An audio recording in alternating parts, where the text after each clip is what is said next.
Oh, good morning, guys. Good morning, guys. Good morning, everybody. Everybody doing this morning? Good to see you all. It is Wednesday already, guys. Can you believe it? It's Wednesday already, and guess what? I'm still on my weight loss journey. Yeah, I'm still on my weight loss journey. You know, I told you all that I have lost. I was 210, now I'm 185 without any exercise. I can't exercise, guys. I know a lot of you say, oh, Trevor, I need to exercise. I can't exercise because me need them not good. Me I get all. I cannot exercise. Right? So with that being said, I can only use my diet to accomplish my goals. Okay? See me there? All right. All right. That not too bad, right? That is me at 185. But people, me don't know. If me stuck at 185, I'm going to give it until about the end of March to continue that, because I started this like in September, and I've been dropping the weight bit by bit by bit by bit. And as I stay more and more consistent, I'm seeing that I am seeing more results, more favorable results. Okay. So y'all know consistency is the key. Okay. So John is here. John, good morning. What's up? What are you doing? Good to see you so early in the morning. It's been a long time since I haven't seen a John this early in the morning. But welcome. Good to see you. Yes, so I'm gonna make like a tea. And then I'm going to make my meal for today and tomorrow. Just some vegetables. I have some vegetables laid out over there so on the counter that I'm going to use to make my meal for the day. I kind of cut back on the amount of like rice and that's all those starchy foods. I kind of cut back on all of that rice and all of that because that was also defeating the purpose of me trying to lose the weight, right? Daniel, good morning. What's up? How are you doing? Yeah, I'm making a little bit of tea here before I do anything else. Yeah, I make little tea, and this tea this morning we're making is little susumba tea. This little susumba leaf tea now. Yeah, I know some of you I don't know susumba. No susumba, I don't know gully beans. Yeah, look at gully bean tea, see there? Look at gully bean leaf tea me I make. And I'm using it by itself this morning. Yeah, yesterday you saw me use the avocado seed to make my tea. Yeah, this morning me I use me look up. Yeah, this is my little susumba leaf that I brought up from Jamaica, yeah? So that's what I'm using to make my tea this morning. Them say it good for pressure, them say it good for sugar, them say it good for all kinds of things. Listen, as long as it can drink, me drink it. I mean, Pauline, good morning. As long as it can drink, me drink it. It's as simple as that. Because unless there is scientific evidence to say that it's good for XYZ, it has been tested and proven, we really don't know. It's just tradition. It's passed down to us from our parents, our grandparents. It's passed down and we drink it. Hey. Right, Sister P? And I don't add sugar. I don't add sugar, but right now it's kind of very hot. So I'm going to make it cool down a little bit so that I can drink it. So what's going on with you all this morning? How are you doing? Yeah. How y'all doing on this here Wednesday morning? It's good to see you all. You all over here, so don't forget, just one touch on your screen will register your like, and you over here, so just a couple of taps on your screen will register a couple of likes. And don't forget to grab your daily heart me if you don't so desire, because I want you to know me. Those of you who know me well on the internet, you know, so one thing me not do is me not come over here come beg you for do nothing, because you know the drill. If you not do it, it's because you don't want to do it. So nobody not have to beg you. If you not register one like, it's because you don't want to do it. If you don't tap on the screen, it's because you don't want to do it. Because when I go in on somebody's live, the first thing I know to do, tap the screen, give them a couple of likes. Even if I'm not going to stay for long, because maybe I don't know them or, whatever them talking about not really jive with me or whatever the case may be. But me just tap a couple of likes and keep it moving. Unlike some other people. What me not know? Because me not come and me can't beg. Me not know. It's just not in my spirit. It ain't in my spirit to beg. So me can't beg no. But anyway, it is what it is. Right, sharp boss? It is what it is. So this morning, like I told you all yesterday morning, those of you who were here on the live yesterday morning, I promised you all that I was going to cut these coconuts. Natalie, good morning. How you doing? I promised you all that I was going to cut these 4 coconuts this morning, and we are going to cook them down. Yes. Spoil and rich. Jesus, please. Oh, that sounds so. You spoil and rich. Oh, that sounds so. Yeah. So that's what we're going to do this morning. Tanisha, good morning. Roshan, good morning. Shabas, how you doing, my love? Good morning. Good to see you. Yeah, so I told you I'll have these 4 coconuts that I showed you yesterday. And we're not gonna leave them. We're not gonna leave them to spoil because they were $2.50 each. I haven't been to Miami since the year started. Very unlike me because I'm always in Miami. So I'm gonna get to bring up no coconut. I'm gonna get to go climb a coconut tree and pick no coconuts. So I'm gonna have to buy coconuts. Right? I'm not too bad enough, my friend. I'm not too bad. I am here. Yeah, and up here in the bushes, you have to buy coconut. There are no coconut trees. There are no, yeah. You have to buy it.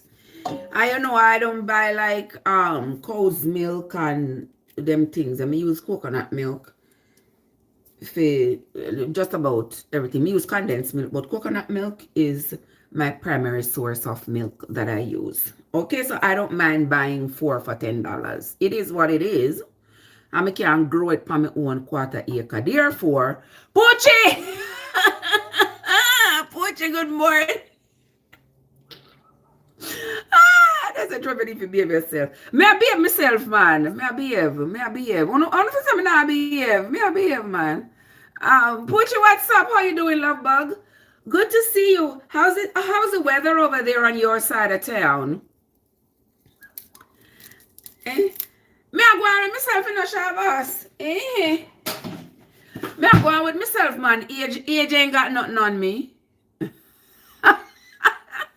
I was telling y'all yesterday that I think I look better.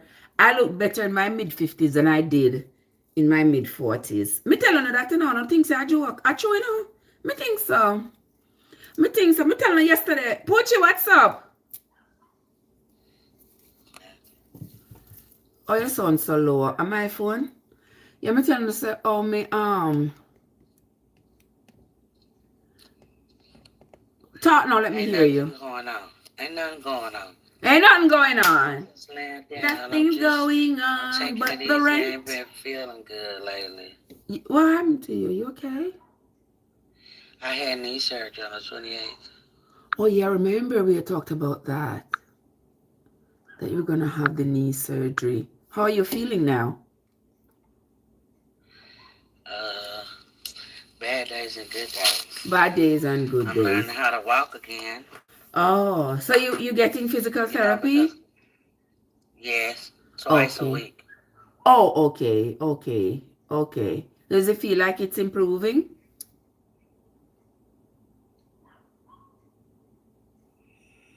Feel like you're seeing an improvement? It's okay. It ain't all that. It ain't all that, but it's okay. All right, we figure that it will get better as time goes by.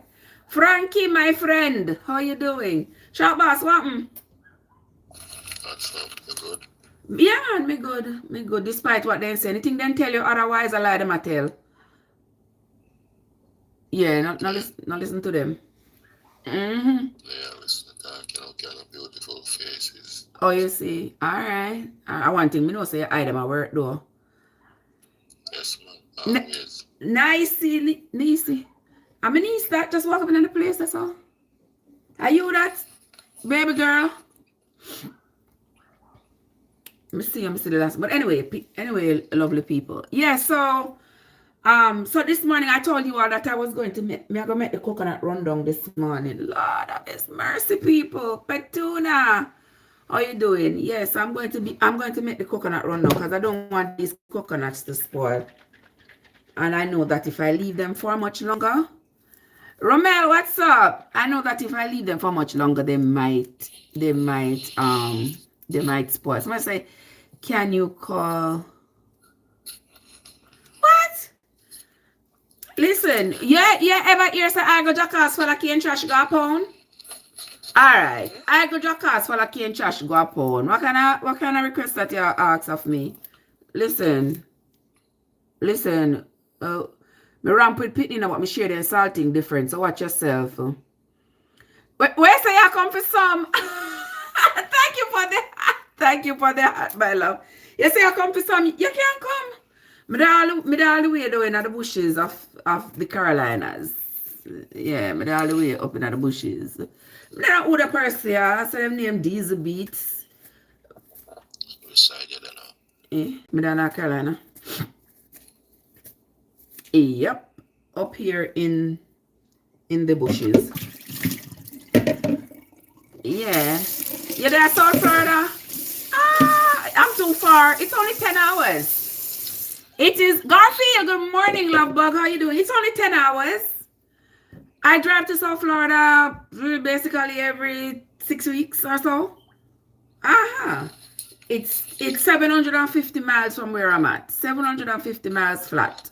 From this driveway to the driveway in Florida. 600 did I say 600? 750 miles. It takes me 10 hours to get there. So it's not too far. It's not too far, Romel. Which side you there? Where's the Shabbos? Which side you don't know? Right now as we speak, we're in North Carolina. Yeah. I'm in North Carolina. So Where is? North Carolina. Carolina. Yeah. The north one, not the south one. Good morning, Garfield. How you doing? Good to see you. I saw several people having live talking Doggy Shabbos. Any put them too short. Yes, I'm gonna give them can't put them too short. You would have to reach for it before me alone eat it off. Right, Garfield?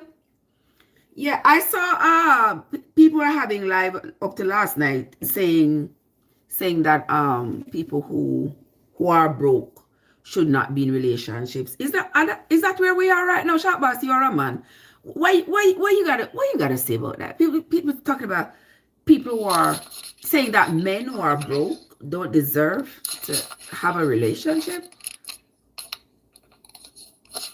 Oh no, yeah, I talked. Yes, Garfield, I'm Jamaican, 100%.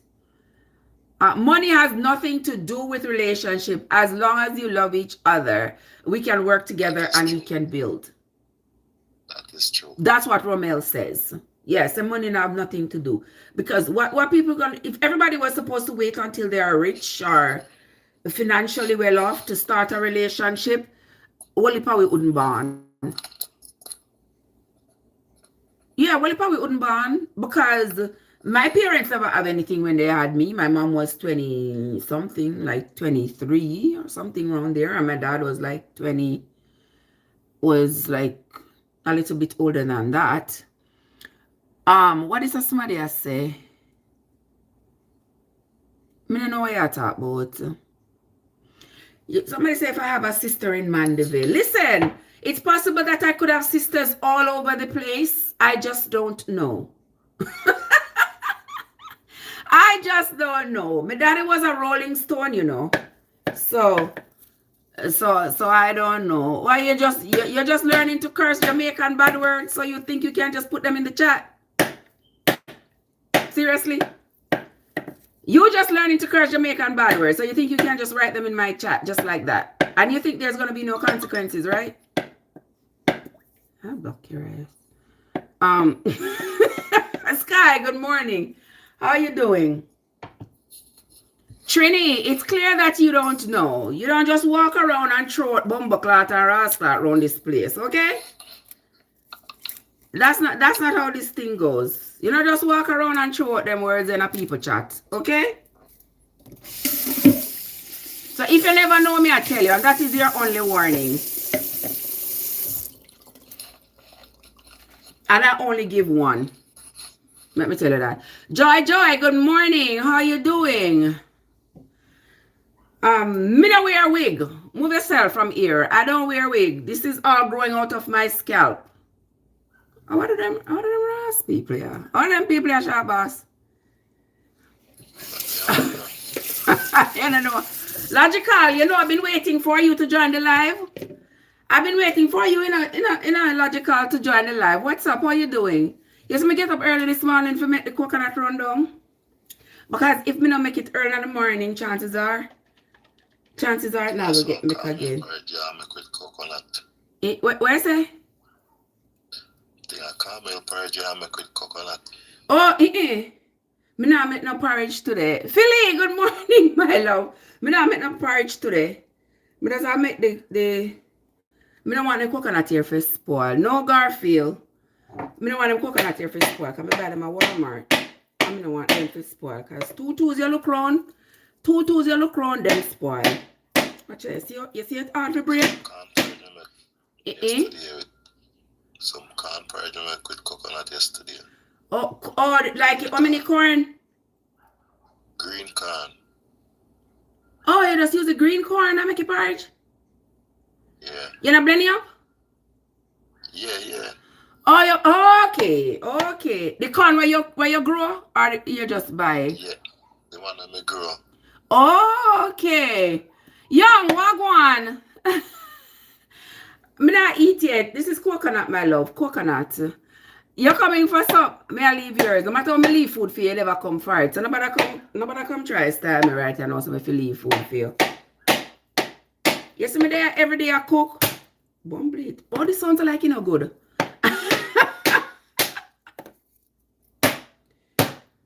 Oh, it sounds so. Me not like the way it bust. You know bust like it good.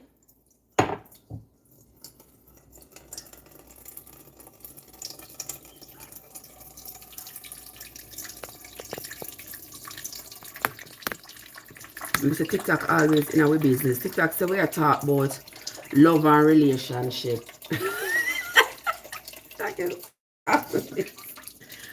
Always in my business. So we are talking about love and relationships. Yeah, we are talking about love and relationship. Philly, what's up?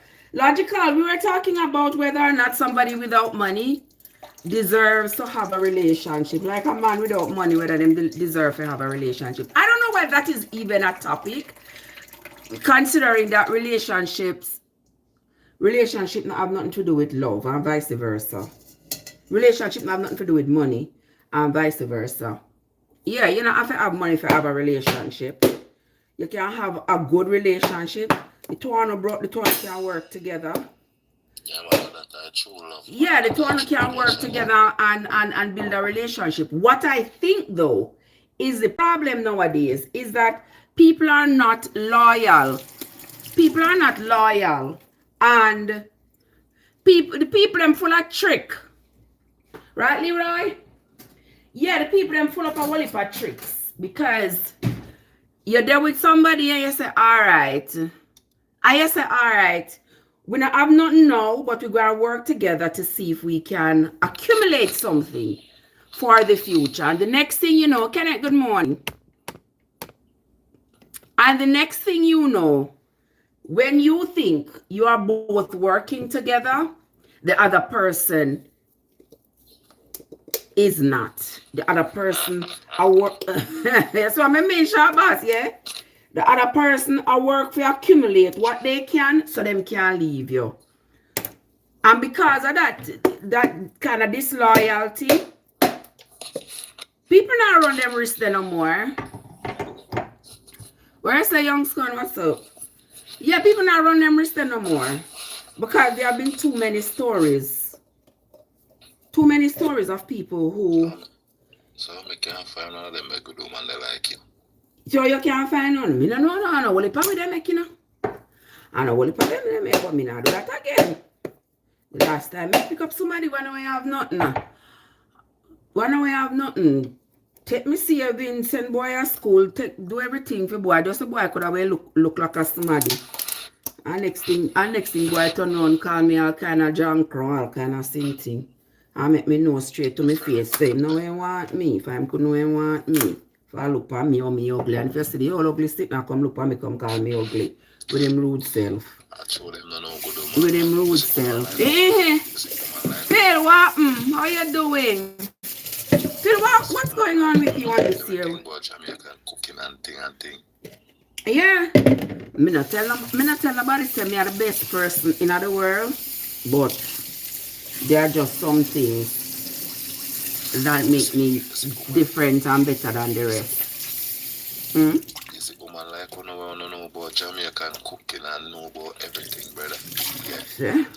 Now go look some else. Well, if a woman out there, but me done with the feel.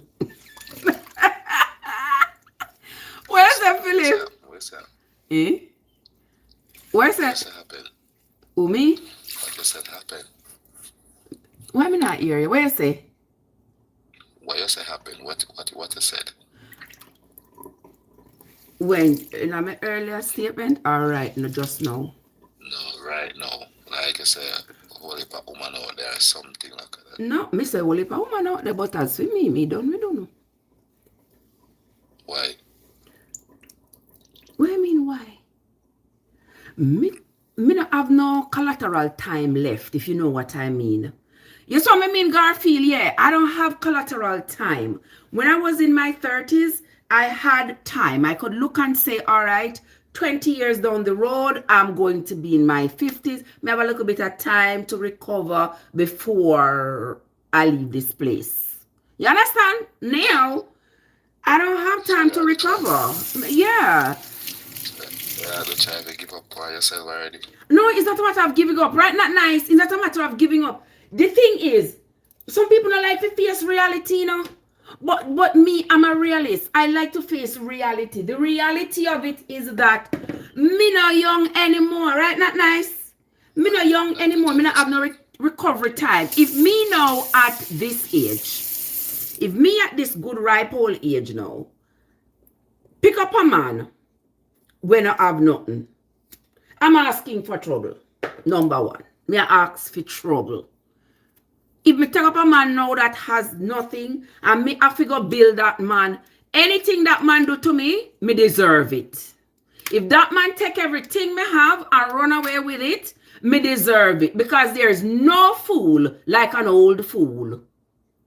I will be way too old now.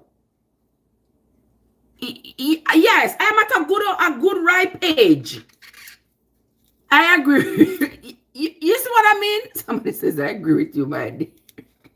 Now take care of me. Say, exactly, Rommel. What I have left is for me to take care of myself until me leave this earth. Me not again forgot help nobody to get on them feet, to start up my body's engine. No, I don't have that in me at this moment.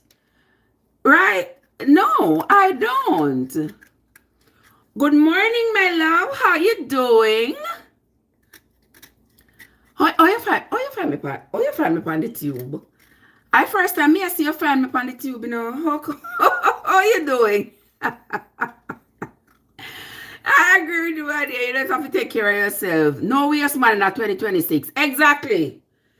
Exactly, not nice. No waste money in 2026. We're not in that. We're not in that.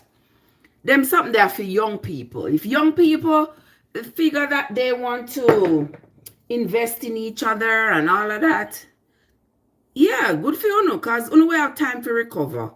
Me not have time to recover, me too old. I could have wait in my mid-50s and go pick up myself, thought me to pick up somebody to put them on their feet. That's crazy. What about no waste relationship? Philly, I know it goes both ways.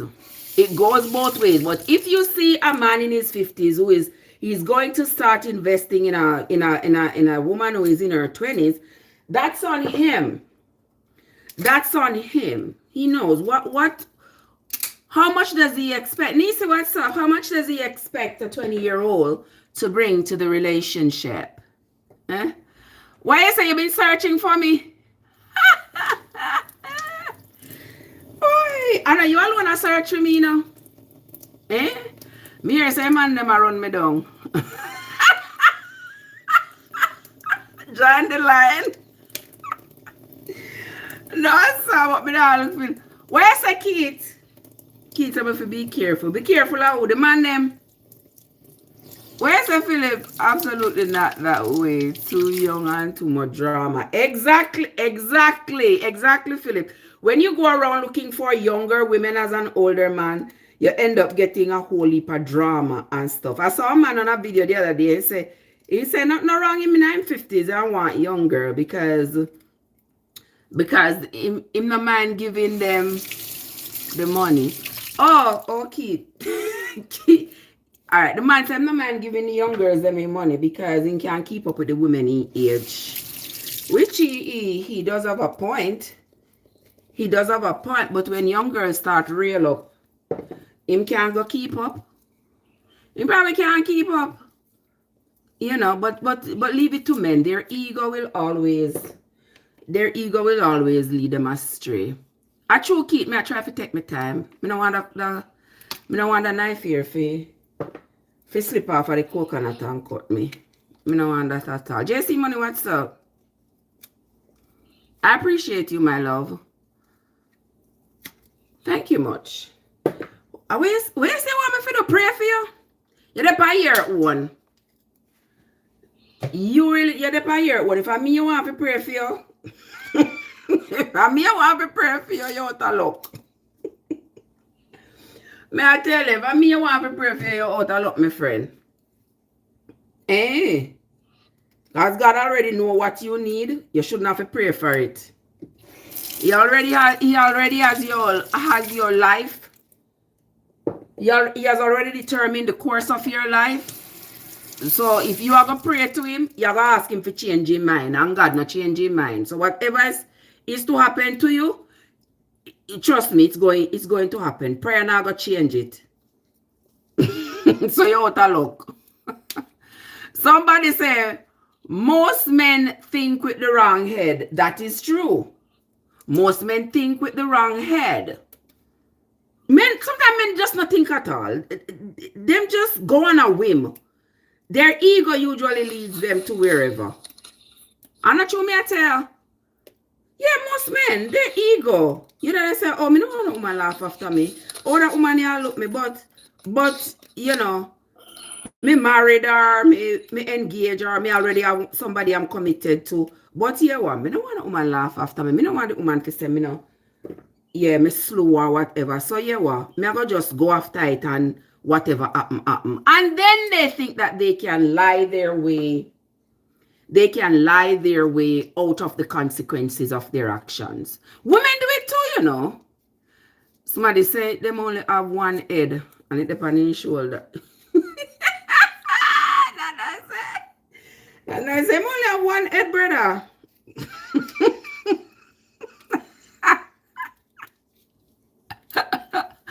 Yes, what I mean, Philip. Where's the touchdown? Women do it too? Well, I don't disagree with you that women do it too, but it's not on the same level as men do it. You understand? A woman doing it, a woman might say, you know what, like, no, him not suit me, or a woman may say, oh, that man not suit me, or me not like him. Maybe she not like him. So she not go ahead. But for a man, it's a whole different thing. And when the man them there when I chat, and they say, I like me I tell. I like me I tell, that's true. That's how no function. No ego always lead the way. You know, say, it's a good thing. So I cut the coconut. The coconut nearly starts spoiling. See there? Anytime you see the brown part start coming off in the shell, you know, so the coconut was planning to not be good. Yeah, it was planning to not be good. What I say? Who said them ask me my name? You know see my name? You know see my name, Philip? I'm name that, you know? Oh, that coconut water is good. Yeah, that coconut water is very good. Let me you don't know my name. You know, see my name, that's the big and bold, say Trev. Trev, that's me, that's my name. It's not a fake name. It's me. Yeah, me not a reason for hide from nobody, because I'm not thief nothing from nobody. Me not thief nothing from nobody, and me not have nobody husband. Yeah, so that's me, that's my name. That's it. But anyway, you make a go back to chat. You're welcome, Philip. Good morning, Caroline. Philly, so what am I going to cook with the coconut, Philly? I don't know what I go and cook with the coconut. I just know something I'm going to make rundown. What am I supposed to put in the rundown? I'm going to put saltfish in it. And what else? True guy. What you put in yours? Tell me what you put in yours. See if I can put in mine whatever you put in yours. Sharp boss, you make coconut rundown sometimes. When my friend Frankie there, my friend Frankie there was there here a little while. I went there. Frankie, you still here?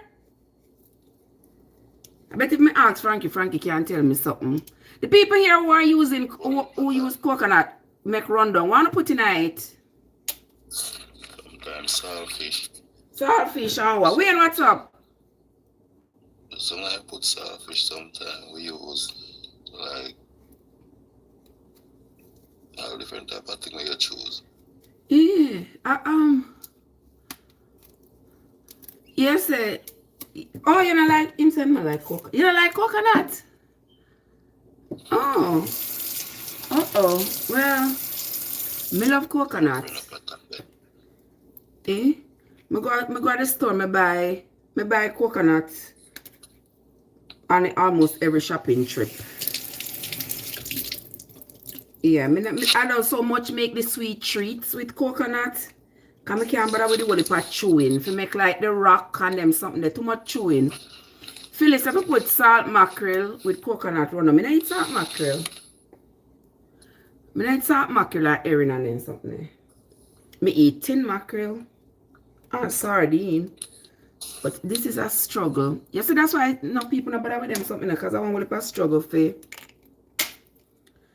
work with the coconut. Take it out of the shell. That's why some people just go ahead and buy the coconut milk.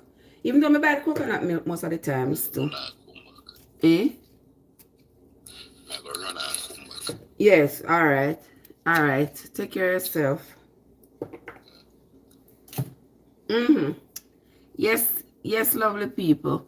Phil says he doesn't like coconut. You don't like the flavor? You don't like to have to be bothered with cleaning it up or about it? I know some people are allergic to coconuts. And some people don't like it because they haven't acquired the taste, you know? Especially some people who are not from countries where coconut is used widely.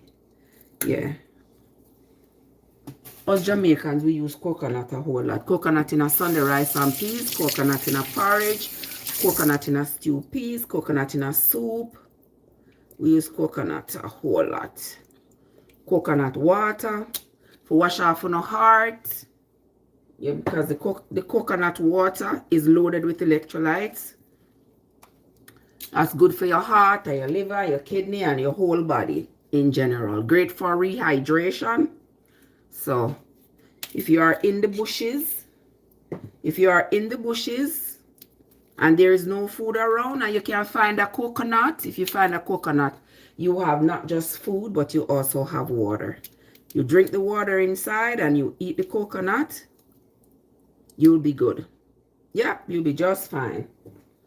You know how long this is going to take me to dig it out. But,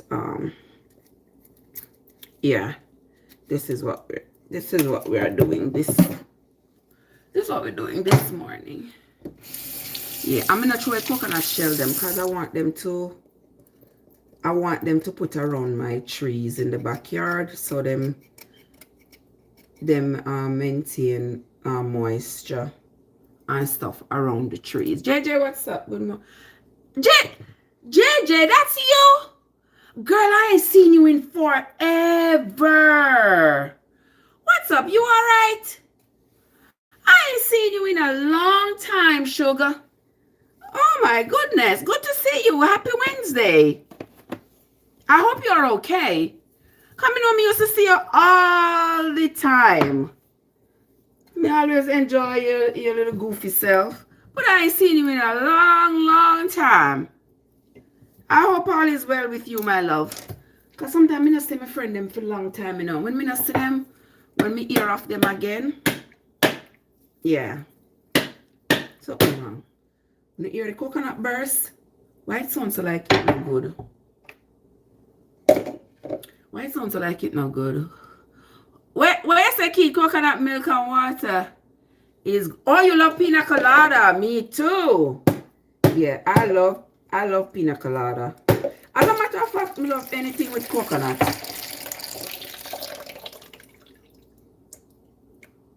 I love anything with coconut. Coconut and mango. Why the coconut you look like it not good, people?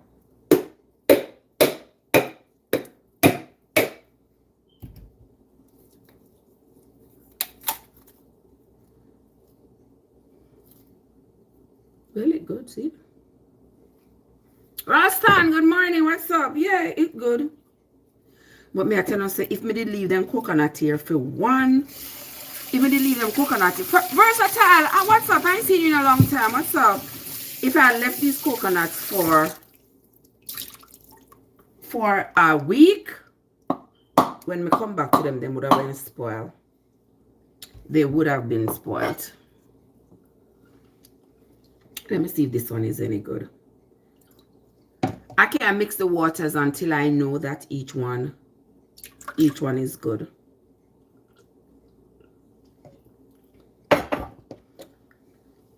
What I want to taste, I want to taste kind of rankish. Yeah, the coconut water, they taste kind of rankish. I'm not mixing it with that one.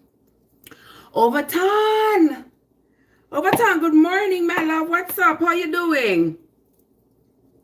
Good to see you. Overton, we're there. Talk about whether or not we think men without money deserve loving. What say you? What you think, Overton? Do you think men without money deserve loving?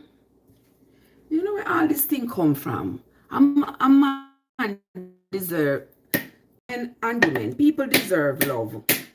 People deserve affection. Jesus, I can't hear the pieces of coconut that fly all over the house.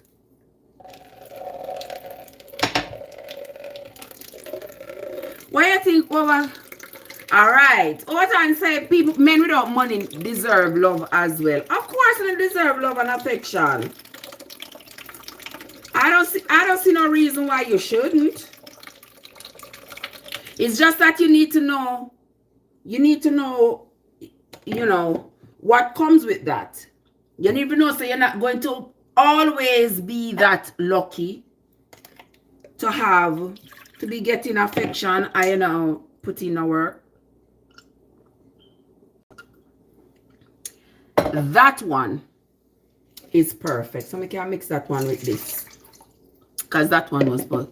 Everyone deserves love, no matter what their situation is. I agree with you. I agree with you. Everybody deserves love, no matter what your situation is. Good morning, Charmaine. Yeah, I agree with you.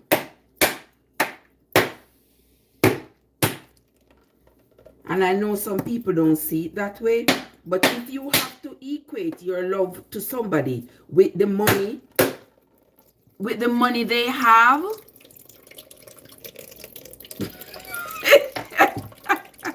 if it has to be conditional, that the person you love has to have money, then I'm going to say then the love is not real. Jamaica Pearl, what's up? The love not real. For the man to know that he has to do good by the woman, and try to make things better. Exactly. All right. Somebody over here says, no love for broke men or broke women.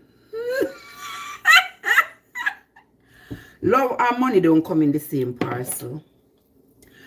Love and money don't come in the same parcel. So, me not agree with you. If I would think right now to establish a relationship, I would be a hell of a damn fool. I'll be a hell of a damn fool to establish with somebody who can't hold their own. Because that would mean me have to go be, okay, this one good. That would mean I'm going to have to be responsible for them. But if you strung out on drugs and alcohol, let them get themselves together first, then give them love. You don't need money to have love. I agree with you, Keith. You don't need money.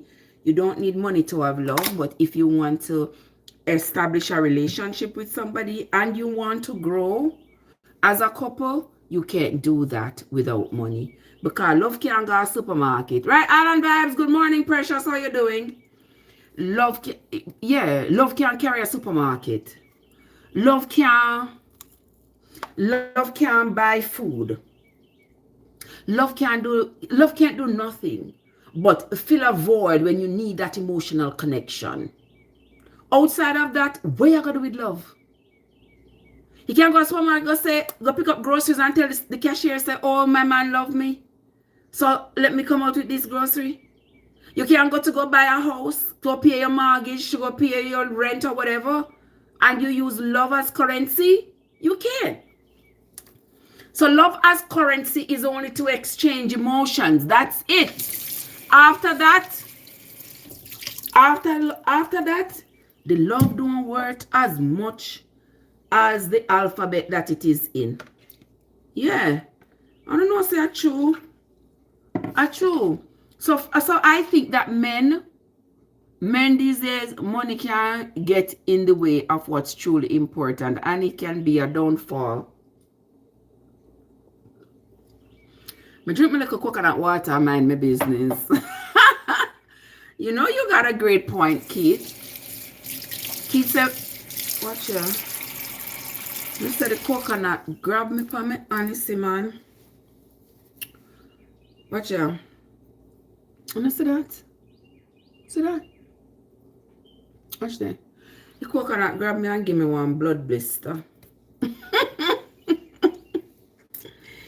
Ay. This is the life. This is the life I choose. What you say? Money can get in the way. And money by itself don't get in the way, you know. People allow money to get in the way. You see what I mean, Patrick? Yeah.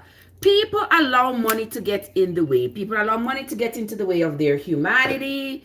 They allow money to get in the way of their growth and their emotional development. People allow money to do a lot. You can't do a lot without money, but also if you don't do things properly, you're gonna end up you will make money. Make money make you lose your way. Why so if you be careful with my hands? Me say the coconut grip me between the shell and give me one nice little blood blister. Ain't that something? It is what it is. Yeah, my grandmother used to get a lot of those. So it's not a big deal. I will survive. I know you were saying it, Key. I know you were saying it before that I need to be careful. I'm trying to be careful. But you know, things just happen. Why you're not here doing it for me, sir? Why you're not here doing it for me, sir? The time I did that, tell me about to be careful.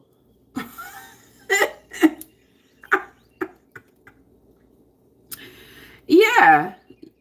Fix my crown. Oh, why do I like that? Fix my crown. Yeah, why never come help me? That is the thing too with some men, you know, they like to sit down on the sideline and then sit down on the couch and tell the woman say, and I direct the woman what she do. Why not do this? Why not do that? Why not do that? Why not do this? Why nobody do it like XYZ? Why nobody do it like that? But them now. Hey, Tommy, what's up? How you doing? But them now get up, come help you. Yeah, but them sit down and give instructions. Tommy, what's up? Somebody says, I start here for biblical truth. What? What you say? What in the world did you just say to me? Me forgot to Pastor Gina Jennings with biblical truth. Massa, you drink your tea from morning? You drink your tea, your coffee, or whatever it is from morning? Go and go drink it if you know. What am I gonna look up Gina Jennings for? If you want to look up Gina Jennings, you go and go look him up. Massa, come on for me live with your foolishness here. Ciao. Anyway. If you go look up Gina Jennings for biblical truth. You can't read for yourself. You can't read for yourself. To save my soul. To save my soul. My soul don't need saving. My soul don't need saving. Need saving from who? Need saving from what? Tommy, allow me not the Wednesday morning here now, please. Stop coming on my live, come perplex me. Stop coming on my live, come perplex me so early not the Wednesday morning here. Okay? You see me get up and come here in peace. Me need a preacher. You're tormenting, you know. You're tormenting. I don't need no preacher and I don't need my soul saved. I don't need none of what you say me need this. So if you think you need it, you go ahead and you take it. Yeah, you go ahead and you take it. But allow me. Okay? Allow me. Alright. I don't know why Herbal, what's up? Why some people feel like say everybody they meet need to follow them and do what they do. Me not follow people, you know. I mean, I do what people do. Me do what suits me in my own mind. Honestly say this week, me not do no Bible reading this week. You know, notice? Me do no Bible reading this week. Because I work off of my mind. Right, Patrick? Yeah. I work off of my mind. If me not feel like to do it, me not do it. Yeah. This freaking coconut here give me a hell of a hard time, you know. Sure. Hey, love bug, what's up? How you doing? I see you. You wake up early, man. What time of day now?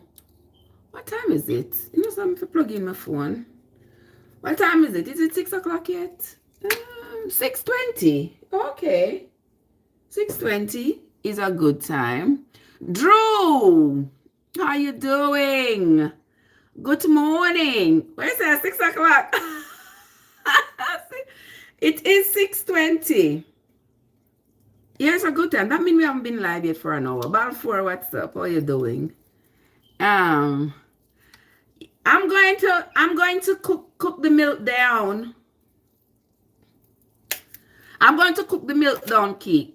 I'm going to cook the milk down to make what we call in Jamaica, what we call it coconut rundown.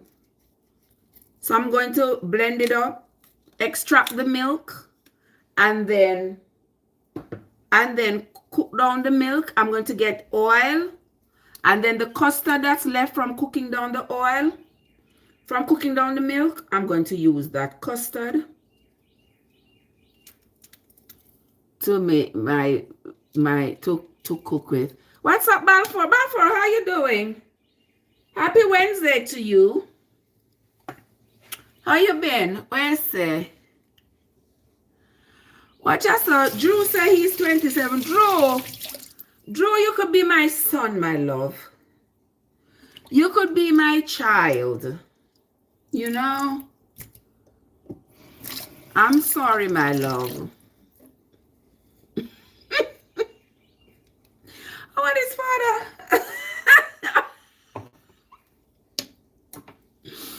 May that be out of my mind. If me in my rightful mind. You think that 30 years older than you? At 30 years older than you, Drew, you would make a good husband for me? I would make a good wife for you? That could have never happen. I have disappointed my kids enough. I could have never disappoint my children again. For what I'm going to pick up on 27-year-old at my ripe old age. No, sir. Not at all. That wouldn't work. Young people for date young people and grow and learn together. Yeah? And if it not work out, yes, I mean look like me at 40. No, me love. Me leave 40 behind long time ago. I left 40 behind a generation ago. How many years make one generation, people? 20? 20 or 15? How many years make one generation? I don't even know. Nikki, good morning. How are you doing?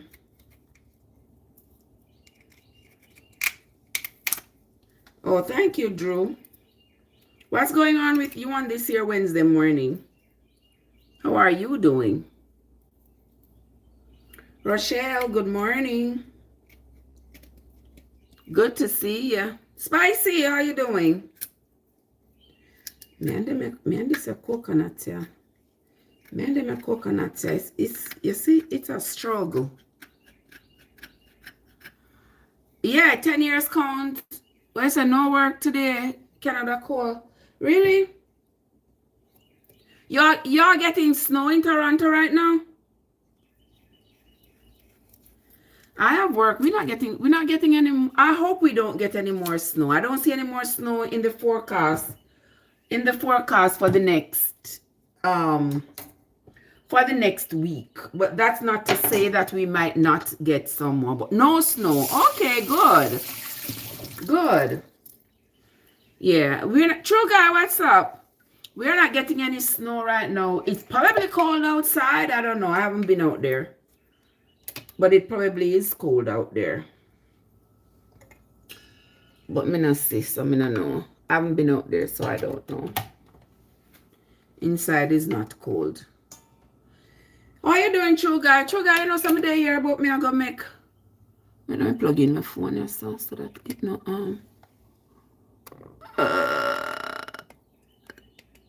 so that it no run out of charge. Me Ross. Pardon my language. Pardon my language. Lovely people. The phone nearly dropping out of water and at the sink. Osh, osh, osh. Osh, people. Osh. Jeez, peas, peas, peas. Alright. Alright, see that's up. Drew.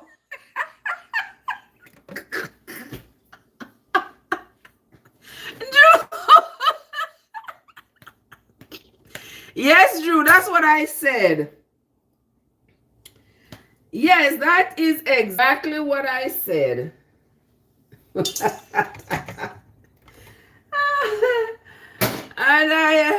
it just escaped. Come on now. I will be back. Oh, you going back in the snow this weekend?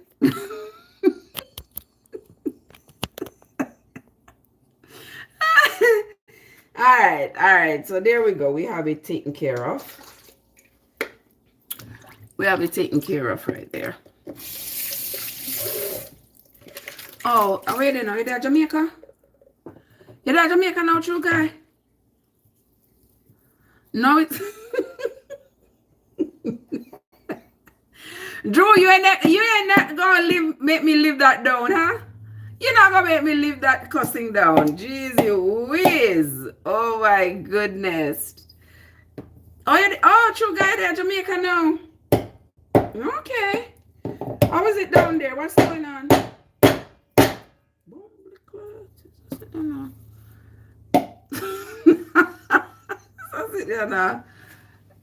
Nah, break.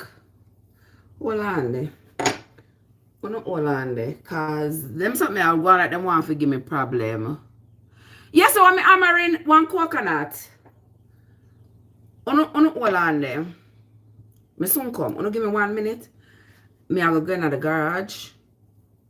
I'm bang them on the floor.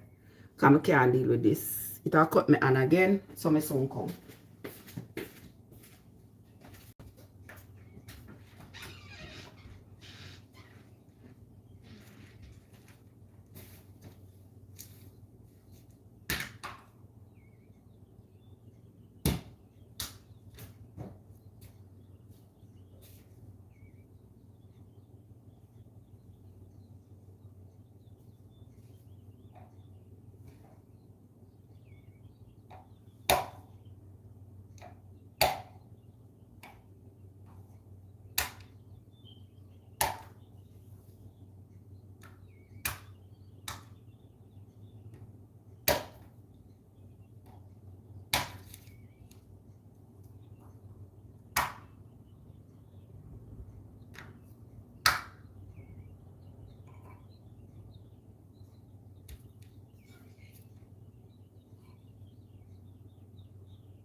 Alright, me come back.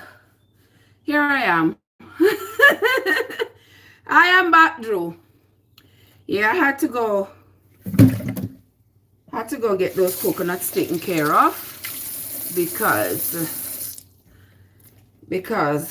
yeah, I can't stand here and pound it with the hammer, and the hammer is not doing its job. We're not accomplishing anything. So yeah, and I have to get this taken care of because by at least 9, so I should be out of the kitchen. And for those of you who don't know, Sister Dara, good morning.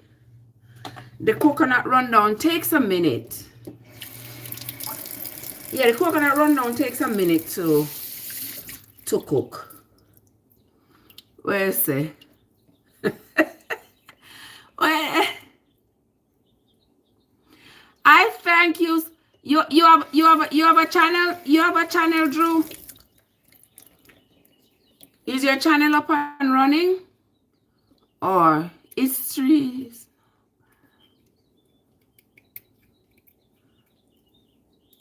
You're going for a run at this time? What time is it where you're at? What time is it? That's my question. Or just TikTok always in our business. Hear them now?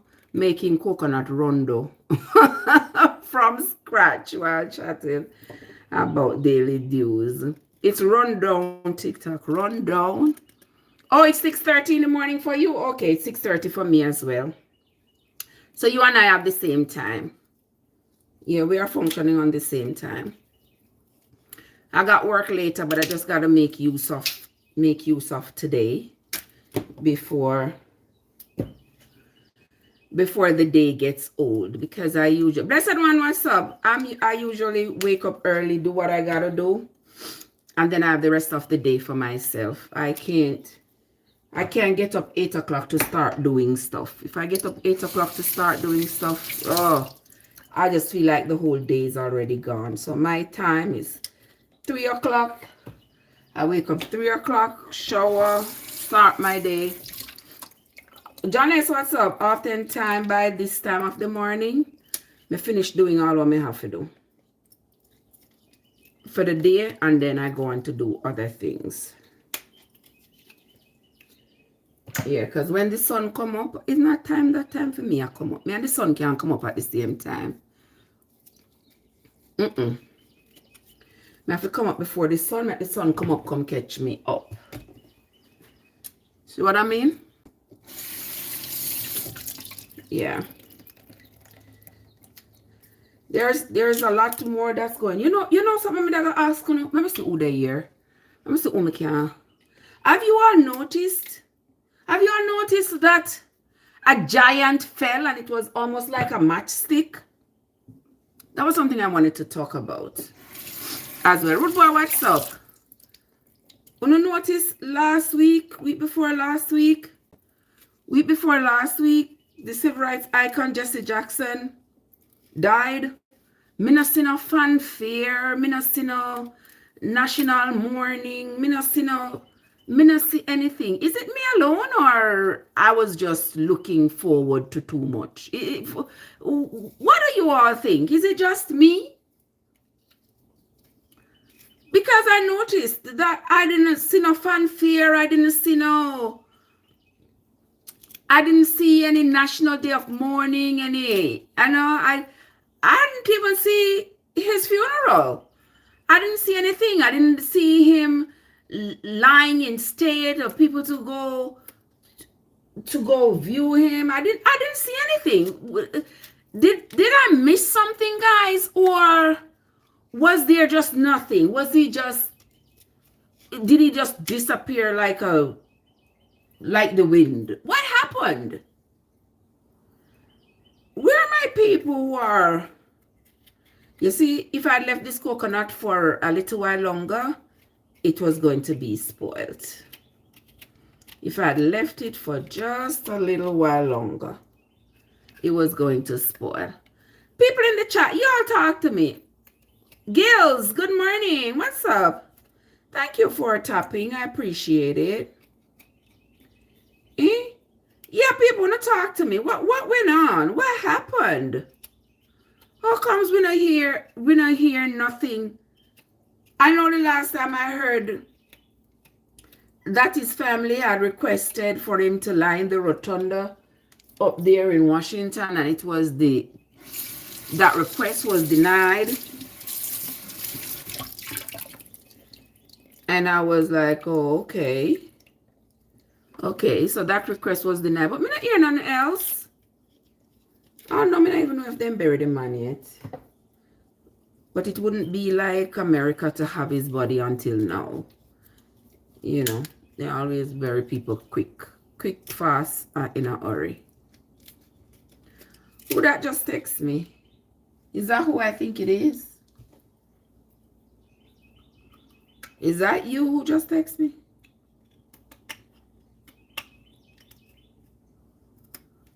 Good morning, Jenny. How you doing? Good to see you. I'm here. I fight with some coconuts here, so I don't even know. But there I fight with them coconuts here. If you peel them. And I make some coconut milk, coconut rundown, and oil.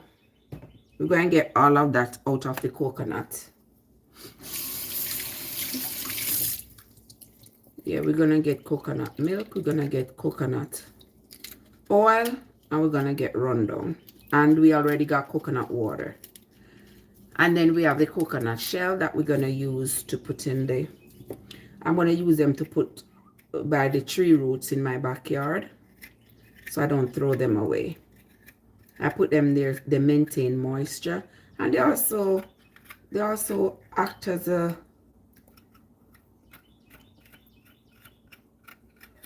little habitat for the little ants or other little creatures. You know what I mean? You know what I mean? Yeah, so that's what I'm doing here this Wednesday morning before I go to the people's work later. Yeah, so I was talking about Tommy Tom, what's up? I was saying what happened if Jesse Jackson wasn't buried yet, because I did not hear I did not hear a word about his funeral. It was almost like a giant fell, and it sounded like a matchstick, or it didn't even make a sound. Yeah, I'm not hear nothing at all. Me not hear nothing. Me not see the news. Me not see the news carrying any news. Carol, what's up? Good morning. Any news highlights about him? About him or his death? It's just like he just died and nothing. Like everything just disappeared. Like me not hear nothing. Me not see nothing. When I go over on YouTube, usually when there is when somebody of that prominence pass away, for days and days, you would see all news outlets be posting videos of their life, their accomplishments, and all of this. I don't see nothing. Pretty, what's up? I don't see anything. In the days right after he died, in the hours right after he died, I saw some little things, but just announcements of his death and some little snippets of his accomplishments. But like just like that, they came up one day and they just died down the next. And I don't know if it's because there is now, well, this war only started a few days ago. So now they are talking about the war and its implications and all these things. And now as Americans, Preston, good morning, we are starting to, our children are starting to come home in caskets because this war is starting to take the lives of our children. Lord Jesus. Yeah. That's Mr. Mention, what's it?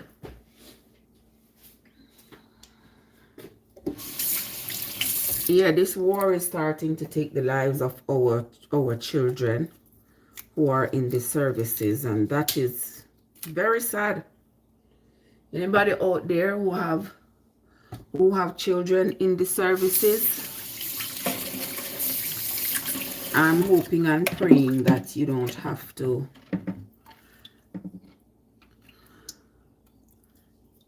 I'm hoping and praying that your kids stay safe. Yeah.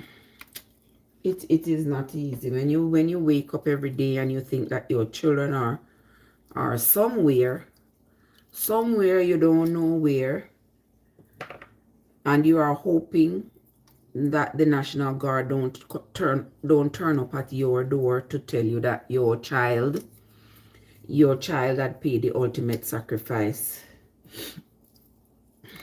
Every day you wake up. Oh wait, what's up? Every day you wake up, you just have to listen and hope. Jesus Christ, Mr. People, wanna see how this I give me one of work for do? Wanna see how this I give me one of work for do? Remember the other morning when I was making the coconut? Oh, look at my girl is here, Tommy. I see ya. Tommy, what's up? I saw you had a birthday the other day. Yeah, I saw you had a birthday the other day. I'm sure I sent you birthday wishes. Did I not? If I didn't, happy birthday again, sugar. Maribuntus, good morning, my love. How are you doing? Happy Wednesday. How are you doing, my love? Nads, up, Mr. Nads. You know, see me there in the morning here, I make little, you know, say a rundown me I gonna make. So me there about me I shell out coconut, like my grandmother would be doing at this time of the morning, almost every morning. Yes, make coconut milk for make porridge and for make her chocolate tea. Cause she never drink coffee, but she made her chocolate tea every morning with her freshly juiced coconut. And look at me here, so True guys, I must make it. Angie Bless, what's up? True guys, I must make it with mackerel. Which one? With tin mackerel? Is that what you said, true guy? Make it with tin mackerel? I said I was gonna cook it though. No, not tin mackerel. Then which mackerel? Me not buy no other mackerel. The other mackerel in the store look too cranny. No, sir, me not buy that. Salt mackerel and them something that look too cranny.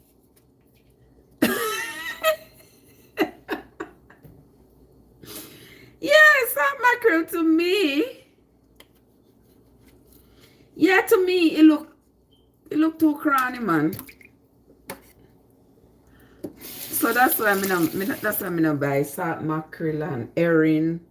I'm gonna buy them something there. I buy the tin mackerel, I buy sardine. I haven't bought fresh fish in a long time because the fresh fish, when I went to the store the other day, I think it was like $11 a pound.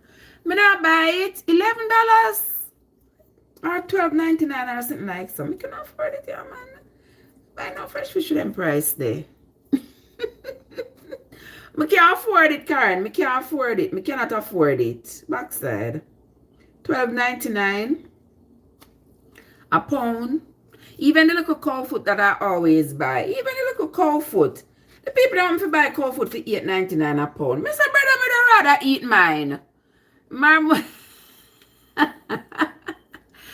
Thank you, Marabotas. Thank you, my love. How are you doing this Wednesday morning? Good to see you. Yeah, this morning me I cook. This morning me in the mood. Yeah. Me not in the mood for the scriptures this morning. Me not in the mood. So I just decide to cook. Maybe over the weekend. I might return to the scriptures. But right now, yeah. If I follow them scriptures, them drive me crazy. Make you wonder if you have to forgive or you have to do like what the Bible says. If you have to do like what the Bible do. If you have to love, or you have to function like one of the Bible. But if you function like what the Bible says, brother, you know, I have no love in you. You know, I have no love in you at all. So I can't manage that. Alright, I'm going to leave them pieces of coconut here to crunch. And look what I did. I never block up the sink, so now I have pieces of coconut shell. Now I have pieces of coconut shell in the sink. Like, why would I have done that? It will mash up the disposal, you know. Yeah, it will.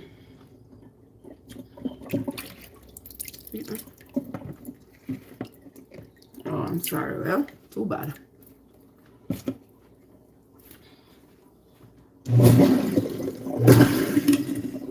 Okay.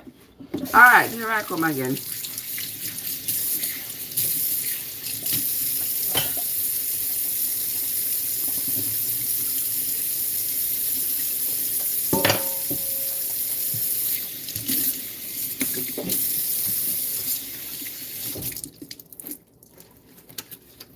Okay, Nicole, what's up? So see all the coconut, this is the four coconuts.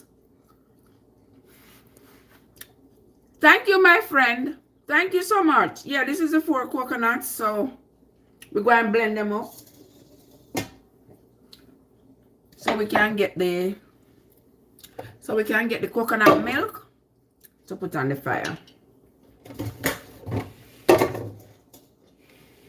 Alright, blend out this some and the pot the ear so. I don't have a lot of room right here, but I'm making the best of what I have.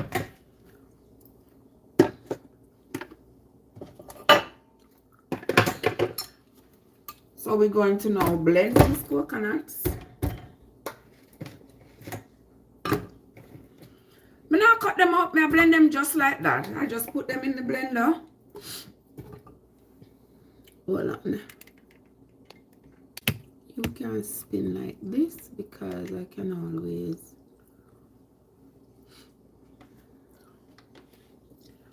Alright, and you can look like that.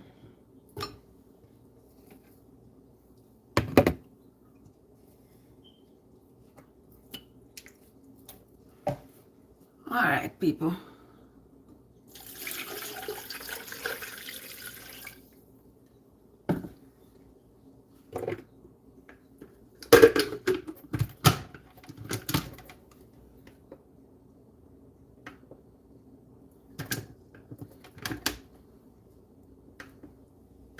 Alright. There it is.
Alright, this is coconut water.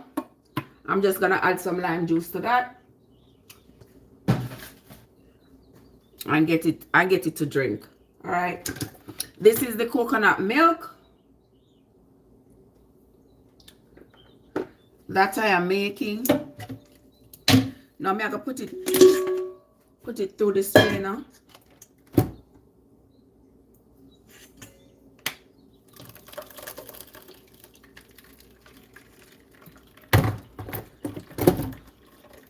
These things are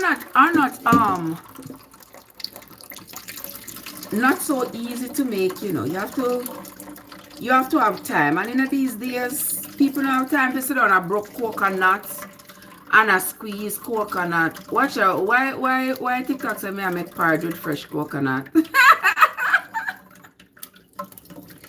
TikTok may not hold no such conversation. May not hold no such argument.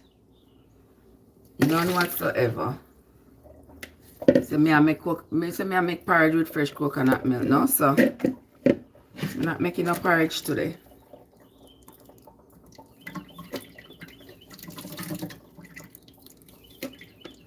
Not at all.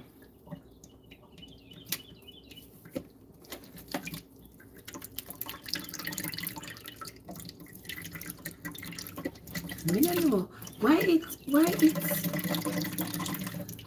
I don't understand why the coconut milk gets so kind of so greasy. When me was growing up and squeezing coconut, it never did seem like it have this much grease. Where's the young king? When you done extract the milk, you can make sugar cakes. Oh yeah, you can make. I don't like to do that because if me make that, me I gonna end up eating it. Me I gonna end up eating it, my friend. And you see how me I fight with the weight. The way how I'm fighting to lose the weight. No, sir. I'm down to a reasonable size now. I just have like 20 more pounds to go. You might have like 20 more pounds to go to reach my ideal weight. Me I make all coconut sugar cake and them something.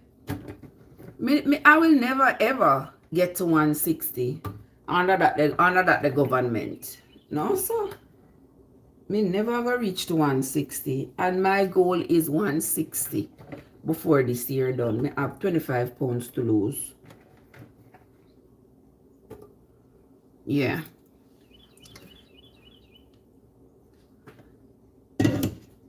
Yeah, I have 25 pounds left to lose. So I can't afford to do that. I don't have nobody to eat them. If I make the sugar cakes, I don't have nobody to eat them.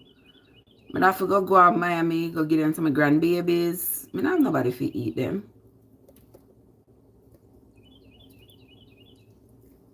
So I don't do that.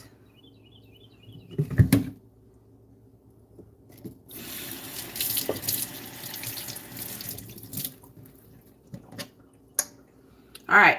See there some? That's coconut milk. That is coconut milk. That's not coconut water now, that's coconut milk. As me know, say some people from some parts of the world call this coconut water. Call the water that come out of the milk coconut milk. But this is coconut milk. Alright, I put it in the pot. I put it on the fire. But I have more to make. So as I make, what that they call me? As I make the milk, I'll add it to the water.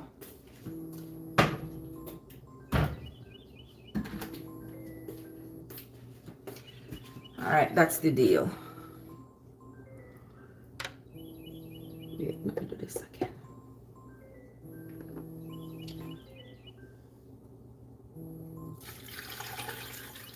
How did I come so early in the morning? 7 o'clock? Never me alone get called so early in the morning. 7 o'clock in the morning is kind of early, you know. 7 o'clock in the morning is kind of early. Alright. Let that go and run. Alright, so me here.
Another set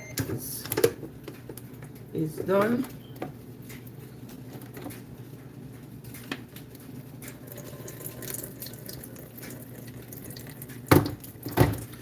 I know like when you finish making when I finish taking out the juice out of the coconut, I know a lot of people like to make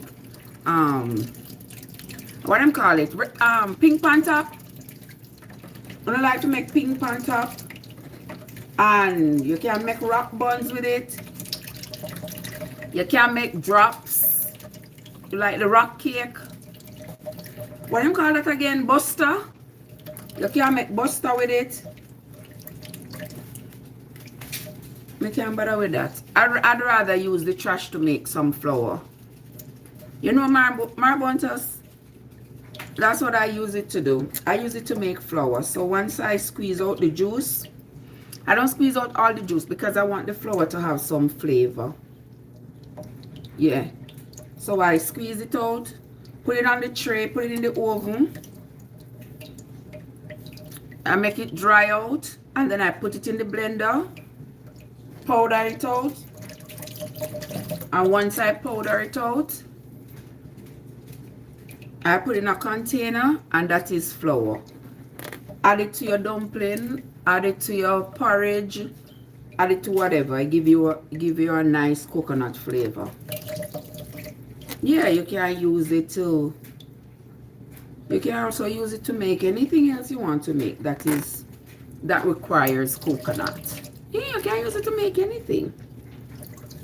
Coconut is very versatile, you know. You can put coconut in just about anything. Coconut oil, good for your hair, good for your skin, good for cooking with. Adds a lot of flavor to whatever it is you're cooking. Your soup, your stew, your porridge, your rice. Anything you're doing, anything you're making. All right, there we go.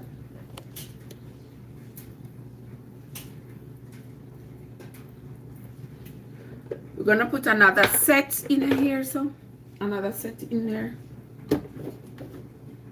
Another set of coconuts in here, so them can go on. So them can go and blend up.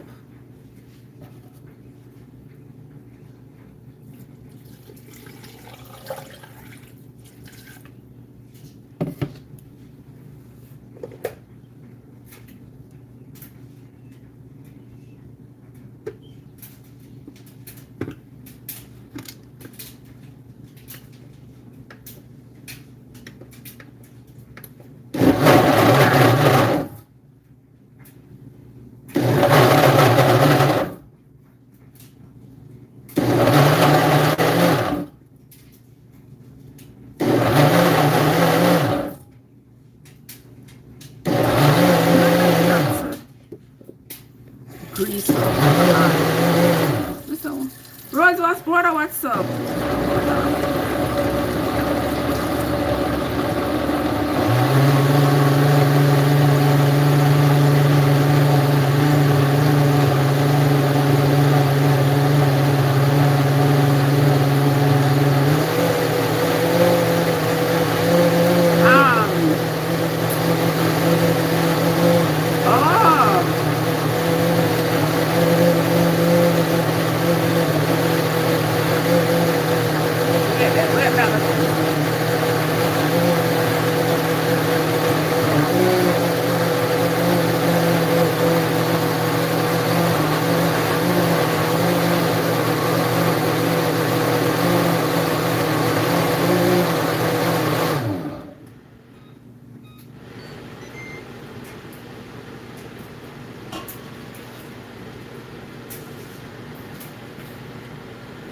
You say you only use coconut oil to cook with. I only use coconut oil too.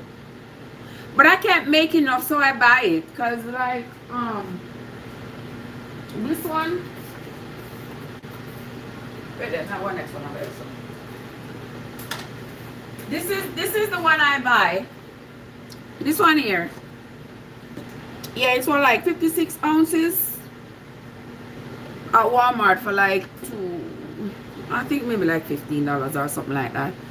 It's not too bad. That's what I used to cook with. That's why I don't do a lot of frying. Because for you to do a lot of frying, you're going to need a lot of oil and stuff. And coconut oil, expensive. So, coconut oil expensive. So I'm not doing a whole heap of frying. Me roast the foot. I had to sit and turn over. Yeah, I'm not doing a heap of frying. Me cook, me boil food or bake food. Yeah, not too much of it. Rhoda, good morning. How you doing? Rhoda, see me here as early as the morning. See, as early as the morning. It's day not even. Oh, it was raining. Day not even light up good. I'm there here. I'm there here blend out coconut to make oil and custard and whatever else. Alright, that's the last batch. I have another batch here, so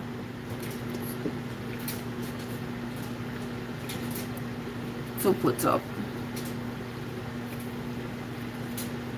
Jojo, what's up? How you doing? Good morning. Good to see you. Happy Wednesday. Wednesday I make little coconut oil and coconuts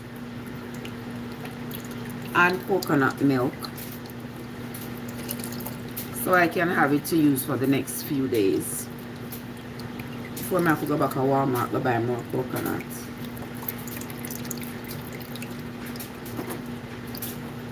That's what I'm doing. Yvette, what's up? How are you doing? Good morning.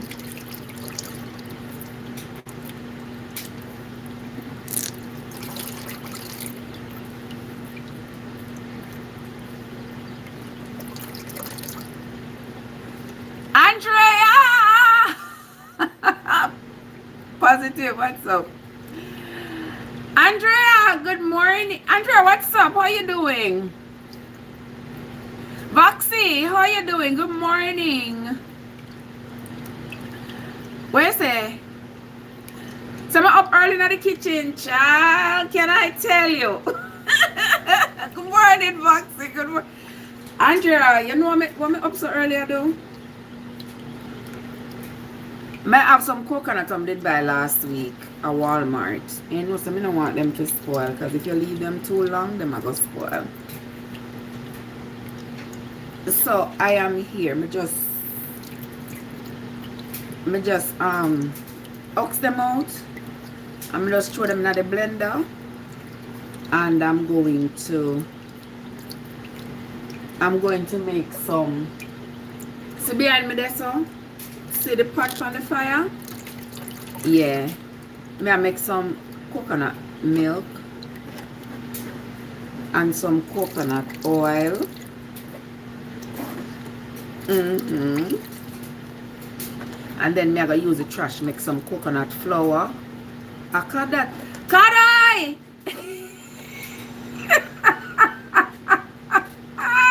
I said this mad woman. What is mad woman? I holler out my name for the way you saw. Kadai! Kadai, what happened? Let's get some them. We don't recall his name. Eh? Yeah, my hair is doing well, my love. Yeah, my hair is growing longer and longer, but I don't want it to be too long. Yeah, I don't want it to grow too long. I don't want it to be any longer than where it's at, to be honest with you, you know. Yeah, I don't want it to be no longer than that. Yeah, I want it to be just enough to be held in the hand.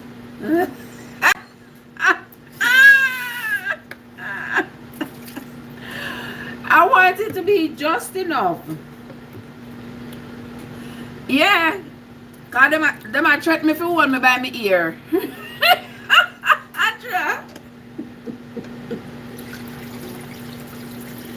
Certain people are threatening for hold me by my ear, so yeah, so me just want it to be. Y'all wonder who for under. I can't tell upon the ear, but morning, Daddy. I can't tell upon the ear, but me say them are threatening for hold me by my ear from behind. So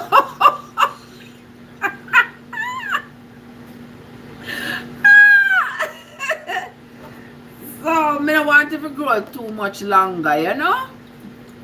I try to tell them to back up and back off. They're not here. They keep on talking about, I think it's going to go somewhere that hold you tonight. I don't keep on saying that, Andrea. No matter how I tell them. So don't threaten me with a good time. Lord have mercy. Better if me not say nothing, because I'm have plans to miss this. So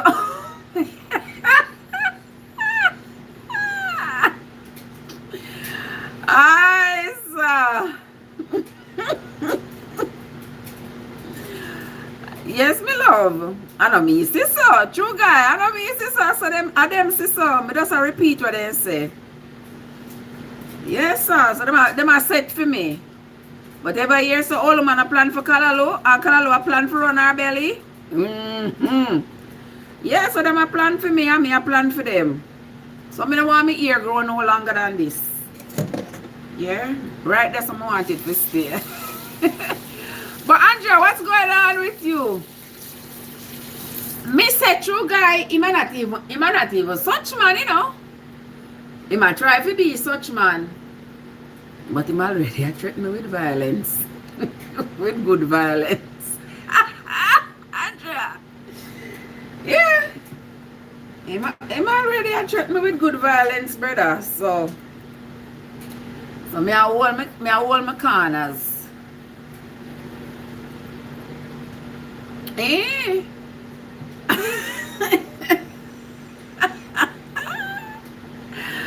So I'm afraid. True guy, I'm afraid. Let me see if my tea cool. Where's if you enjoy the ride? You're mad. Oh my God. What tell me somebody I don't know 1 hour already? 1.5 hour already? I don't still make me there underneath 1,000. Jesus, please. I'm going to say, Andrea.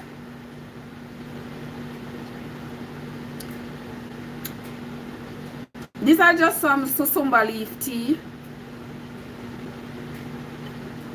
with no sugar added. Them say it good for you. They say good. You balance your sugar. I saw them say. I don't know what I said Trev say. I just tell them say that me I drink some susumba tea, susumba leaf tea, because them say it good for control your blood sugar. Yeah, so I need for control my blood sugar. I'm not diabetic, you know, but yeah, I'm not diabetic, but me, you know, but me want to drink it. So in the event that the diabetes is working its way up, it can control it.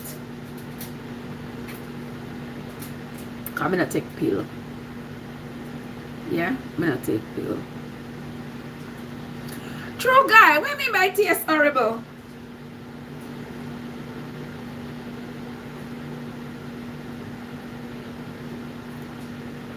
Yeah, I'm gonna drink it. Anything that is good for you don't usually taste good. Trust me when we say that.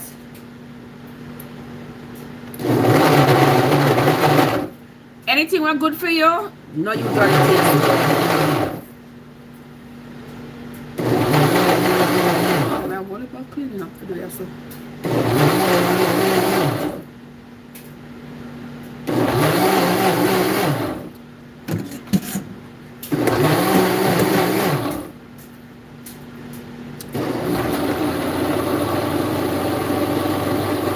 it don't taste bad. Let's go.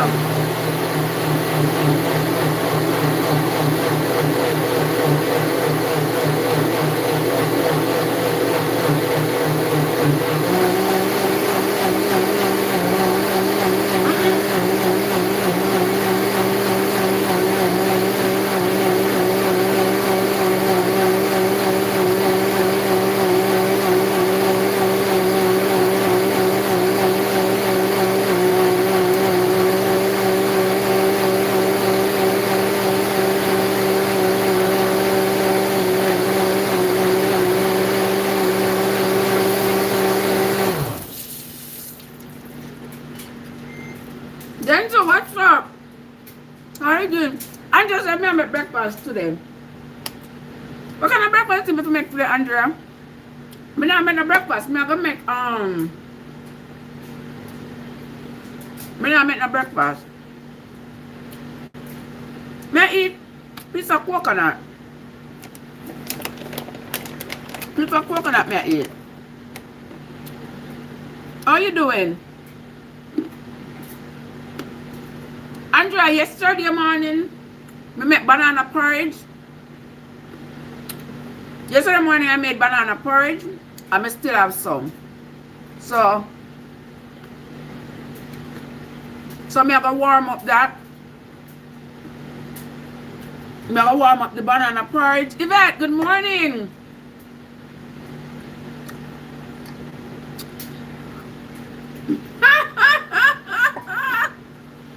What kind of name is this? I'll fill your oral orifice. Say what? Say what? Yvette, good morning. How are you doing? Good to see you, sugar. How is your Wednesday going?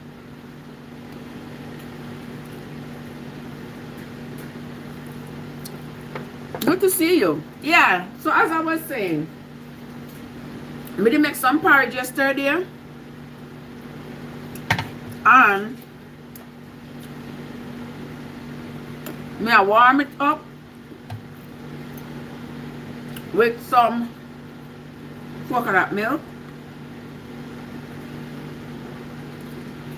Yeah, me I warm it up with some coconut milk.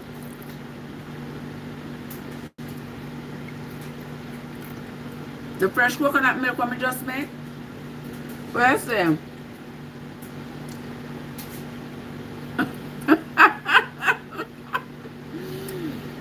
Where's it? TikTok not real, so you have to come with your fictitious names. I agree with you.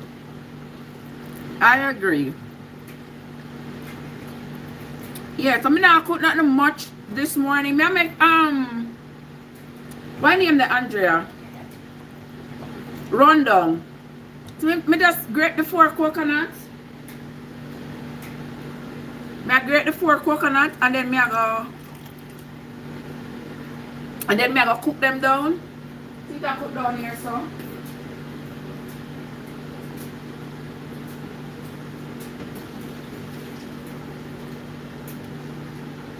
Alright. Andrea, me have to watch me weight. I think how you make me cook every day and eat this whole heap of food. You make me cook every day and eat this whole heap of food and put on this whole heap of pounds. No, my love, not anymore. See there? See me there? See?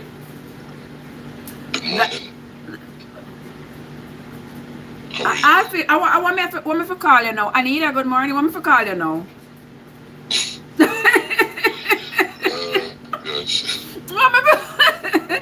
Want me to call you? Because that right there is a mouthful. No pun intended.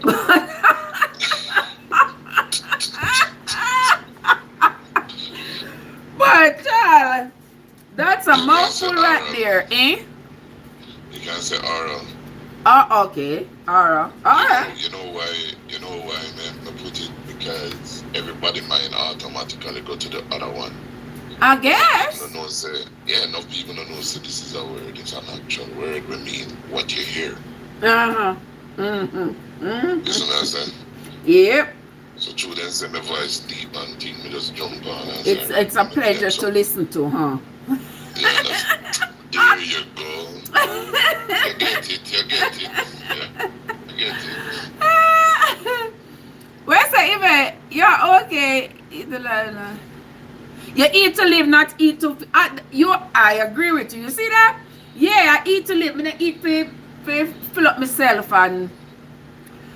I learned that eventually because blame it on Andrea. Andrea always tell me, oh, make ton cornmeal. Oh, make some potato pudding. Oh, make this and me there make them. Me not have nobody else to eat them. So me just make them and eat and before you know it, I was 210 pounds and can't manage it. Yeah. How tall are you? I'm 5'11". You know, you need to stop it. Eh? I say you need to stop it. Why? No, me not say the weight is a good thing. Me just say... Me need to stop it, that me that tall? From the moment... You see the moment you step back, that's what I'm saying. You're tall, it's easy for doing it tall. Don't get me wrong, you do what you do, you get it? Mm-hmm. It's easy for doing it tall. Well, it was a struggle for a minute. It was a struggle for a minute. You know something funny. Right? I bet you say you did go through some things, or you need to live like how you done normally live. Normally when you go through things, it's easy to it. You know that. Well, that's not true. But you know the funny thing, you know, so when I was really going through things, me never put on a weight, because I never had to eat. Right. After me come out at the other side of the mountain, that I started eating, and I think using the food to fill the void, I guess. Yeah. So Really, you want to know something funny? If you look on it properly, don't say use the food to fill the void. What was going on is that you were pretty much, in a sense, eating to survive, but never realize the time you did I eat, you just did I try stop the gap, because I can bet you did have one point where you go, you know what, I only eat when I'm hungry, and then sin. People don't realize that they think they make you gain weight. Well, that is true, because your body don't know when you're going to eat again, so it just holds on to everything. You know, after that statement, they're alone, never fun. Just after that. No, man, I throw it out. Yeah, it holds on to the food, because you don't know when you're going to eat again. They say, like, we're not going to be starving again. Gaja, what's up? Right, what you do a while ago is one, you also recognize. But you know what some people do? Morning, Gaja. They must stress over the weight. They must stress over the weight and gain more weight. Stressing over the weight they have gained? And gain more weight while they must stress over the weight. While they must stress. Maybe that was me, because I was stressing over it a bit. Yeah, I was stressing over it, because I'm like, what I'm doing, putting on all this pound, putting on pounds. Like, what in the world is going on? My face big so, my belly big so. I can't put on my clothes. My clothes don't look good on me anymore. I'm like, what in the world is going on? So then I became intentionally determined to get rid of it. Yeah. Remember, not enough people don't realize. Most kids from here talk true. We did fat.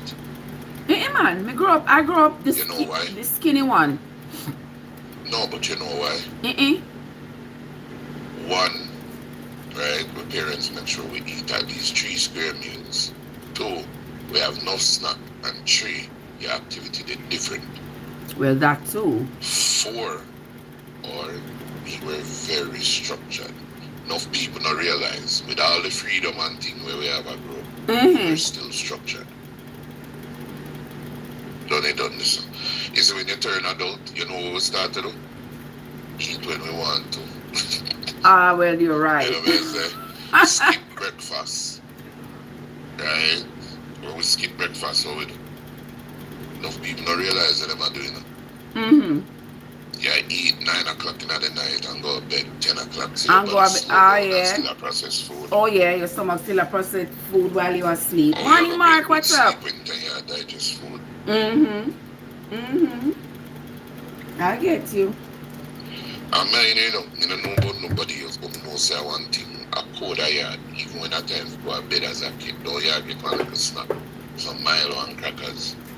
Milo and crackers when we get home, you get little.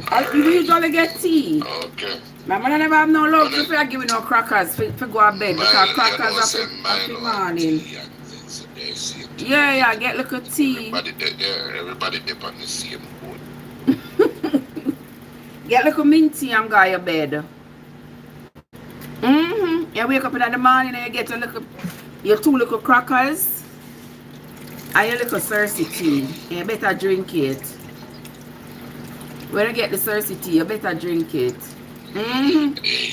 You can't left out of the house if you're not drinking. But at one time, at the summer, I did nail like. You nail like? One thing new. Golden seal. Herb. My gosh. Oh, the herb they will get to go back to school. Yes. My wake up in the morning, you know, and you smell that, you know, it lit up the whole house, you know. Yes, man. Oh, I watch just up. go and like say me go and like me a sleep out right. Yeah. Because most of that come you can't help. You can't help. My mother used to make sure we get it for drink.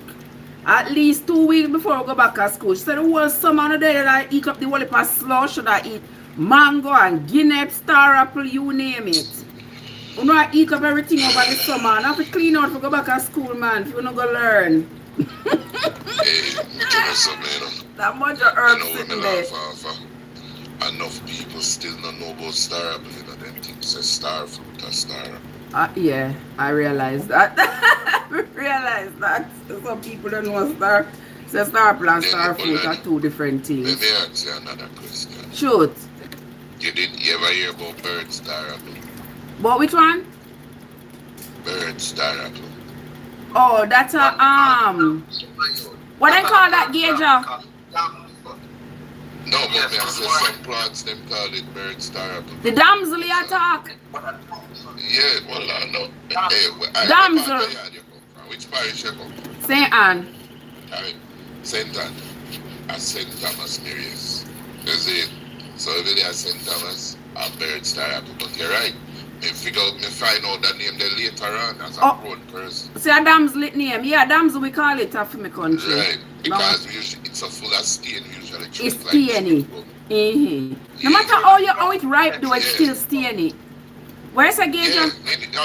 It have a little sweetish taste, but we usually we call it nature's bubble. Yeah, man. But alright, a damsel in name. Damsel. But me just I say bird star. Oh, I guess I know other parishes and probably call it something else. Yeah, man. You know what cool though? Yeah, you see if you're not left out in your parish, you lose out on enough. You lose out on a lot, may I tell you. Trust me. You lose out on a lot. You know, some man that'll be like, yo, I start up, I know it as no. I know it as that, but I know it as damsel. Damsel. And the tree look just like one star apple tree, because see where the leaves appear. I see him here, so. Yeah, see where the leaf them look. With a little shine, almost like So I bet you guys don't know about busu. Oh, you mean busu? Busu not the little snail when we say eat a Portland. Yeah. Oh, King said it turn in a gum. I chew the damsel when you chew it, it turn like bubble gum. Yeah, man, Yes. Yes, you're right. You're right. You see, busu. But if it's ripe, if it's very ripe, it take a long time to turn into gum. Yes. Oh. Yes, you're absolutely right about that. You hear that, Mark? Real talk. Oh, okay. What you were saying about the busu, Gager? So, like you must say, if you don't leave a parish, you don't know a lot of, you don't get a lot of the culture. Because me never know say people eat busu. We always see them, we used to call them the water snail, because anywhere water there, you see them a crawl up on the wall. At Portland, me go see people like... But I was raised up in the western part of Jamaica, and when I was a kid, I knew them, but nobody never eat them. Right. And then, I started work for the coffee board and working in a St. Mary. And then I see the people who start eat it. Come start driving to Portland. Alright. Find out to the people. Yeah, at Portland, me go see people are eating. Me I say, what? Right? Yeah. Everybody good, Mark. Alright, what is Wilkes? The Wilkes. I don't know about Wilkes. I want him Wilkes. Not I look something like crabfish. Look like It look like snail. like snail, like little crab them in the shell. Mr. Nice Guy say me not eat it. Oh, I know them one that you know. Alright. when you stew down some Wilkes, man, it look crazy, you know. You wonder where I eat, you know. But man, the gravy nice one. The Wilkes. Ask me for something you don't eat now. No. Why not? Why not? Because I don't like say it just me don't know brother. I don't front. Me not Me eat. don't take a taste, but I don't know. Mark, me not eat it. Mark, you like it? No, sir. Me not like it. Me never try it, but we go to Portland and go to people that eat it. The Busso. Definitely. The Busso and Listen, I them. took my daughter to St. Mary Yeah. when she was like about say 10 years old. Fly her would come to Jamaica, spend the weekend, Easter weekend, and we went over to, I think it's Port Maria. Off the coast of Port Maria, there's a little island and climb up. I climbed straight to the top. And then we went into a place called Wood Park to a cockfight. And they were having a cockfight. Yeah, man. And the guy said, you know the rooster, when the rooster win the fight sometime, they have to unalive them, they can't live. Really? Yeah, man. Yeah, man. Really, man. I remember The so they guy put said- blade and thing, you know, so they win the fight, but Yeah. if enough cut up, they can't live after that. Oh. No quality, Right. Yeah, man. So They had that- enough that things to said- tell you go on a yard, you know, Trev. Really? So watch me now. Yeah, man. So the guy said, if we eat them sell it, cook it, stew it, make it into a soup. I'm a bite. And my daughter sit out there and watch them slaughter the thing and eat it. We eat it, man. We couldn't believe that she wanted to eat it. She said, yeah, I wanted to eat it. She tried. Maybe I just me, but We got Portland. But you want to know something to get, you know, say it have a sweet taste to it. You don't know why. Yes. It have a better Yeah. taste to it, you know, than regular Yeah, chicken soup, you know. Chicken. Neil, big up Yeah. yourself, I don't know. Go ahead. oh really? That's the next thing. When I go to a place, none such. We go up there bird shooting. We get like a whole lot of bird, pigeon, everything. You know, so we Ten clean times. them up, freeze them, and bring Yeah. them back to the States. Bring them back into Yeah, the man. States, hide and bring Bird? them back into the States. And men are going to the backyard one day. And her mother inside of the house. I'm going to put her on a pot right on the grill. I'll make a pot of bird soup. Her mother couldn't believe it. Her mother come out and said, don't bring this inside. When I was a kid, we used to catch bird. Then I eat it. I You eat know, them. them bird, they come up here to reality, then the first time see cornichons. You know, the cornichons. Oh, the cornichon, them little, me think I did bird. Me think I was Me didn't like, say a bird to Think my I head and front. I showed. And I just sit down there and pretend.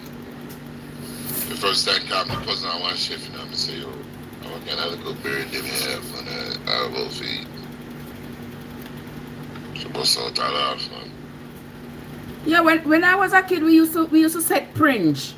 We used to set pringe and catch a bird them. And put a little dry corn and thing in there. Yeah, right, and pick them. Yeah, and I make them up. Yeah, man, Hey, pick them and say put them pringe, on the you know, stick and and one roast of them. the nicest thing, you know. I'm not telling you, you know, when you hear the pinch pop, man, you see bird that fly up on camera. And one of the funniest thing, I went and they fly away with the stick, and you need to Flower with the stick and then you have to go look for them. see how it is. Oh my God. I don't think them put in Jamaica. Put in Jamaica still I make pringe. They don't even know if you make pringe. No, sir. I mean, I thought, Put in Jamaica still I make pringe. And that used to be for with food and for snack, especially in the summer. But watch me. Eh? Jamaican kids can't even. You know, Jamaican big man, when I mean kids, that talk man in them 40s cannot make wood fire. Can't even make wood fire. no, sir. Yeah. Me tell you something, Jay. Enough people don't know if you build it because them things say you just put the wood and just stack it and done. No. Wood fire, you have to stack a flame everything and then put a good one, a thick one on top so that it catch and stay catch. Watch me now, brother. I came down, went into the woods, take a hatchet and chop on some pimento wood. Aye. I did the 2024. And I pick one whole heap of breadfruit. Nice upon goat, nice ramming. I said, look at one thing. And we wake up 4 o'clock in the morning, and all of my brethren them I will go there. And I tell them, say, put on the pot we're going to start. And no man could not catch the wood fire. Man, I called me out of my bed. They don't know if you catch wood fire. That's tough, yeah. Yeah. They don't know People don't know about the if you smoke. catch wood fire. They don't know Yeah, about the run them, smoke. man. You don't even know. Now when we usually cook a river, you know, we are running. If you don't know, forget Mr. Nice Guy. You get laugh at it. Everybody It have tastes a so duty good. when you're there, river. A banana porridge, you know. Let me ask you a question. Who knows a thing called tar pod? Tar pod. What name, Gator? Tar pod. Yeah, tar pod. What that, one fish? No. It's a tree and it bear a thing. I don't know if it can eat by human being, but bird eat it. It opens up just like ackee, but it have very, very small, like a red seed inside of it. Tar Most of pod. them might, Listen, you can look it up. Ask them. it's shaped just like ackee, right? It opens up just like ackee. It look like pomegranate when you see it on the tree. It look just like a pomegranate. But it opens like ackee. You have to come for it. And it have some little red. Some little red black seeds inside Yeah, of the it. red and black seed sound familiar with you. I tell you, no like. So watch me now. And bird eat them. So we have a way to go underneath the tree, camouflage yourself. So I usually cover myself with like a fertilizer bag and put some string in it and a branch. And take a string and make a loop right in front of the tar pod. And when the bird push them head in it, we just pull it down. And it Oh, that's catch them and genius. hook them out. And look, when we got tar pod tree, no man now come back with less than a dozen bird. You know, say, me go Miami the other day, I see somebody cut down one of the tree and put it outside. My neighbor, and she said I did some African own the house before. But she said them used to eat it, but she not eat it. Me tell her, I don't know why either. Because I'd never seen it before. It's shaped just like ackee and it open up with a little red something them inside of it. And she cut it down because she said, I don't know what this. I don't want this. I'm not used to this at tree, so she cut it down. But I never know say I saw it named tarpan. Tar pod. Oh, tarpad.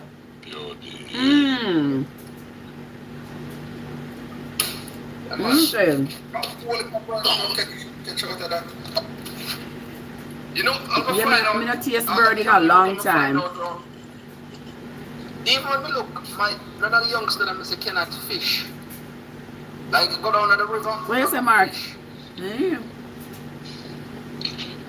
Hey, Gage, you remember when we usually catch a perch with bun up rice, scrape it pot bottom, and fill it up with water and slide the pot cover and make sure I say I want good heavy pot cover and like it Dutch, you know.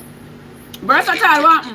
You just make it perch and run in there, you know, put approach from the opposite side and slide up the pot cover and leave it out of water. How we can think, son. What the perch, the fish? In Ara? Coming out here now. Like on a Sunday, and drive like about say an hour from my house, you know. Go catch fish on a Sunday, you know.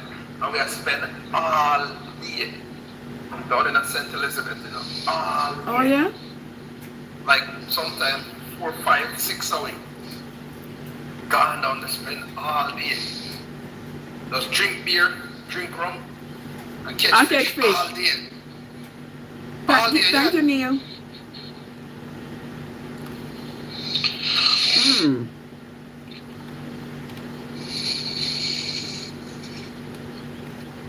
And remember, I said, me a cook. Versatile sound like she versatile. So that versatile. Versatile no one man. Versatile a woman, you know. Oh, yeah? Yeah, so I'm so versatile. No, what a woman.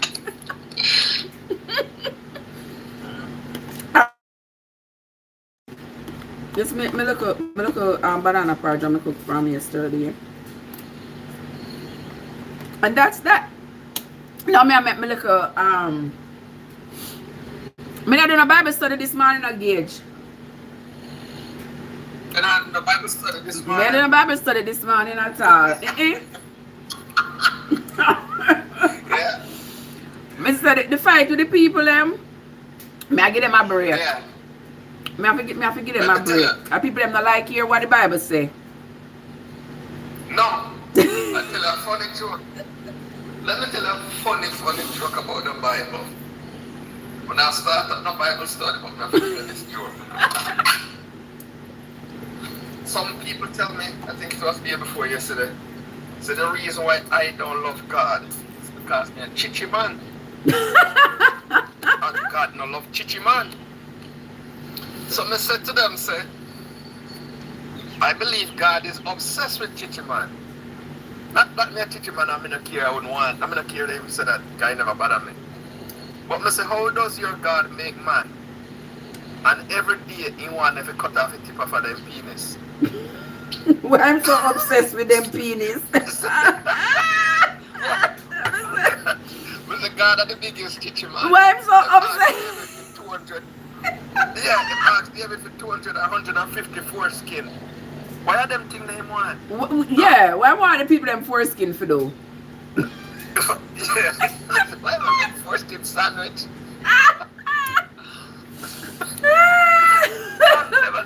The people them they cuss me, they don't want them tell me no bother me, because I say, no, but me not here. No matter to me, call me anything you want. But you got love foreskin. Yeah, with Say, you. if I get up one day and tell them that I am making cars, and when I make the car and sell it to them, I say, cut off a piece of the muffler. If I would look like a man who can't make car.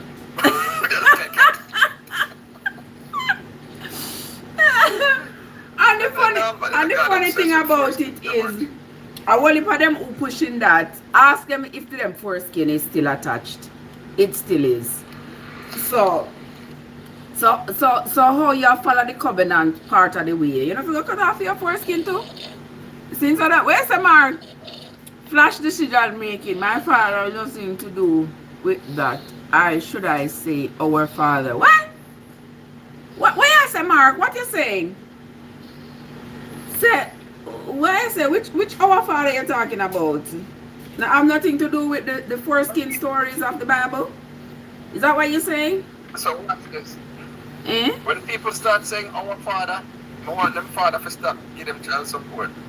If my kid ever thought about no, I'm praying no our Father, she'll never get anything from me. But this one her, when God care. Me can bust my ass, raise your son in school, work hard and build up my little portfolio, and now you're going to talk about our Father. No. How would they sleep? Versatile Fast asleep. My boy like when some big foot truckers style. Oh my God, Versatile and go up Worker Hill.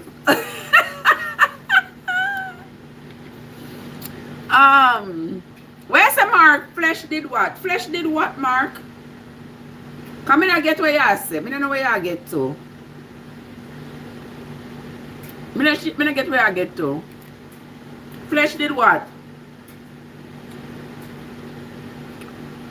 You have to talk out one old sentence if me get what you're saying, my friend. Otherwise, I don't understand. The kind of just drop like a random words, I don't get what you're saying. But you talk about your our Father business. That's what Gaja was Whereas if I ask Gaja who granted him life? What? Gaja? Nobody. It was telling me it was not a grant. My father and my mother did the sexy dance and I came about. That's it. You hear that? You hear that, Mark? Okay.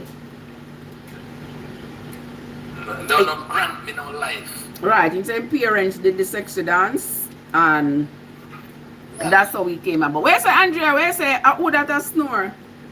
Bluetooth connected. I'm a friend, man. I have to silence him. Who that? Is that my king just a forward that place? King Crash Out, what's up? Yeah, King Crash Out. Out of curiosity, right? This man in me here talk to Andrea, and nobody knows Andrea pop up in the Remember, I am on the talk and I'm on the tube. I'm double streaming. See, yeah, man, cause me did that thing say you gone one way around a one part, you know, with the Oh, no. No, man, you're good, man. You're good, everything. Crash out can bring up himself, you know. Eh? Of course, Crash out. No, he can't bring up himself. Why he can't bring up himself? Crash out, no moderator. Yeah, what's your moderator? You can take down people, but you can't bring up yourself. Oh. I don't think it makes sense, but you know, I want me give him one team moderator.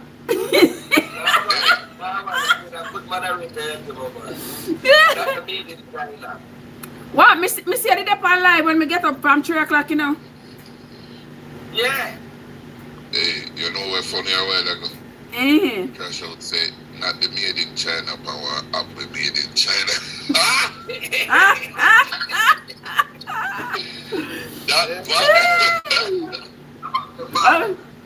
Oh, Andrea say if you not look fair, I'm tell you no how they. Alright.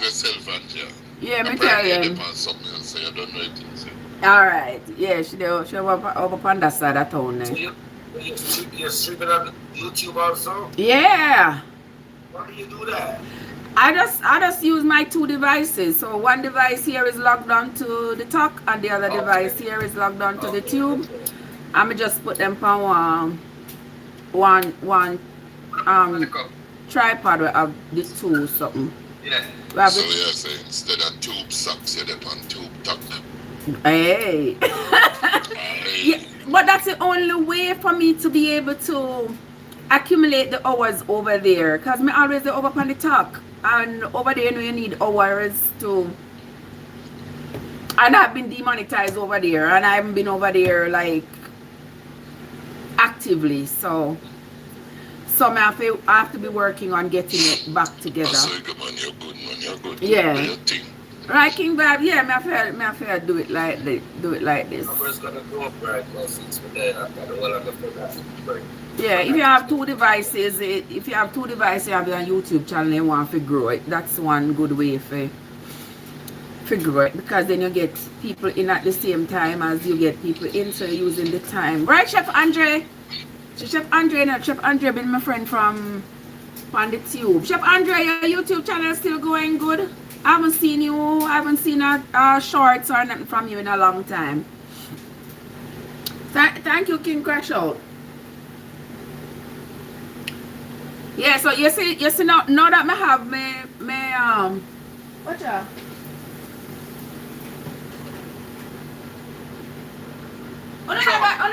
Only never hear this sitting. Only never hear this sitting cook out. Me can't bother with it, you know. Watch it now. Me say.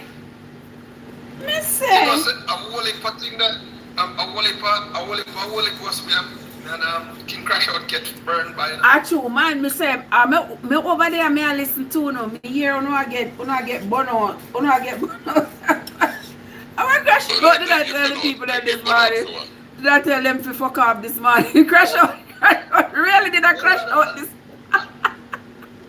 One point them say we are demon, you know. Oh yes. We go over there, me hear them over there tell you, oh no, a demon and all these things. The thing is, you know what I have found? The people who are ready to call non-believers names, they themselves have not read the Bible. And it is out of fear. It is out of fear that they are following what they have been told. And when they hear somebody say something is in the Bible and it's not in agreement with what they would have thought would have been in the Bible, they find some kind of excuse as to why it is there. Oh, we need context. And oh, when the Bible clearly says what it says. But they still want to antagonize people and tell you, oh, you're going to go to hell and all these things. 2 things they say to you. 2 things. You not read it in a context, or you don't understand. And you don't understand. You just don't understand. Mm-hmm. Me say something this kind of half left, but me gonna say it to you. Mm-hmm. You have one content creator, one muscular woman, shapely still on IG. I mean, I laugh because every minute I scroll IT and I see him, I just feel a little bone tremble because the way he angle knife. I mean, when I alone see that as potential danger. No, I don't know, because I don't go over IG now in a long time. My gosh, man. The way the woman always a throw things and I can, don't get me wrong, I can say I practice and really get it. You know what I say? Because I see him over there yard and things, you see him and then do some cool tricks with the machete and really. But man, anybody who can handle a knife like that can't think. Anybody else can do an angle knife or machete? Angle knife and machete like that, man, not safe. I never see him. Well, I say Andrea said them a bully. That is true, Andrea. They want to bully you. Thank you, hey. When you're in agreement with them, they want to bully you and they tell you you're going to go to hell and you will soon learn and all of this nonsense. And that is only true, that's still. they can't argue their point successfully. Watch me now. I used to mash down some Jamaicans and some Africans. Mm-hmm. Let me mash them down. After them rebuke me and tell me about spirit and Holy Ghost, I said Africa is having a brain drain. Mm-hmm. Jamaica is having a brain drain. Yes. If Holy Ghost and spirit was a real thing, do you think they would not recruit spiritualists from Africa and Jamaica? I said all them left on with the spiritualists them and the spiritual advisor and the pastor them. They take away all of the educated people because there's no value in that. But you want to know something funny, Mitchie? You want to know something funny? Silicon Valley and Wall Street have no use for the foolishness. Well, may I go say this? The people them are actually tapping for the most part in the talk. Think about it. You understand? If you're gonna give any kind of respect to spiritualists, them also have the utmost respect for how the world run. And stop sit on one place and attack like say it's something that miraculously happen. Mm-hmm. And that is the point. Mm-hmm. Anybody will believe in a spirit and anything of divine intervention and divinity, right? Them hold it and them still go live life. Mm-hmm. They dig. But then they are rah and a go on and when they call it rebuke you and I rebuke everybody like say nobody get in a place or position. Mm-hmm. A lot of them never rebuke the slave master. Aye. I rebuke the chain and the musket. And the wooden ship. And I can't say nothing to this. Yeah, them never rebuke that. Yeah, they never rebuke the sugar plantation and the cotton plantation. We're done with them.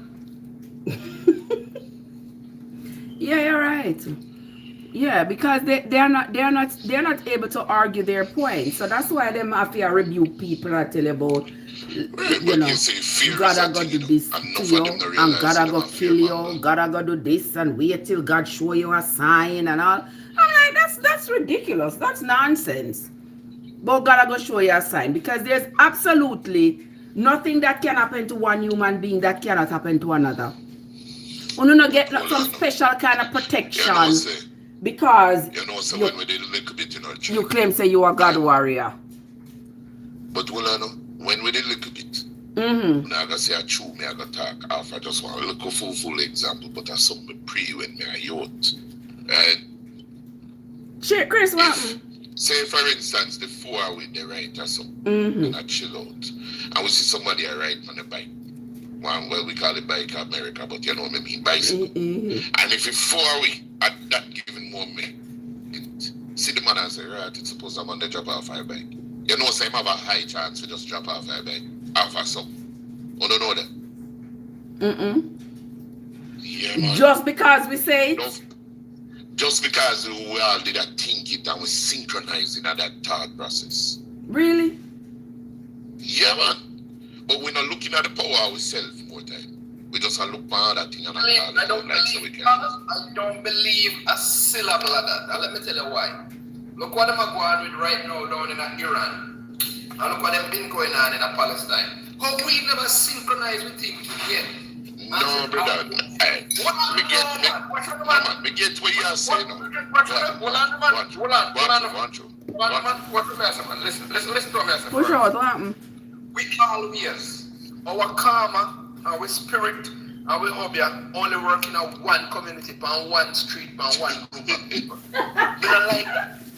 If we power, against one family, if we obia our spirit, our spirit can make people drop off a bicycle, drop off a tree, crash pan car, and drown in a river. Why is the spirit can't in another use?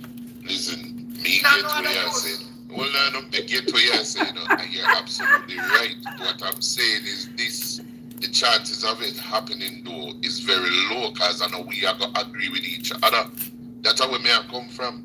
Listen, me now I said this and that because brother I said Thomas me bro. If me if you tell you the things that me say, right? Me not believe in none of them, even though me see some things happen, but me not gonna walk down a path and me say me believe in it, me G. You get what I say? Mm-hmm. When them man a pucker drum and man a climb tree backward and thing, me not go around and say, boy, me believe in it just because me see it. We don't know the skills that people have. A man can't climb tree backward. To me, that is no special gift. Because me no man ride one wheel bicycle. Exactly. No, but you get the point. All I'm saying is that me not gonna come up here and talk about say, boy, this is a true belief and so forth. We see some people with skills. You dig? At the end of the day, me just show you a phenomenon. Say, hey, this and that, because listen, bro, as much as it may be, we can there all agree on one point, but at the end, after that, we not gonna agree on nothing else again. No, not the same thing. Mm-hmm. It just is what it is. But me just give a phenomenon. That's all. I don't know if you believe and walk around the place and I chant and them things. Nah. None of that.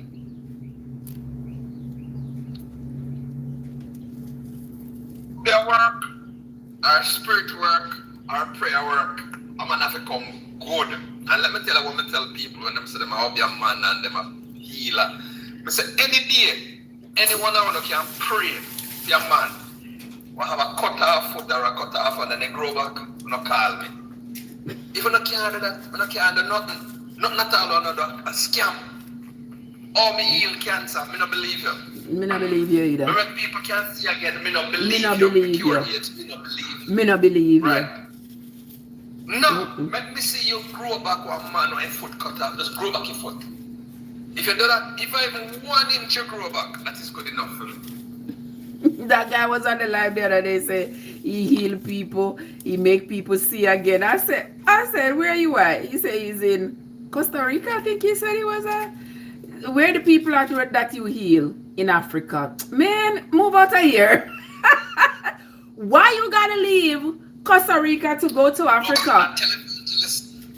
If you go make people see. One day, when them call me, him tell me about God, just show him a vision. God told him that there's going to be a lot of prosperity in my life this very year. All my dreams are going to come true. I am going to prosper more than anything else this very year. And I was like, really? He said, yes. He said, that's what God told him. God tell him about me specifically. Then he said to me, I must just get my credit card out and just plant a seed fiat offering of $20 US. You would So be I said, crazy. did God tell her that I wasn't going to? I said, did God tell her that I wasn't going to give you shit? I can't wait. That is the first thing. That is the first thing God should tell you. I'm not going to give you shit. Where's the mark? God just show me you. God just show you my future. God show you my future. What I'm saying of my future. If they carry us the dead, Gabriel said if they carry us the dead, they can't do anything. They can do nothing. Just in their minds, they think that because they say, yes, I believe in God, they have some kind of magical powers all on a sudden. That man the other morning, I told him there are lots of blind people in Costa Rica. Why you can't make those people see?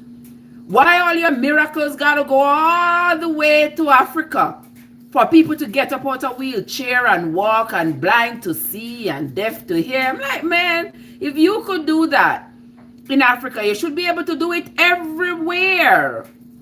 everywhere. You should be able to go around the Caribbean, go around South America, and heal everybody who is blind, everybody who is sick. It's a proven thing that you say you have to can reproduce it in any condition. Exactly. Why it's got to be so selective? You have to go to Africa where those poor people don't know no better. You go over there, go trick them and manipulate them, take their land, take the 2 little shillings they got and stuff, and tell them how you making them see again. Nonsense.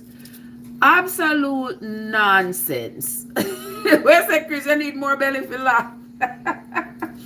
Listen, if these people can cure diseases and do all these things like they say they can, they should be able to do it every time, every day. So they should be able to walk into a hospital at any given day and be able to heal those people in the hospitals who are sick.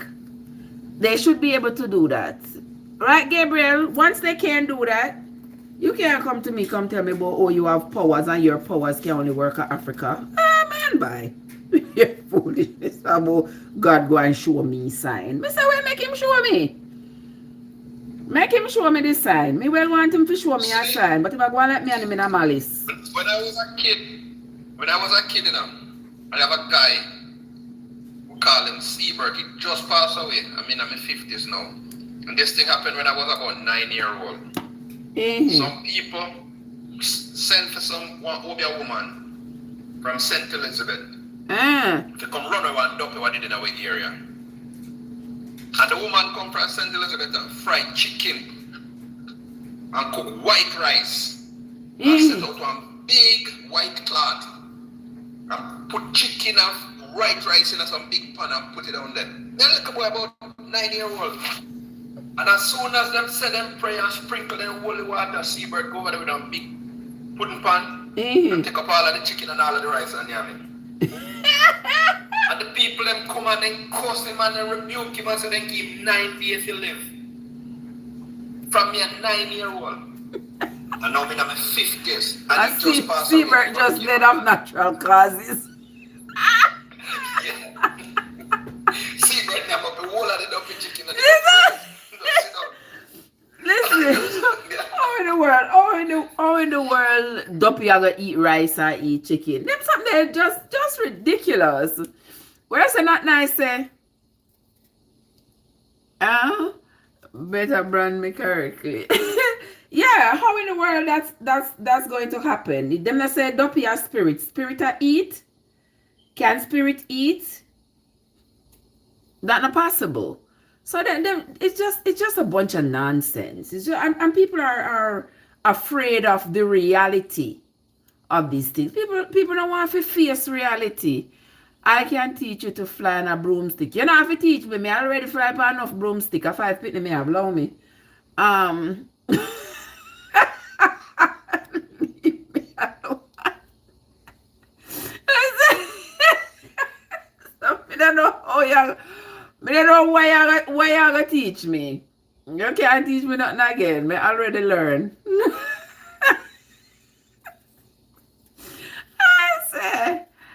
Why they see? Tell them to love me, Chris. If they love me, me want say nothing out of the way. Cause I'm being polite. I'm being polite, just realistically polite. Yeah. But that is it. And that is why even when you see me coming in the mornings. The broomstick one. The broomstick one. I don't know why Mark messaged me so early in the morning. You see, that's why when I come here in the morning, I'm come and I read the Bible and the people them get their britches in a bundle because them can't understand what is in the Bible. And them I tell me, say them for pray and ask God forgive me discernment. Then say me for pray for brother. Make God open my eyes and my ears and teach me what is in the Bible. And when I ask them if them understand when me read, them not understand it. So the same discernment for me for pray for. Why you not pray for it and get it so you can understand what is in the Bible? Or is it that you just want to close your eyes and ears? you don't want the awakening that is right there in front of you. Because you know, so people are afraid of abandoning their religion. But let me tell you, no, it's not about abandoning the religion. A 3 or 4 set of people go to church, you know. Tell me them. First, Kadoy. the preacher, or the con man. And then you have a second set who hang around the preacher, who are the second tier con man. So you call them the church leader and the elder, so them get the little crumbs when the pastor can. And then you have the third set who truly believes that them better than somebody, so them want to go one place where nobody else can go. Okay. So them come to church and call, then go to heaven. And they better than you. And then you have the final set, who in a state of helplessness and believes that God can help them. That's it. There's nothing chilling for no group in a church. No make no effort to help themselves. Then so gotta go help them. You hear one thing what we usually tell one another back in the day. You ever see some drunk cry eat one dead body? I see him say drunk of them go on with the congregation like church. You see, so they have a preacher drunk with the pant of everybody open up the wing and I preach. And then you have the other little one them. Food. The other little one them get the crumbs. So, this whole religion thing is such a damn scam. You left out a white way and bad, man. You see some things, man. You can't believe it, bro. I real talk, man. Yeah, true. It is such a scam. You see it as a kid, but you never really put it together like that. Then you hear a man say, hey, all the people never go to church and drunk, bro. that kind of load on, but you never. They say you have to take bad things to joke, man. But you never hear about the positive in the Bible, only negative. I know that, you know, Chris, and I say you only hear about you're not hear about the positive. You only hear about the negative. When you read the Bible contextually, you will see that both are represented in the Bible. But when you come to argue as to whether or not the contents of the Bible is bearing any weight in your life, you have to weigh the two, the goodness and the badness. I have seen goodness in the Bible, like, you know, when the Bible say, you know, you mustn't steal and those things, those are values that you would want to instill in your children. Those are values you would like to embrace. But then again, in the same Bible, with the same God who has basically is merciless when it comes on to people who don't agree with him. I just dead people for days. Look how many people in the Bible, how much unalivings that were done in the name of God when them say a God tell them so. So if you believe, say, a God tell them to unalive all these people, what is that going to make that God? Is that going to be a merciful God? Or is that going to be a revengeful God? Which is it? Because if you are merciful, you are capable of expressing mercy all throughout. Why would you at times engage in such atrocities as to unalive so many people? I mean, the Bible extend much grace. I just bet. What me find funny is that they literally put human emotions to God. That to me are the biggest blasphemy ever. Yes. You understand? Yes. You know? What was that? Oh, they put human emotions to God. Yes. God jealous. God, yes. So what now? May I agree with you now? But hear me now. The worst thing I've ever read in my life is the Bible. You saw me mean, Mark? Book. I'm not kidding. Watch me now. And the worst part of the Bible is the 10 Commandments. There's no part of the Bible as terrible as the 10 Commandments. The first 3 commandments make God look like a narcissistic egomaniac. The first one, thou shalt have no other God but me. Alright? If you are God, why you make other God? I know my responsibility that you love God. Right, that's so. Right. If you make them, me go love them. Because you God, so me must love me enemy. and love everybody. So you can't tell me who feel love after you're telling me that. Thou shalt not take the name of the Lord in vain. So but me too, me can't say God Almighty. But kuya? Huh? But brother. But hold on. It get worse, you know. Hold on, it get worse. It get way worse. It never tell you not to rape, not to enslave, not to be a pedo, and not to abuse children and not to beat your wife. So if I want to go by the 10 Commandments, I just go by the 10 Commandments. Everything else the Bible tell me, why Bible not mention me, just do them. That's all. And all I'm going to say to them, say, hey, did the 10 Commandments tell me not to do it? And if they say no, well, me no broke no commandment, shut on the ass. Same so. Chris said the Bible is not for us, for everyone. It's for the Israelites. Exactly, Chris. Exactly. There are other people living in the world, and the commandments. In the commandments, ever say God says, call up the whole world and tell everybody that this is how they need to live. No, so it was only for one set of people. The other people were living their lives the way they saw fit. So my thing is, oi. You want to say something funny? Remember the word crusade? Remember when they usually come and pitch tent and pitch tent and take people to baptize them. You know what's funny about that word? You know what's funny? Once you gain look at knowledge, you get to realize the crusade are one of the wickedest things. You know why? Because they usually go around. People. Exactly. I say where you got there. They usually go around and look for people and say where you got there. And then show me your God. Yeah. Swing one sword and say, who forgot your serve? My God or your God? And the people that say, right. I feel God we serve. But watch me now. Let me tell you how the whole Bible thing I want. Wicked, cruff thing. Anybody want to believe in a God a cruff? They have to be cruff. If God, say you have kids, and you have more than one, you don't have a favorite group of picnic, or favorite group of grand picnic. People are going to say, man, I fuck with that, pardon my language. You have to love all your grand picnic, them, I love your picnic, them. But God can't have a chosen, he can't have a chosen of all the people what he make. He makes everybody, and him choose one man. Him choose one man out of everybody we're making of the world. And he said, the descendants of this one man are the people that I am going to bless. But Trev, look what those people do to other people. But look what man, I decide funny you part, man. Me want to drop that joke here, man. Drop it. Trev, yeah. Nothing against your gender. Nothing against your gender. Right? But if you have woman, a man love woman, the biggest psychology that they use is to make sure they don't get a woman in a church. Guy, all the way if you get him back them in a church. You know, so you're right. They use the women as the draw. If you read the Bible good enough, no woman not going on church, you know. If you read the Bible good, no woman no go to church. Let me tell you why you shouldn't go to church as a woman. Watch this.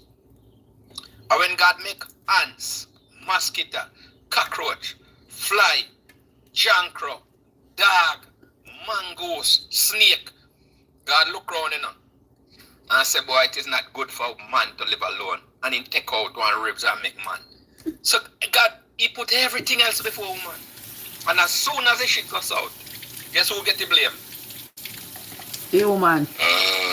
Eve get the blame. Trev, just like that, she never one child over there. So watch me now. If when Adam look around, you know, after God make all of the animal them, you know, Adam did say, boy, I like sheep. God that doesn't know about make woman, you know. But brother. Oh, you think? Because he said Adam saw no suitable mate among the animal them, so God gave him a woman. So if he did say a dog, me like, you know. Oh, that's God don't bother make woman. Everybody that get drunk. But what are they, brother? If Adam could have managed, if Adam could have managed, if Adam could have managed all one rhinoceros, I say a rhinoceros me love. But talk true though, if you love rhinoceros. Yeah, I'm going to call rhinoceros mother. Mother the rhinoceros, brother. Yeah, this Gabriel. Oh my goodness, Trev. You ever hear one other version of the book say one woman did exist before Eve? Me say, somebody put that in my chat the other day. So Named Lilith. Lilith, Yeah. Lilith So- is not biblical though. Lilith not biblical. Aye, but what we are here say is that you have many versions. And them I tell you say Lilith name cut it because Adam couldn't manage Lilith. So come Eve come in a book now. So them pick and choose who them I tell story about because one did more submissive. And still Eve give him bun. Listen here. Hey, That's what that a BS thing about Eve Kim Bun. You know, at no point, them never tell you say Eve Kim Bun, alright. That's true. Properly they never literally tell you. You're right. You're absolutely right. But about Eve That's Kim. why some man love heifer. What? That's why some man love. That's why some man. I must say Hitler indeed for put. Me don't know why. Where did I put this for this is? That's why some man love. Listen, Chris was saying something about men ribs. Men don't have no less ribs than women. So when them say God take out man ribs and make woman, that's because they just don't want to give woman the credit. Everybody were born of a woman. Nobody God not take out no ribs out of nobody make nobody. Even the famous picture. Yeah, not go so. Them have belly string, them have navel. Disconnected. If Exactly. Woman not supposed to have no navel. Them are That means them born from somewhere. exactly. So, Exactly. me tell you something, man. When you really jumping at this thing, man, people One always thing. have some mix up, but that one thing will show evidence, man. Yeah, you know, say, when they say, the other day, they finally find out which one come first. The chicken or the egg. Remember that when we grew up here? Uh-huh. Then finally conclude that the chicken come first because Thank only you, the chicken. Gabriel. The chicken have to come first. But them break it down No, scientifically if you say. No, the egg come first. And let me tell you why the egg have to come first. Alright, go on. You see, Let me hear this. The thing what we are eat right now, when I call it chicken, why you see KFC and make and cook and we are, that was made in 1954 in the United States, and we are eat egg long before that. So the egg came from another bird, which was not called chicken. So the egg come first because the egg is always called an egg. What we have called chicken, a crossbreed of a different birds till we get to it and call it chicken. Alright, I'm going to show you something a while ago where you do it. You know where you do a while ago. Invictus. Right? It's the state of fact, but the way it come around, alright. We get what you mean a while ago. You just state that it was a hybrid of a bird and more birds, and that's what we call chicken. We get that. We get all of that way you say. Because we know that too. However, the egg is supposedly not from the chicken itself, what we call chicken, but from the fact that it was birthed. So just like what Trev said, everything is birthed from something. So it has to be the chicken or the so-called chicken will come first, because only them alone can make it egg. From a bird, not chicken. It comes from a bird, not It comes from a bird, not chicken. I get you. Me not gonna say chicken then. It comes from a bird. So the fact of the matter is that the bird The comes church first, is in you. and that's why we are I talking. agree, Gabriel. When them ask the question, if them ask which come first, the bird or the egg, I would have said The the bird. bird. That ask chicken or egg. Hey, Tell them Trev, you know me like about this come like a rum bar talk. It makes sense. A real talk, man. A real talk. Ah, boy. This is really rum. Cad, Cad. Are we Cad gone? Cad knows something we can't do without her. What you say what you told? What you say, Gabriel? Gabriel goes to the one side. Listen, you need to listen to learn, not just listen to respond. Kadoy. that look like him. What? Can't come with the spirit of the dove. Come with the spirit of the dove. No, Holy the spirit Ghost. of the eagle. Not dove, eagle. Yeah. Tell him that. Tell him that. God, what happened? How you doing, Here. sugar? Eh, with Wonderful. us there, rum talk. That's all I say. A rum talk. Wait, I I don't know say. if you remember in the Bible there where in Judges Mm-hmm. it was Samson, the madman there, what his name? What heap of them? Which one they are? Samson, the one with tie up the fox, Oh, the Samson. 300 fox. What do Samson? Yeah, I don't know if you realize that when he got mad, Mm-hmm. when he went over to the Philistine side looking for a woman, right? Mm-hmm. And then he tell them to figure out the riddle, The riddle. where you get the honey from, right? And the wife now come and said to him, "Oh, how come you never tell me this riddle? The answer. To this riddle." He said, "I never even tell my mother and father. Why would I tell you?" Mm-hmm. And she bawled for a whole week, and he must be get fed up of her. And he tell her the answer to the riddle. Mm-hmm. Then she go and tell her brethren Go tell the the answer. people. Mm-hmm. So now he lost the bet, because he bet them that if they get the riddle right, he's gonna give them what? 30 sheep and 30 clothes and one wool. 30 set of linen clothes or whatever. So when they come and give him the answer, you know what he said to them? If it wasn't that heifer, that who tell you guys? That's what he said. That's what he said. Yeah. Really? In the Bible, yeah. It was that heifer that tell them the answer. Yeah, I would never know. And then he get mad and went back to his parents.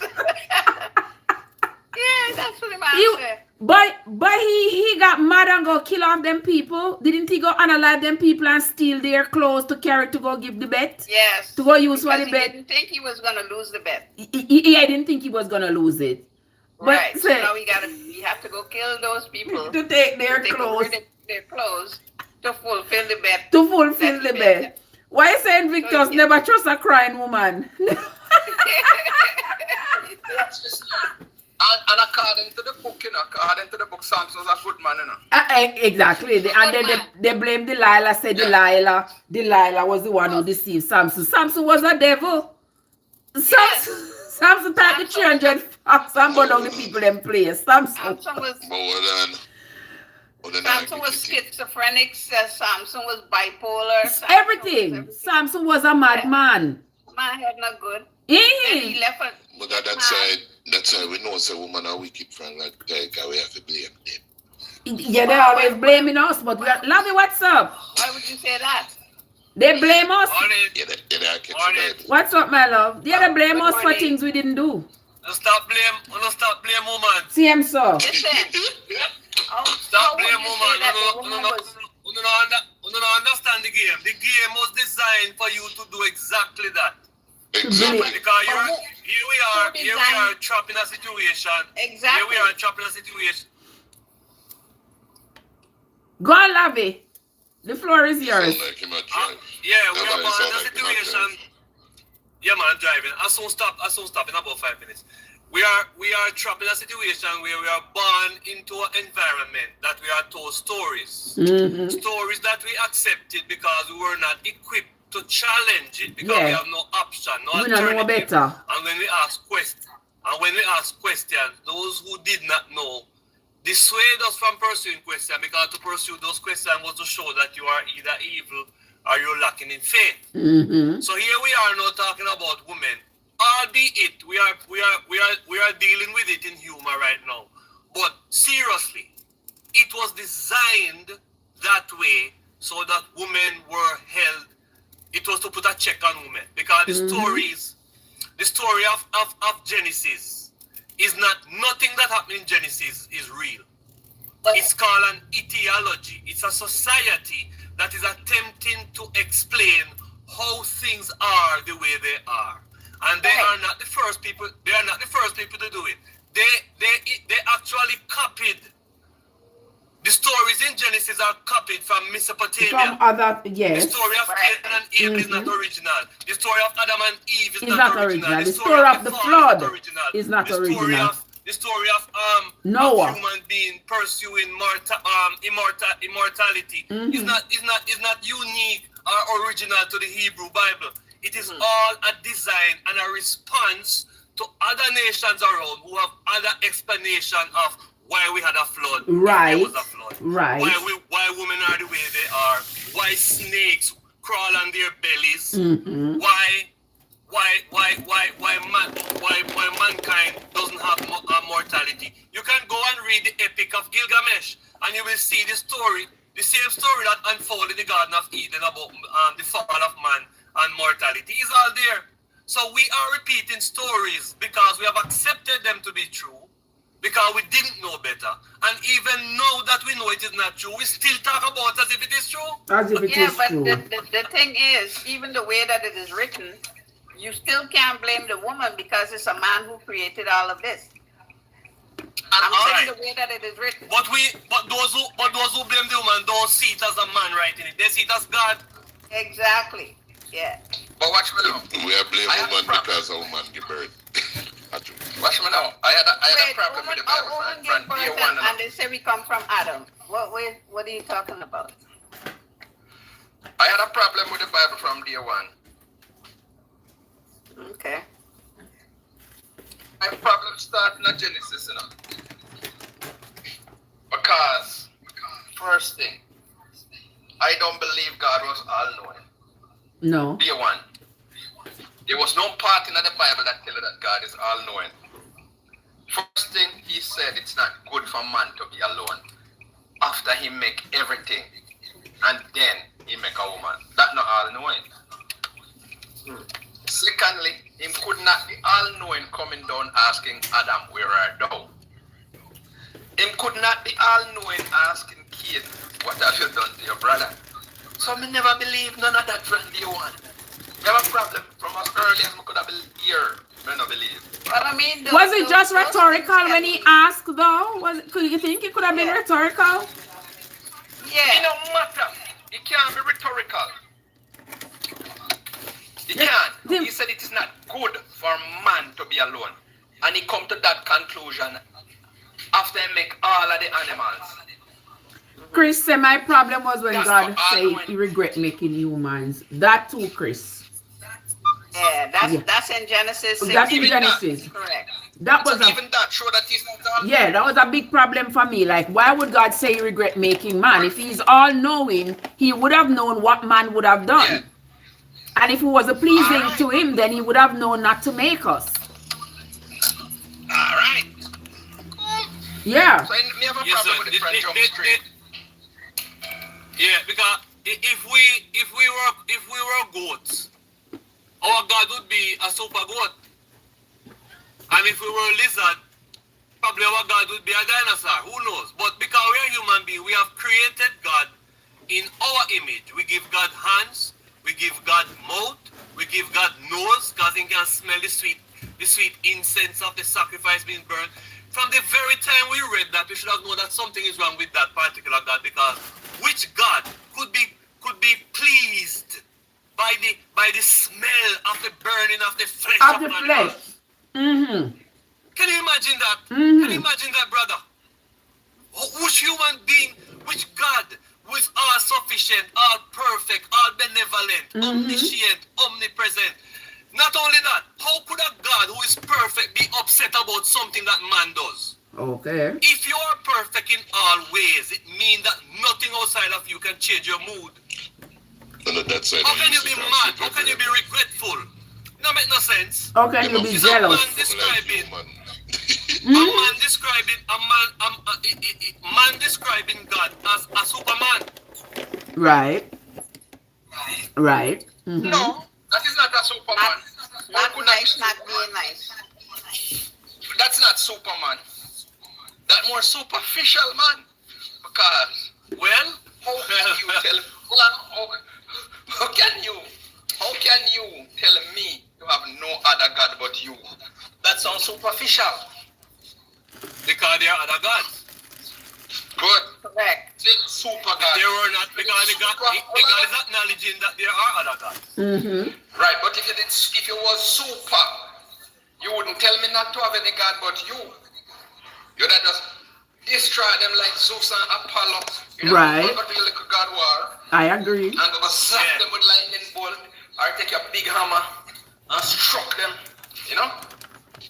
But it show you that a man are writing because the men who are writing it were aware that people around them have their own God. So Right. that's why they say no worship no other God. Exactly. Exactly. But if you look at Genesis, it's all theological expression. It is attempting every society, every human life asks the same question. Who are we? Where are we from? What is our purpose? What happened after death? And all of this is captured by how cultures express this is their perspective, this is how they see the world, and this is, we are living in a world that is dominated by the Judeo-Christian culture. Because as Dr. Henry Clark says, yes. Here's a question I'm gonna ask people. Christian always ask them, who make we? Where we come from? Yeah, How did the earth start? Nobody know, nobody want to know, and nobody care. And let me tell you, you don't care, I don't care. If you do really care how the earth start, that would not be a question for TikTok. You would have sit down in a one lab, you would have started your research, you would have get into the sciences, chemistry, physics, but you don't care. That is only an argument to show that you want to stay relevant in a certain conversation. But nobody don't really care which part people come from. Nobody don't care. Yeah. The fact of the matter is that we are here and all we are trying to do is to figure out how we can maximize our happiness and our success here. That's all. Mm-hmm. Yeah, and how we can maximize utilizing the resources around us. That's exactly. It. Right. Yes. Nobody not damn care about now who make the moon, who make the sun. Because at the end of the day, as me say, like we don't know, we have no awareness of the fact that we exist before we come here. And we have no proof that we exist after we leave here. Everything that happened before or after this life is speculation and belief. That's why we don't talk about it as fact. You notice something? Let me show you something that sometimes we don't realize. Look around the world. Whether you're a Europe, let's make a point here. If you're a European scientist, for example, European scientists, North American scientists, Indian scientists, Arab scientists, all scientists around the world agree. You know why scientists agree? Because science is about facts. But check out the religion them. How many religions agree together? None. Because it's based on belief. And that is a fundamental fact that people need to come to grips with. Scientists agree because before something becomes a scientific fact, it is observed, it is tested, over and it is peer reviewed. And get the same result. Scientists do the same experiment in a different part of the world. So it is factual. Religion is based on faith and belief. And that's why they can't agree. No, that's not true 100%. Religion is a political construct.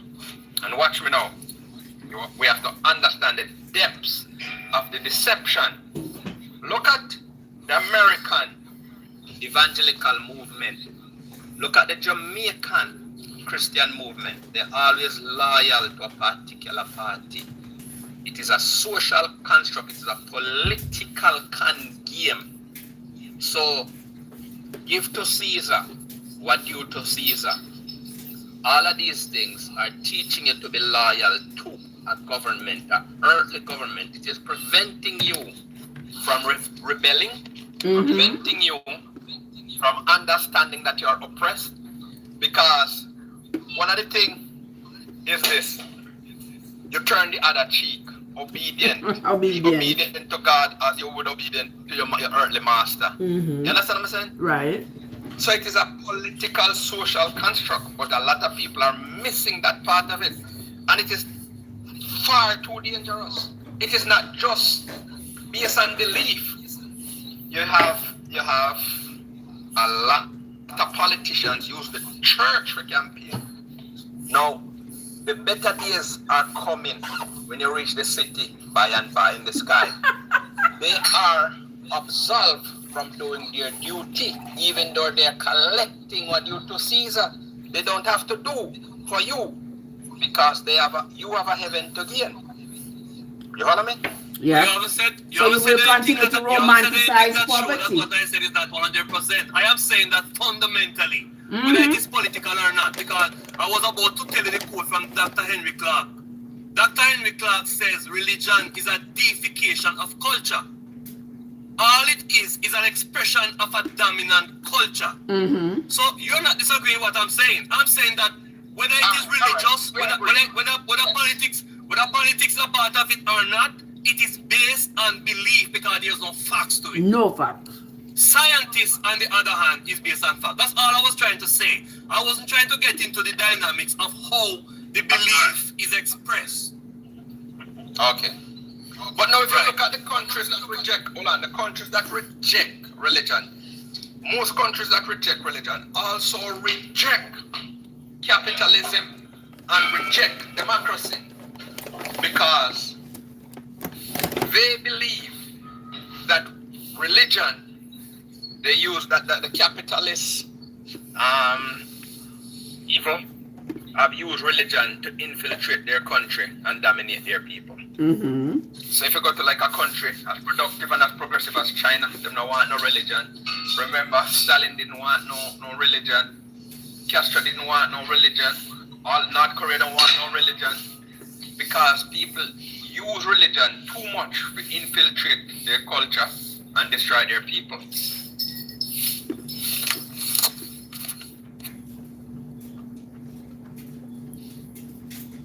You mean to tell me that the dictators were on the right side? Hey! That's interesting. Maybe they were, you know, God. I don't agree that China doesn't have religion. What China doesn't have is that China doesn't have state religion, but they have Chinese who practice religion. I think that what is correct. What is correct is to say countries that do not support state religions, because that is when it becomes a problem, you know. When the state become a part of the religion, that is where the problem begins. But there are countries that do not have state religion, but they do not prevent their people from having their religious beliefs. China is very oppressive when it comes to religion. Very oppressive. China, to practice in Christianity in China, it is an underground movement. It is not open on a Sunday, go to church, go up there, knock tambourine, and get down on your knee and a hallelujah. It don't think that really happen. It has to be private and in a secret. Japan, worse. Chris says it was designed and engineered to control us. Yes, it was. It was. China has formally accepted at least 5 religions. They have accepted Buddhism and Taoism, and they have accepted. China accept Buddhism long time, but I'm saying they are very intolerant to especially Western religion. Exactly. That's what I'm saying. That's why I was saying to you that you should be specific about that, because it is not that it's against religion, period. It's against Western religion, because Western religion, as I said, it is fit right into what Dr. Clark says. That is a deification of a culture where the culture itself becomes the God, pretending that there's a God behind it.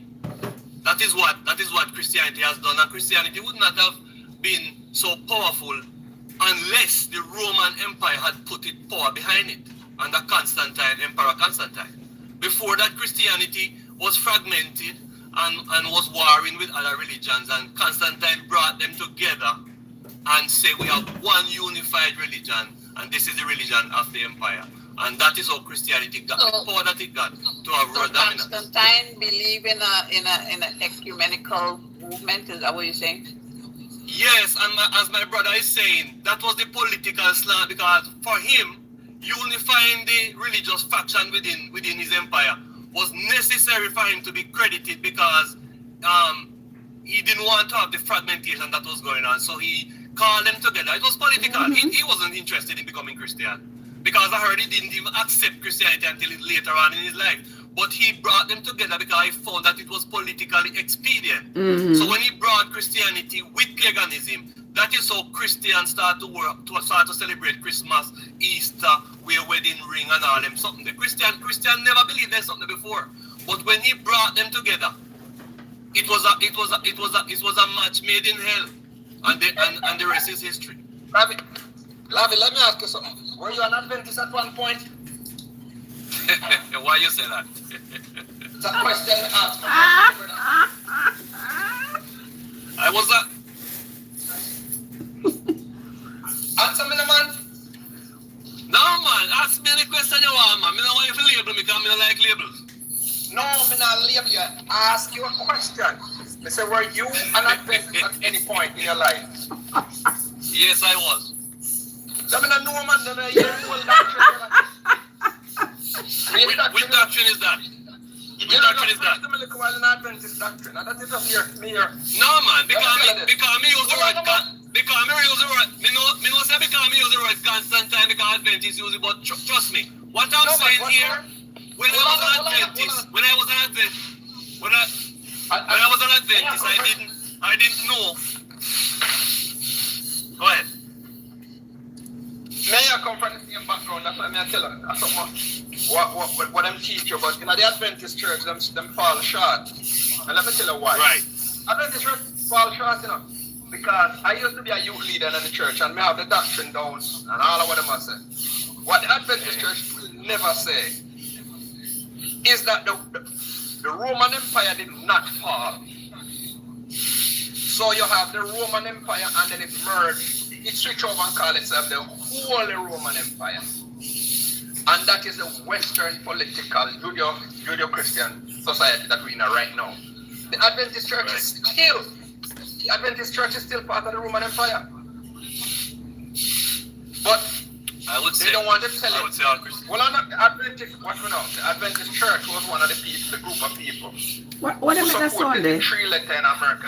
The C, the and the other two that destroy most of the Caribbean. Yeah. Because they use that movement to destroy any political structure that was anti-colonial.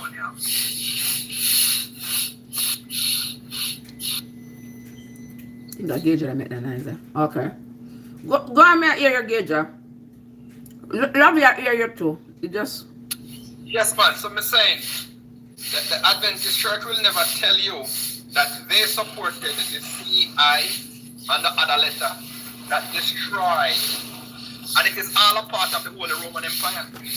That's what it's about. Okay. So it is not just about belief.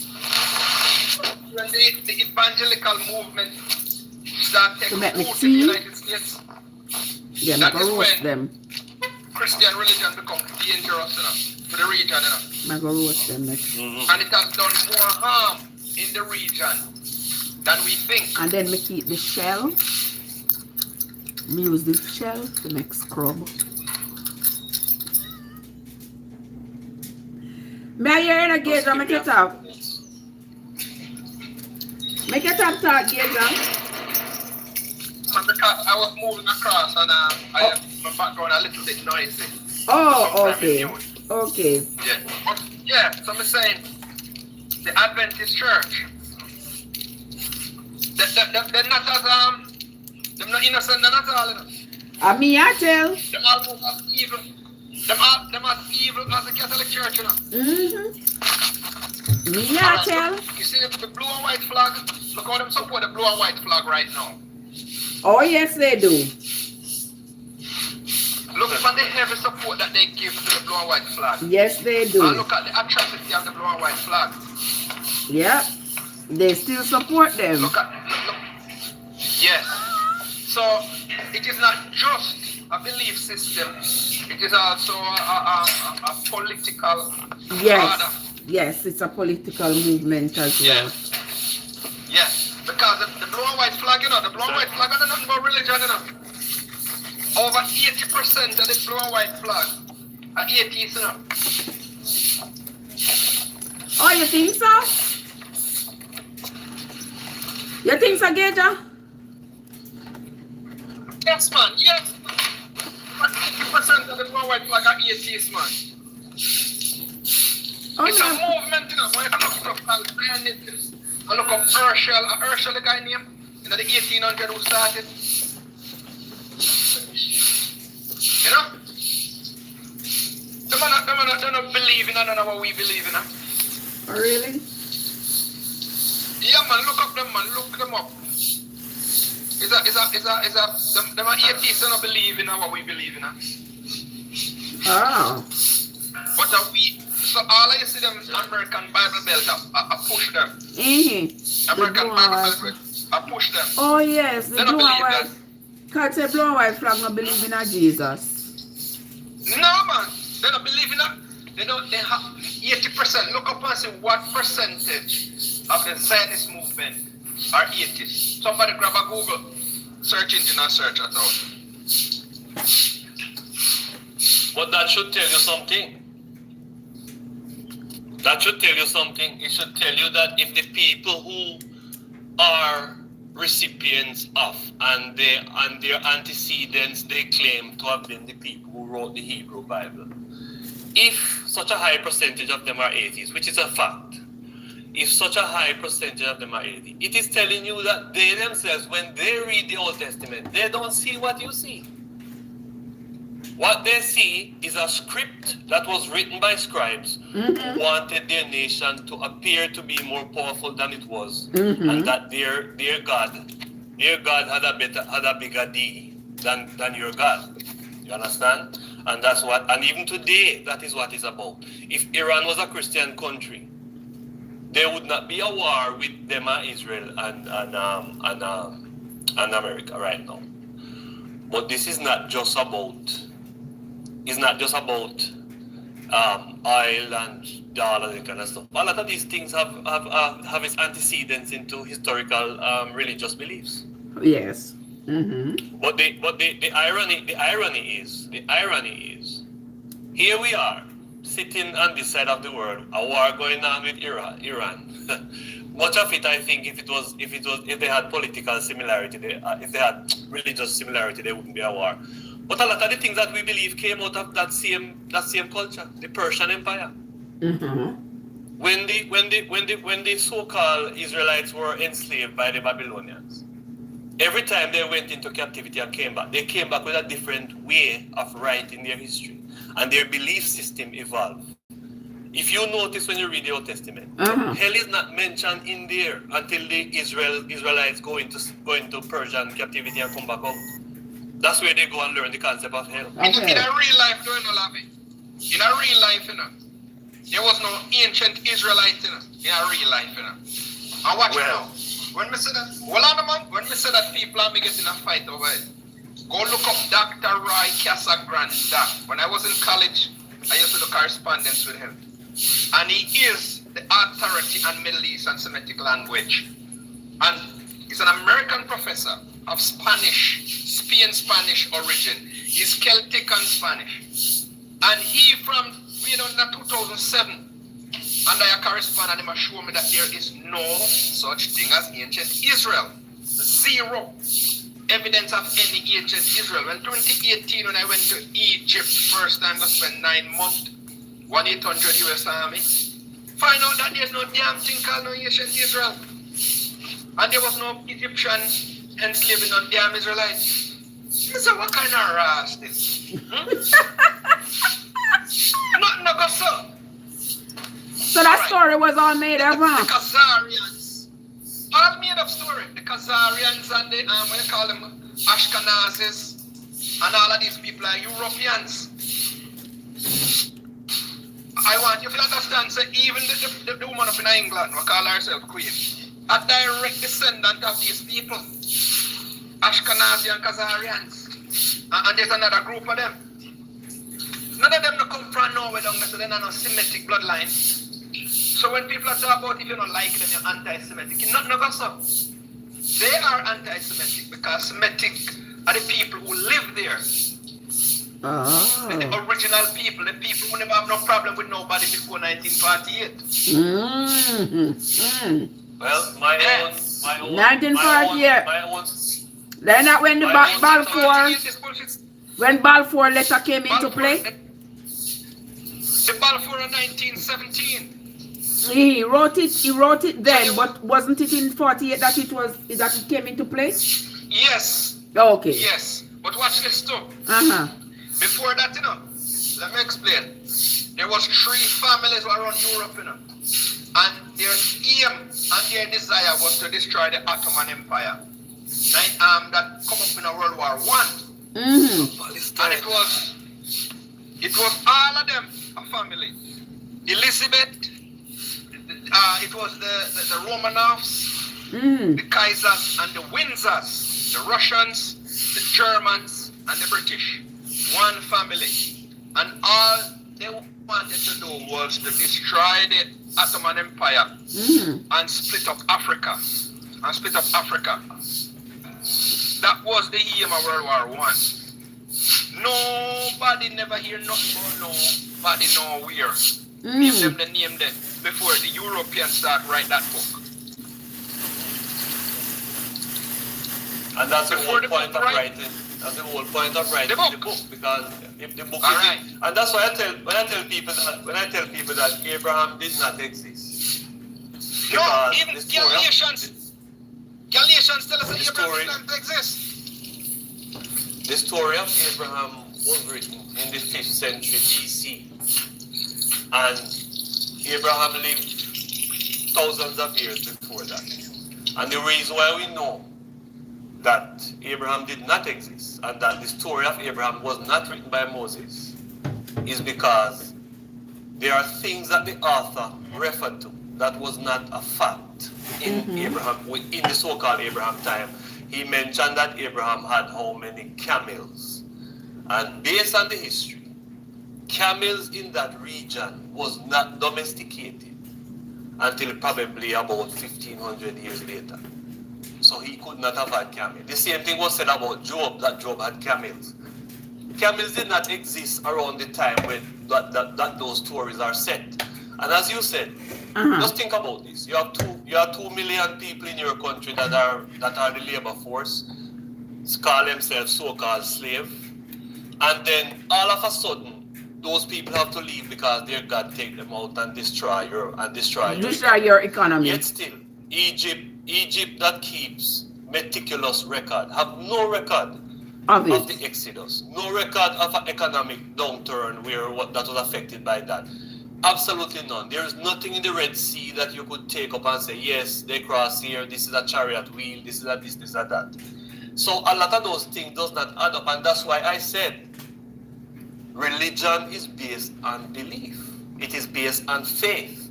It is not a fact, and that's why there are so many. Even within Christianity, there are hundreds and thousands of different denominational groups, because there is something that somebody does not interpret a particular way. The only book that you can take up and find so many. Why all of them have the same? Why all of the religious sects have the same Satan? Why? Why? That's a good one, right? No, but they don't disagree on that one, right? Yeah, they have the same Satan, the same God, but they just cannot. They don't have the same doctrine. The reason why they have the same Satan is that because when you read the book, the Bible itself, it does not have anything in it that would portray Satan as bad. Read the Bible again and look and see in the Bible where Satan did anything bad. Nowhere at all. Even with Job, it was God who invited him to hurt Job. Satan did not bring up Job's name. Never bring up Job's name one minute. Satan was council meeting, Satan was council meeting. Which means he was invited, and not only that, we can also assume that if such a thing ever existed, it was a meeting where Satan come to report to God what he has been doing, and they seem to meet regularly. Yeah. Because I asked him, so we have. It's like he came to give a report. Like, where you been? Yeah, he said, where have you been? Yeah, where you been all this time, buddy? I'm not saying. Hey, buddy, where you been all this time? But brother, you remember, I think you make a point earlier on that God is not omniscient because he has to be asking questions. The very question he asked Satan about, if he knew everything, he would not ask Satan where he was and what he's been doing. Let me tell you one of the funniest. Well, I know every time you read and you hear about God, you find out that God is far less intelligent than Satan. That's one. To me, he far evil more than Satan. Every time he gets a chance, he get upset. He get upset, he get angry, he can't control his temper, and if he show people in powerful, he just kill off everybody. You're right. Watch this now. It's a simple question he asks Satan and he said, where have you been? And Satan just said, go up and down on earth and eat some caviar and drink some whiskey, you know. He said, really? Really now? He threw one temper tantrum. And who get hurt? Yeah. Job. And he said to him, have you considered my servant Job? And Satan said, yeah man, but you put an edge around him, so, so what? So obviously, but Satan have no interest. Satan have no interest. Satan bring him up. Sometimes you have some man will love to show off and they want to show you, say, boy, me have my son better than your son, and all of that. It's a thing like that we gotta look at him and say, yo, my guy over there so is a liar guy. You want to test him out, show you say, me know say I go hold strong. And the stupidity about it is that God already, you think Satan don't know say God know the end from the beginning, if such a thing exists? If God is who he say he is. Hold on, this morning ask Essence. We're talking this morning about Busu. We're talking about Starapple. We're talking about different parts of which parish we come from, right? And we are showing one another different things happening in our area, in our parish. And the same thing, Satan go check out. He said, where you did it? Did round this up. St. Elizabeth. Yeah. You try out the Julie Mango, Julie Mango in Gopher. I'm walking some brown into St. Elizabeth, Not that God interested in it. You see me brethren me have called Job. Man, they say, me see nice when you build up around the yard. Yeah, man. I bet you can't go T14 lettuce. They say, yes, man, me go T14. If we got T14 lettuce, why go do? It will cost me. That is so rough. I see that.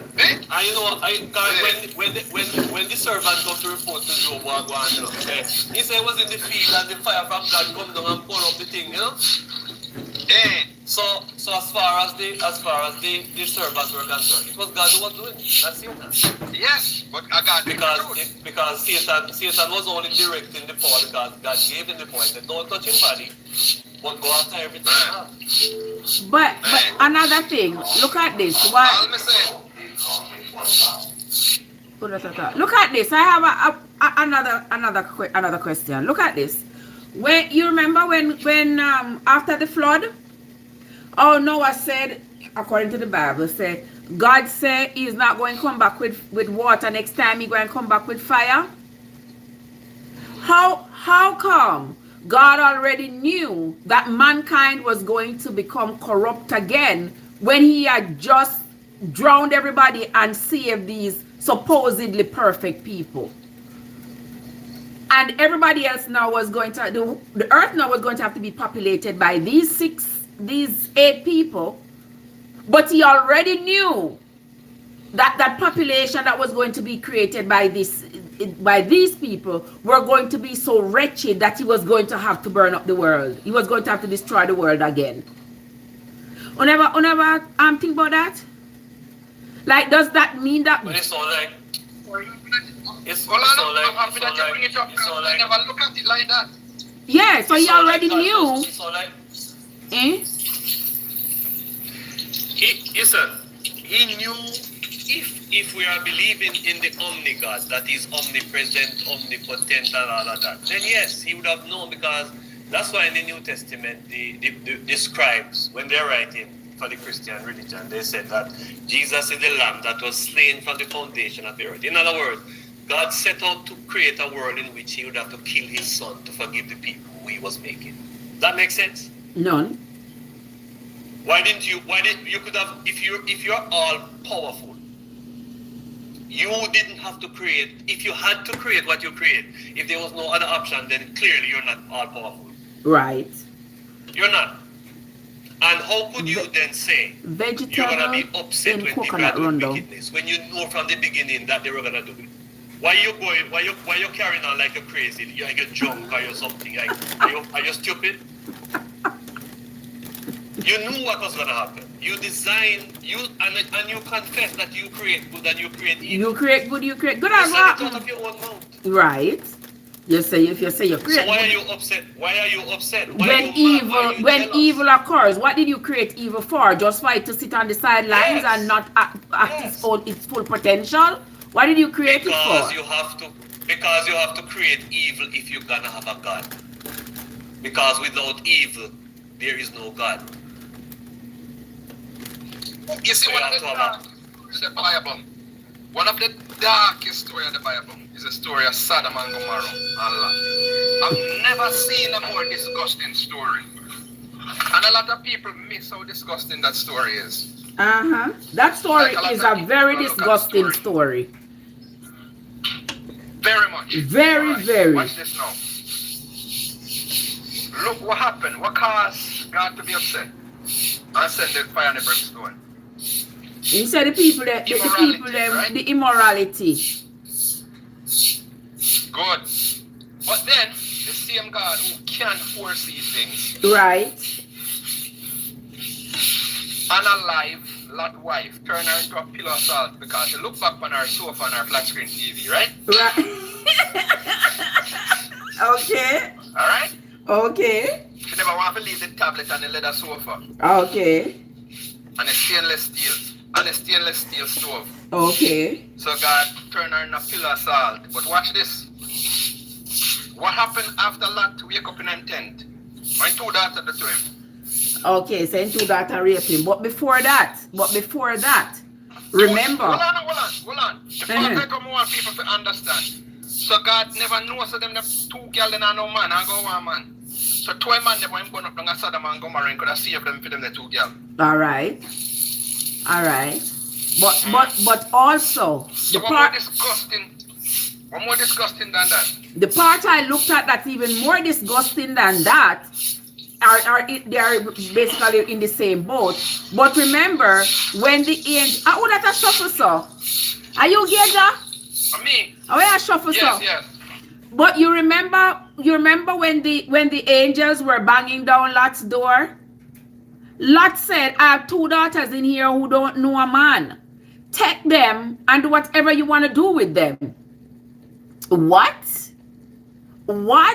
So if Lot was willing to surrender his two daughters to these strange men, was that godly? Was that God directing Lot? Because clearly God wanted to save Lot because Lot was, according to how the story is told, they want to say Lot was such a good man, God didn't want to burn him up. But how good was he that he was offering his two virgin daughters to these strange men? So them never see a man yet in their life. So take them and go ravage them. Go assault them. Go do whatever you want to do with them. Go gang rape them. Really? Really? The whole book is full of disgusting stories. I agree with you, Marabuntos. The whole book is full of disgusting stories. And then when Lot escaped with those same two daughters, he ended up impregnating them. But because they want to make Lot continue to appear as the victim, they write the story to say, oh, the daughters said there is no man. Where were they? They were just right up there in Zoar. If they really wanted to go somewhere, go find a man, Abraham was over on the other side of town. There were people all around that weren't burnt up. They did not have to. They didn't have to sleep with their dad. It wasn't like the whole world was burned down and only this cave where they were at was spared, so it was just them and their dad in this cave and nobody else was on earth. It wasn't like that.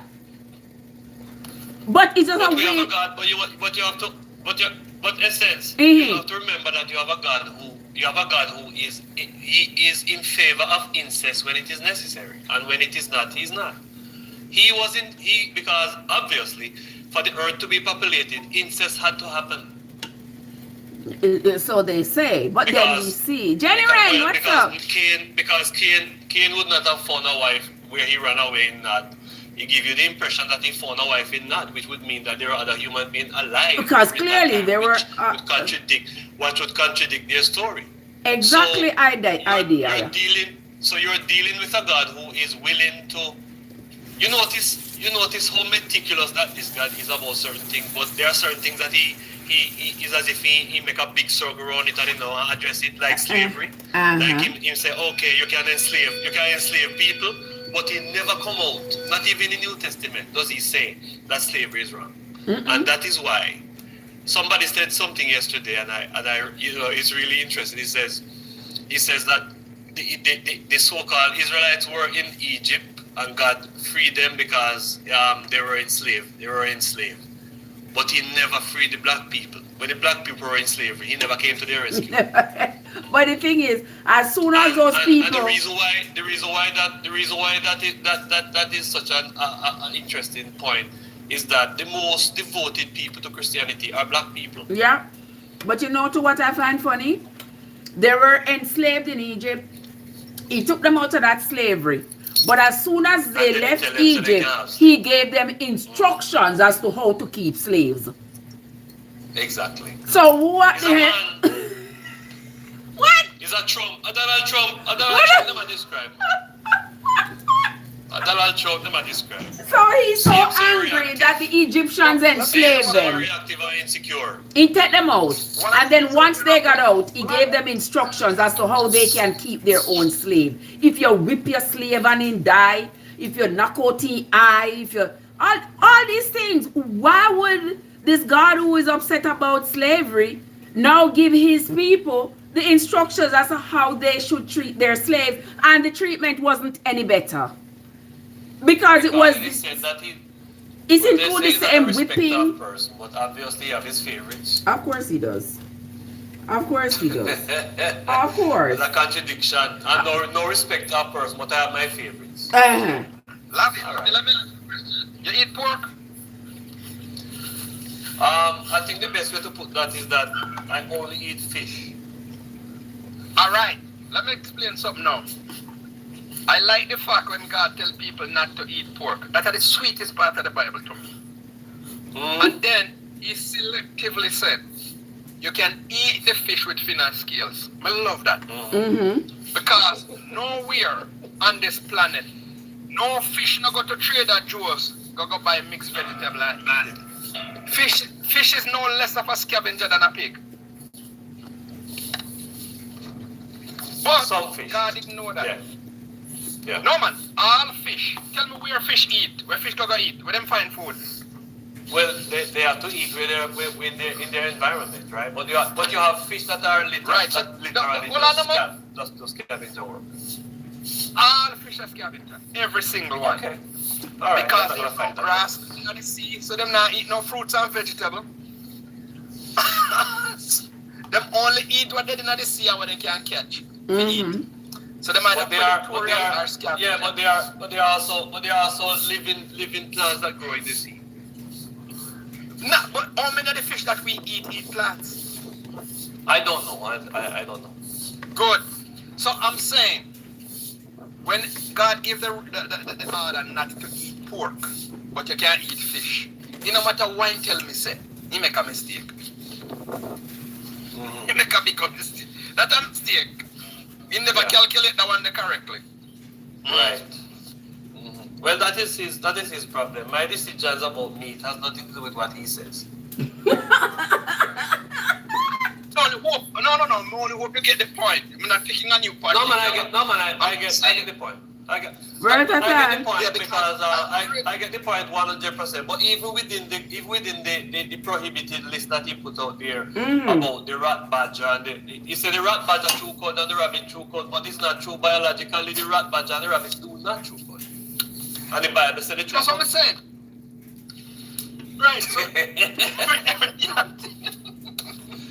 Why Trump don't really know about this something there, man. When I look and see how this man act and behave, honestly, you guys correct when I say man Trump is him because I see him different. I see him react. I see him insecurity. The same insecurity, the same Temper tantrum. sensitivity, the same reactivity. Mm-hmm. There's no deep thought about anything. He just react because he has the power in his mind. just react. That's all. Reactive. Yes. All right, watch me now. Yes. What's funny? I'm like on talk about he reactive. He analyze everybody on the earth. Everybody. I'll leave only 8 people. Right. And then Jesus had to come back. What's the point of all that destruction? Exactly. If Jesus was supposed to come, eh? And Are we kidding people? Exactly. Are we kidding people in wicked stuff? Exactly. What kind of wickedness they did so? Well, I guess they may wicked and back the layers. I'm peeling back the layers. When you go to the Adventist church said the promised seed that went bruise the heel of the devil was Jesus, right? And that was in the Garden of the Eden. He promised to send Jesus. Now, before him drown off everybody, you never have the mustache guy, you never have Pol Pot, you never have Mao Zedong, you didn't have Joseph Stalin, you didn't see Hiroshima and Nagasaki. And the orange guy. Right. Yeah. We never seen Hiroshima and Nagasaki. But after they take out all the wicked people then, he replace them with the mustache guy. That's interesting. Might as well. Huh? That's interesting. Yeah. Remember, when he wipe out everybody, he drown all baby, baby dead out. Everybody. Yeah, lick a baby mongoose. Everybody. Lick a baby rat. Everybody gone down. And then him send with the mustache guy. He send with slavery, He send with Alexander the Great. Yeah? He send with King Leopold. Because in my view, it should have been just good people who come back from Noah's family, you know. And then he sent the Europeans to Africa. That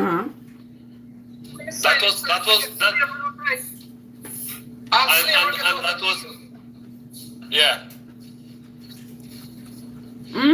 So what? So well, here and now, could I give an example about the orange man? The orange man Radier released one of the biggest drug kingpin from prison. And then the orange man went and took out Nicolas Maduro and said that he must send drugs over the US. Okay. But hold on. You know, so him trick Mexico. You know, so him trick Mexico. Watch this. Tell me. So Mexico and Venezuela decided to help Cuba. And after him take out Maduro, him take out one man down in Mexico and cause them to disrupt the whole economics of Mexico. El Mencho. Disrupt Mexico. Yeah. So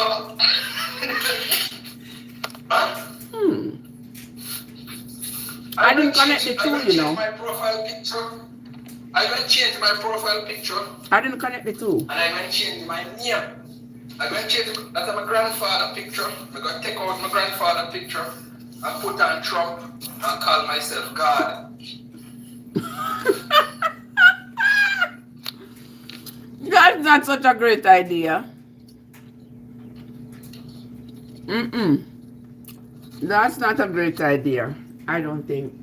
But my thing is, if no one in his family were considered to be so wholesome, then all of their seeds should be wholesome as well.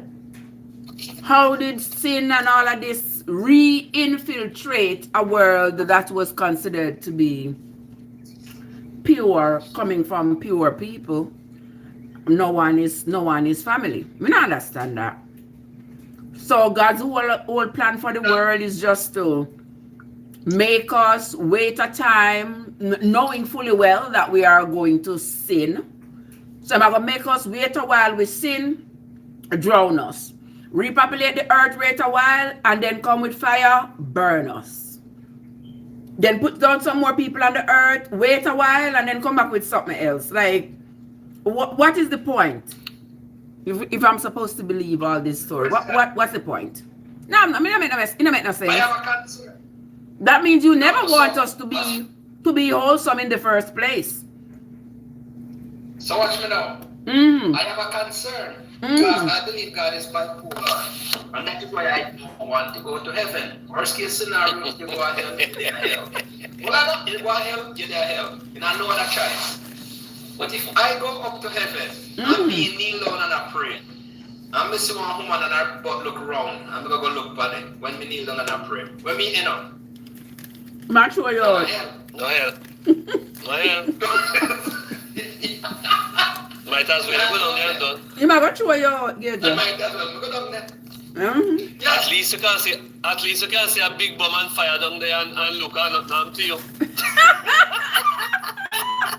At least we can party in the lake of fire. Get my surfboard in the lake of fire.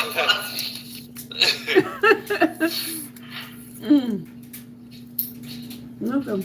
But you know why, and then when you look at it, and here we are talking about this in such a way because we tend to agree with the general theme that the Bible is not the word of God and that the God that is being described. No, I don't subscribe to the notion yet because I haven't gotten there. I haven't gotten to a point where I can say that there is absolutely no God. But I have gotten to a point where I realize that the God of the Bible does not exist. That makes no sense, right? So, but when people think they need something to believe in. People think that there is a purpose why they are here, and the purpose why they are here, they don't know what it is. And I think that it is a fallacy to go around looking for purpose outside of yourself. Any purpose that exists is the purpose that you attach to your life and your experience. One penny cut. Inherit purpose. Right. Hear me now. Whether or not a God exists, I come to a conclusion that any God exists is useless like tits on a bull. You ever say bull tits? Yeah, man. Produce milk. Yes. So for that reason, I have no desire to find a God. I don't care if a God exists, and it doesn't bother me if one does or does not exist. I can criticize the God of the Bible because they have established him as a God, and they have proven to be useless as tits and a bull, bipolar, schizophrenic, and narcissistic.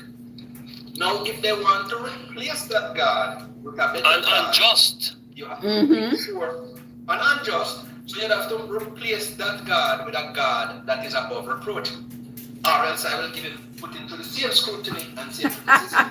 We gotta remember that, Mary Butters. You have to remember, them say, remember so that God love you. David was a man who they say was of God's own heart, and when David slept with Bathsheba and killed Uriah, God told him that he's gonna punish him, and God said, I am gonna cause a problem in your house. You're gonna have a problem, and God says, I am causing it, and he caused Absalom, who was David's son, to rape 10 of David's wives for what David did. Now tell me something, in which world is it just to punish a man's wife for what a man has done? In which world? Okay. So 10 of his wives were raped on the balcony in front of all Israel to see. So the story says, They were raped by Absalom because Absalom was flexing his power. to show his father that he was in charge. And I'm saying that God said, I am causing this to happen. He said, I am going to take your wife and let your neighbor sleep with them. He said it himself. And I'm saying that you already killed the child that David had with Bathsheba. That's not enough punishment. You still don't do David anything. You could have killed him, you could have maimed him, you could have done anything you want, but the woman, them innocent woman, because women is nothing. Right. Women are just collateral damage. Women are property for men, and therefore you can dispose of 10 of a man's wife by allowing his son to violate them. But watch And this. then I hear Christian try to defend it by saying that it was not. Yes, sir. Watch this, man. Don't skip over a good part. Don't. David, repent. He writes Psalm 51. No. That is the most disgusting part of the Bible. Because if I can do something so heinous, so cruel, and then go talk to my imaginary friend, and my imaginary friend forgive me, but punish everybody else, that is some dark stuff. Yeah. But also too. Yeah. But also too, you remember when David was on his deathbed? He gave all the heinous things he wanted to do, he left it for Solomon to do. He wanted Solomon to kill Shammai. He wanted Solomon to kill Adonijah. That was his other son. Which he did. Yes, and he wanted him to kill what was that other guy's name? Joab? Yeah, he left those specific instructions to Solomon to unalive those people because he believed they had wronged him while he was alive.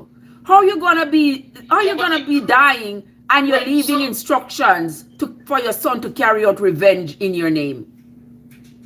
Because he's a man of God's own heart. Because he was a man of God's own heart, exactly.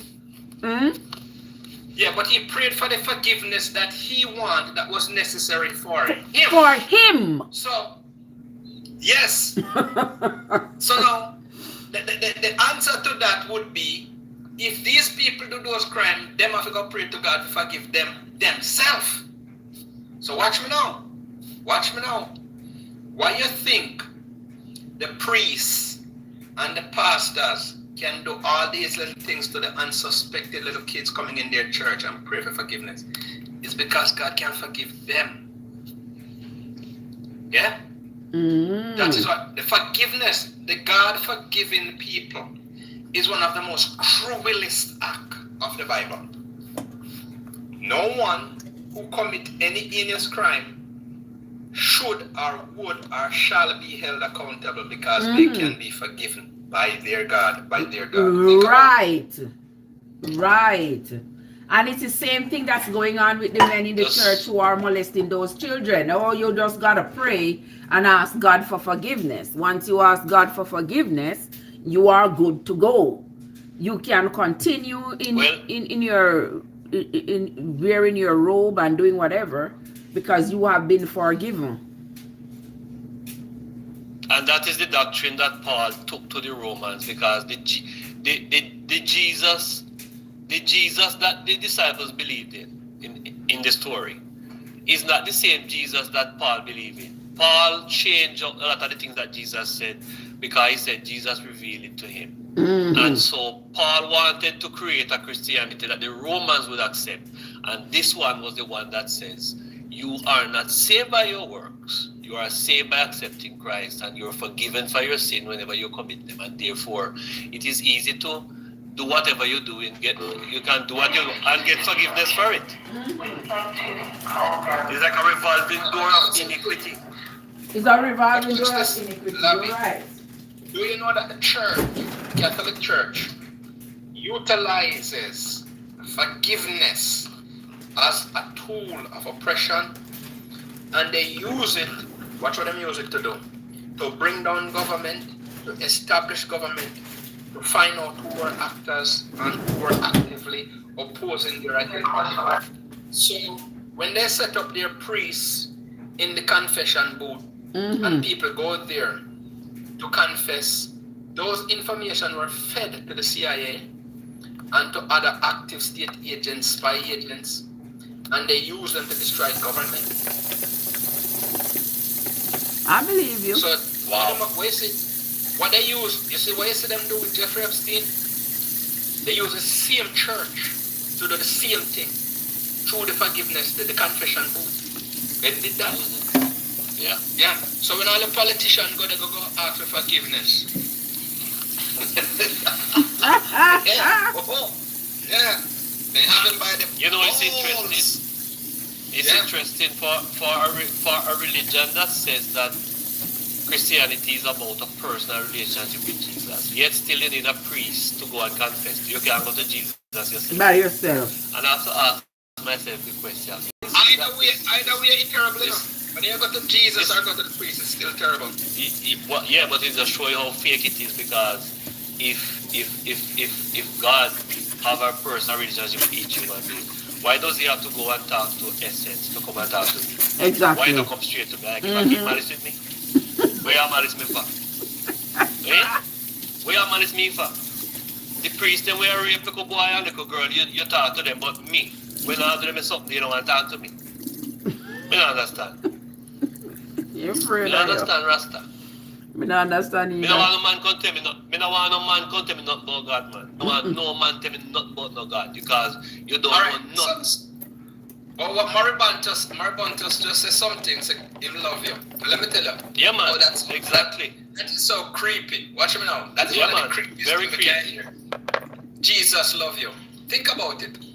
I have my father and my mother and my siblings, my wife and my kids. Why would I want the next man, imaginary, to love me? No, look outside of that. Yeah, so that's why the man Absence them of weird dress. all of that. Watch me now. The absence of all of that. I have no mother, no father, no sister, no brother, no sibling, no wife, no kid. Why would I still want an imaginary man to love me? If me want somebody to love me, me not gonna look for a woman and breed her have some pity make they love me. Wow. How did Jesus love you apartheid come in? How that come in? So me, Jesus love me. He gonna cook me dinner give me tonight? Men him can't cook If your mother, but brother, if your mother love you, does it take somebody else to come tell you say your mother love you? Exactly. Why Jesus don't tell me? Why am I not feeling that love? Yeah. And if Jesus love you, why I have to go to seek out Jesus to make him find him? And him love me, and me love one. For you to feel that love. So if Jesus love him, come find me. But you know what I think? You know what I think that one of the ironies of all ironies? If God has all the power and God knows everything, God knows exactly what to do for each individual to know that he exists. And that he loved them. He has that power to make every human being know that he is without going through any emissary or any middleman. God can do that, so why is he not doing it? What kind of game I play? Let me tell you what I'm doing. Hold on. The day God come and show up himself, the cartoon over. Me know it, the game done. Yeah man, Tom and Jerry done. Tom and Jerry come. And he's gonna say, man. that, hold on, we say Metro Golden Mayor, and he said, that's the end of the show. Yeah, that's it. That's a wrap. That's a wrap. Watch me now. If a guy asked me the other day, him say, if God come to me tomorrow morning and present himself, would I believe in God? I say World War III would start. Because me have something for you, you know.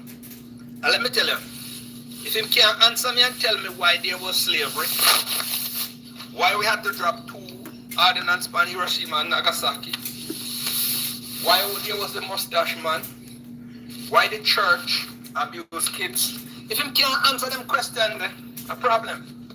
And any answer him give me is still a problem, because I'm going to ask him another question. So what were you doing when you never stop it?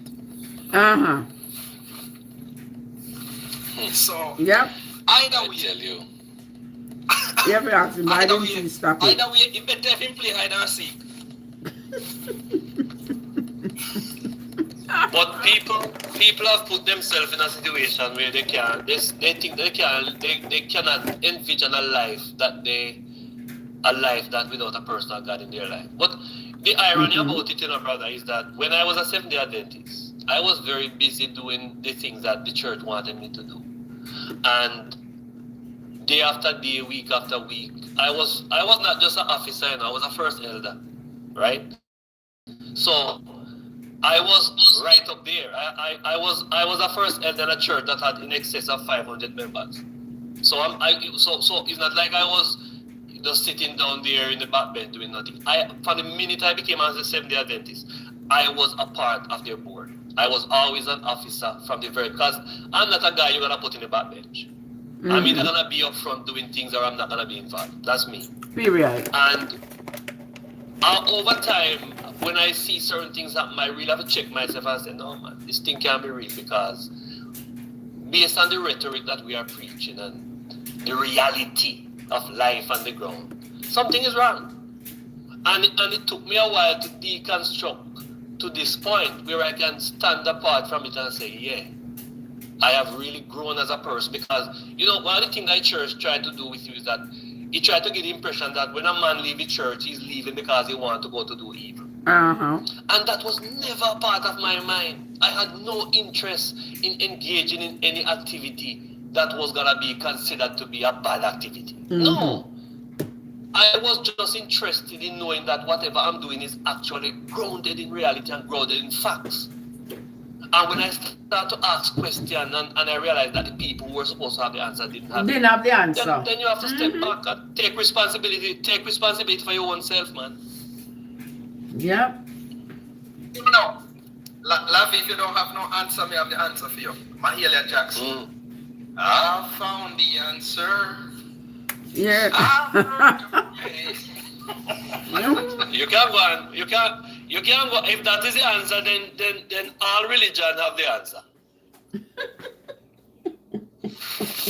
Because every religion pray and every religion have experienced miracles according to them. So in that case, anybody is right. And yet still nobody is right. Yet still nobody is right. Because it's all subjective. Yeah. Because if they were right, it's all subjective. They wouldn't have to have 50,000 denominations in a Christianity. I may say, why would God just sit aside and accept that? Why would he just sit aside and accept 50,000 denominations? Because of confusion. Exactly. When they say, oh, he's not a God of confusion, all of this. He's a God of Clearly confusion. he is. He is. Clearly love the confusion. This guy, George Carlin, somebody said, Jesus is the answer. George Carlin said, Jesus is the answer, right? Then what the F was the question again? What was the question?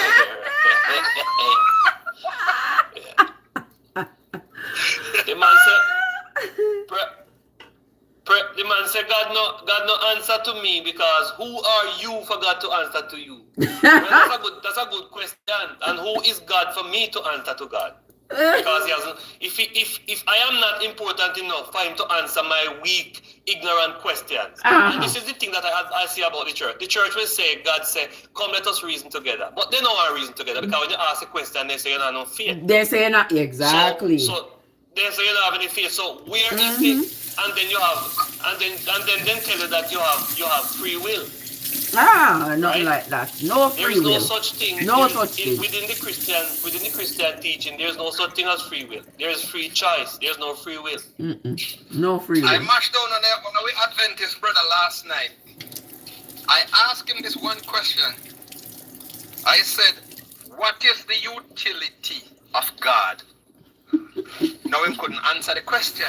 What the hell do you mean by that? So exactly, idea. The meaning of the word utility. What is it? So I said, do you know the meaning of the word utility? He said, yes. So why me asking him what's the utility of God? Yes. So I say, if me have a pile of rock and you have God, tell me, what can you do with your God that I can't do with my pile of rock? I can accomplish more with my pile of rock than you can accomplish with your God. And he got confused. So I said, give me 2 things that you can do with a rock. And he said, a rock is just a rock. I said, no. Can you use a rock to smash a coconut? Mm-hmm. He said, yes. Can you use it to build something? Can you use a rock to build something? He said, yes. I said, what the hell can you do with God?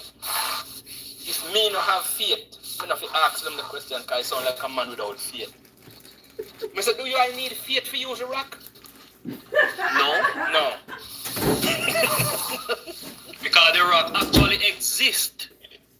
And it is useful. Good. Where's the idea? But everything that they say about God is based on, listen, if you say, and this is simple, anybody who is a Christian, listen to me right now, ask yourself this question. If it takes faith to believe in God, if it takes faith to believe that Christianity is correct, if it takes faith to believe that Adventists are correct and everybody else is wrong, how and what basis are the Muslims wrong? Because they too have faith in Allah. So if you're going by faith, if faith is the best way to get to truth, then you will realize that faith is the least reliable. It is the least reliable method of arriving at truth. Because it's not based on facts. It's a conclusion you have come to. Yeah. And then you go in search of information to support it.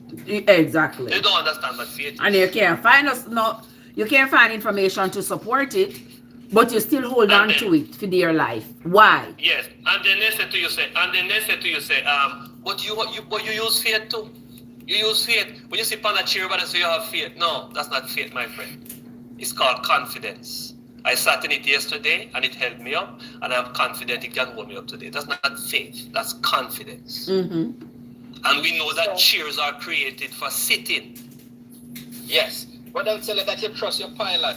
If you trust your pilot, well, you never trust is not faith. Pilot. Trust is not faith. That's what I said.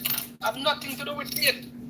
Nothing, because first of all, we know that the pilot has flown before. And the pilot is trained. People, so that's facts. Right. And the pilot is trained, so that's not faith. Yes, Son of Man is here to give us God. Good morning, Son of Man. Our Son of the King. Son of the King. Wendy. Is he the King of Good morning, Son of the King. You wanted to join in our conversation? Where he at? He's up there, but he ain't saying nothing. Yeah, observe, man. He doesn't observe. Probably he's consulting with the king. Oh, not nice. Look already, you know. Yeah, not nice. I broke up 4 coconuts and put them in put the milk to cook. Make some rundown. I'm gonna put vegetables in it and all these good things. And then me eat some. The rest of it is for tomorrow. And well, you notice that even the gospel itself, the gospel itself talk about Jesus. When you talk about Jesus, the gospel writers are not even consistent. No, they are very inconsistent. Jesus was crucified. Yeah, they are very inconsistent. One of the writers said Jesus was crucified at 9 a.m. third hour of the day. And one said he was in Pilate's court at midday. Now, both of them cannot be true. If both of them cannot be true, then it is telling you that the Bible is not a book that you should be able to, you can trust, because both of them could be wrong too. Exactly. And it's the same thing. And it's the same thing with Judas. Remember they said Judas came back to down the money, go unalive himself with the sweet thing. Then they said Judas used the money, he bought a piece of land and he fell on a stake on the property. Like, so what exactly was it that unalive Judah? So how is that not confusion? So how is God inspiring something? So many people to tell so many lies. It's so inconsistent. It is not consistent. Right. Jesus said, look, but this is the biggest story. Jesus said that many of you right here will not taste of death before you see the Son of Man coming. Return. Exactly. Angels. In glory. And when Paul was writing with the understanding that God was coming back before they died. And he even encouraged people not to get married. Because he didn't know the time or the hour, but he knew that he was coming back before somebody in that crowd died. Exactly. And all those people are dead and Jesus is still not here. And nobody seems to be in any good way. Yeah, the Son of King can explain to us. Son of a King. Of course, not nice. The author of confusion. Good morning, brother. Good morning to everyone. But may I ask a question? Are you guys believers? Are you non-believers? Well, I personally don't believe in the narrative of the Bible anymore. I used to, but I don't believe in it anymore. If that's what you're asking. So, because I listen to the conversation, and you guys are all connected to the same narrative. You know, y'all on the same page. You know, as far as the negativity of God. You know, y'all don't believe some kind of something happened in your life why you stop believing in God or something. I read the Bible. I like all of that. I like that. That's a powerful statement. I like that. I never believe. Nothing happened in my life. I just never believe. So my question to you is, can you make something happen in my life that I believe? No, not me, but God can. Why is he not doing it? Hold on. God is useless like kids on a bull. He can't. Well, may I ask you one question then? Oh, did you wake up yourself this morning? Damn right. I did. Who woke you up, brother? I don't know this guy. No, I'll answer that question in a minute. This young man in the first page, he don't have a name, so we can't call him by his name because I don't see a name for him. For who? The first box. That's Gager. Beside me. His name is right there. Gager is have a name. Him know the Bible. So why even read the Bible if you don't believe in the Bible? Because you know the Bible. Hold on, I read the Bible. Hold on. I read the Bible just like I read Spider-Man. I read Phantom. When I was going to school, in my younger years, we had Phantom, Spider-Man, Superman, Barring. We have a lot of comics, and I read them all. I didn't believe in any of them. Latin. Batman, and I read them. I used to read them too. Jamaica, me come from. I used to read all the comic books. So I read them, yeah. And I read Harry Potter. I read Harry Potter and the Sorcerer's Stone. I don't believe none of that. I just read it. Yeah, well, that me not believe in, but as a local youth at Jamaica, me used to believe in Billy the Kid and all of that, Batman, right? And all them something there. Yeah, but Billy the Kid was a real guy. But anyways, I read all of them, and I look at them the same. The Bible, I read a lot of Mark Twain writings, and I read a lot of I read a lot of English literature, and I look for the stories. Some of them are very, very nice. The Headless Horseman, all of that stuff I read. So I don't believe in no God, in no book. I think he's useless like tits and a bull. Yeah, because I was just kind of, I was scrolling and the conversation caught me because I said, wait, all of the people on even the Miss Trevessence,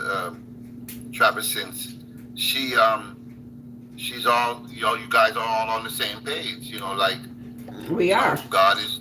God didn't do something for me. You have something so opposite, something different to add? Huh? Which page you are on? You're on a different page? You want to share the page you are on with us? No, I'm a believer. Definitely. I know I don't belong on this page right now, but I just wanted to connect and check and see. No man, you belong. No man, we're not racist. You belong here. We have no problem with you. My brother, we are human beings. The fact that you share a different belief doesn't mean that you don't belong where I am. I don't. You see, that's the thing, when I was a Christian and believing like you, I thought just like you that I shouldn't be certain places. But having liberated myself from that, I belong anywhere I want to be. Yes. Yes. So when you come on here, even though we are not on the same page in your belief system, do not expect that we're gonna treat you ungodly, because let me tell you something. What you will find is that a lot of people who have the same view like we do will treat you better than the people who believe just like you. Exactly. True. I'm with you on that. Exactly. On that comment, you know. Right. And brother, I want you to and I always make the point like this when I come across believers. I want you to understand something. I am not on a campaign to change people's mind from what they believe. If people want to go along with the God thing, they go along with it, because my family don't share my view in how I see the Bible and how I see the world. And I respect them and I love them. My sister is a first elder in one of the Adventist church in Jamaica, and I love her dearly, and I would never do anything to cause her to move away or anything. You know, I would never force her to do that, but she will, and the fact of the matter that we speak on spiritual matters, because I am not an extreme guy. I am a reasonable person, and if you're gonna convince me to change from A to B, you have to come with an argument that is convincing. With a good argument. That's all I do. And I am not against people who believe. Because Also, I don't want you to go to hell. And I'm not going to pray for you to burn in hell. I don't care. I want you to get some hold on. I want you to enjoy all the beauty of this life. And if I find out that your God is going to send you to hell, I will defend you. I will tell God that is wrong. Can't send a man to hell. Lord, man, leave the man alone. So, Mr. Well, I still don't know your name, but my brother, you believe that there's a hell? If you don't believe in God, how would you believe in No. Him not get it. He went over his head. Listen to it. Listen. I did not tell you that I believe in a hell. I said if your God is going to send you to hell. I believe heaven is between a black woman's legs. That's what I believe heaven is. So where the hell is I have no idea. Hold on. I have no interest in hell. I can't have manage no your idea time, where is hell, and I never investigate. But I know. So where's heaven? Where's heaven to you? Heaven, I said heaven is between a black woman's legs. That's what I said. Also, all you're interested is in heaven. You don't care nothing about no hell. Yes. All you're interested in is woman. It's a woman thing you depend. Listen, you have to listen to it sometime. I will listen to probably if I could try see if I can find myself in heaven every now and then. Of course, that's it. We wouldn't be here. You wouldn't be here, and I wouldn't be here if that heaven wasn't that heaven that you're talking about. If that wasn't here, yes, you wouldn't be here. my brother, some of them have no interest in a hell. Now investigate. I mean, I care where hell is. Don't. my Christian brother. Yes, sir. I want you to present right now a strong argument that will convince me and the others here that God exists, Jesus is real, and we should take it seriously. Give me a good argument. Well, to change you, I know I can't. Not to change. No man. Don't speak. No. I don't want you to change me, but just make the argument. Make the argument that is make a convincing argument. Well, let me tell you something. First of all, me a young man. My name is Peter. I come from a local youth. I come America. Yeah, man. From America, I get involved in some bad things. You know what I mean? And big gangster thing and go prison and everything. And then after that, now we get caught up in drugs. The more that drug seller, big time drug seller. And got jailed for a long time and come out, and then we find God, change my life and get married, and we walk on a different path. Right. From that day until now, 30 years now, since me stop drink, stop smoke, have one wife, one woman, stop do everything, don't carry gun and nothing no more. I hang out with nobody in them, them still my friend them, I'm gonna hang out with them. And change my life and believe in a God. I know me's a different man, and we know say it wasn't me, it wasn't my power and my mind do it. It was a miracle of God that changed me and turned me into the man that I am. Good. All right. Hold on with the testimony. Give me 5 seconds with the testimony. And you know why I not believe in a miracle of God? Let me tell you. So, I have met a lot of Muslim, Nation of Islam. I used to do Black History Month program in our community college, Gateway Community College of all over the United States doing Black History Month. And a lot of people who become Christian find God after they get some rash problem. Find Allah. All right. So watch me now. Hold on, man. I do not believe in scapegoatism. None at all.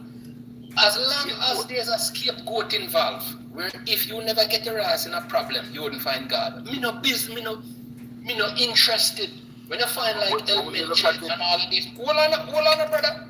Okay. When you find like Mexican cartel out there to them Santorini, whatever them call it, a cut off chicken head and do all sort of fuckery, and pray to Holy Mary, and still I go blaze up them pew and take how much life.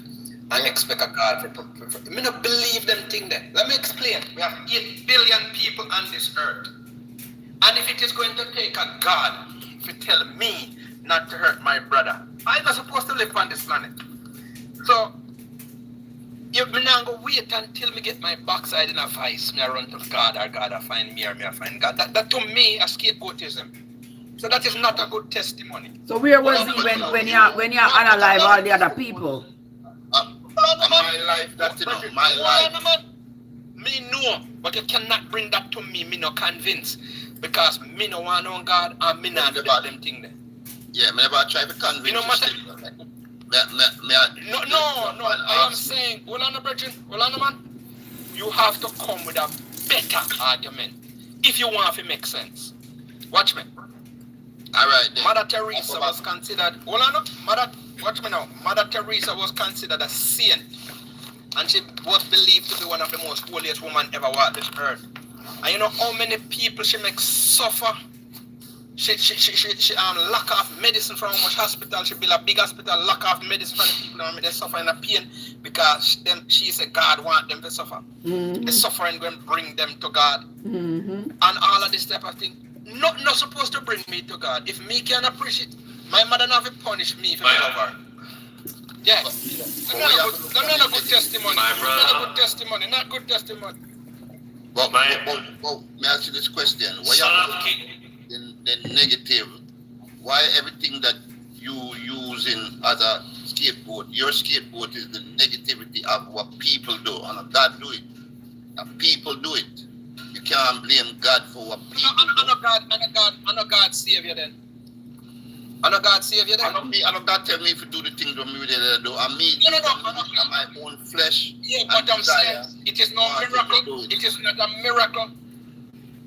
And I know miracle of God to bring you to no church neither. I escape. No. I try to not spend no more time in Islam. As simple that.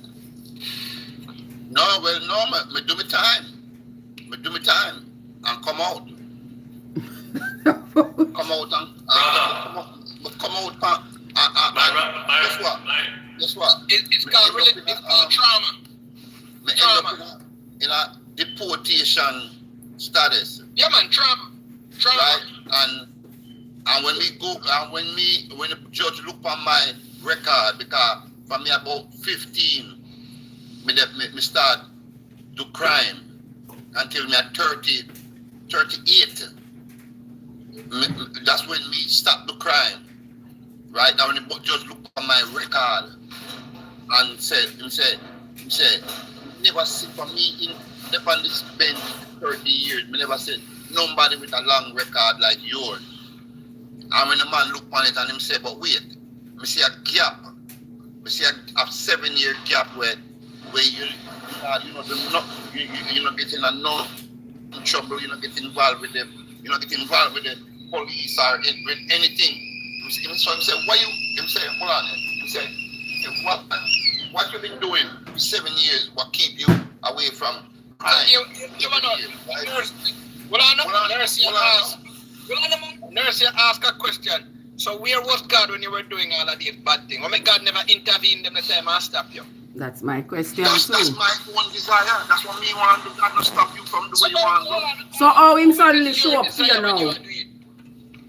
He just suddenly show up. Now watch me now. And me when have them to drop choose all of them, watch me, brethren.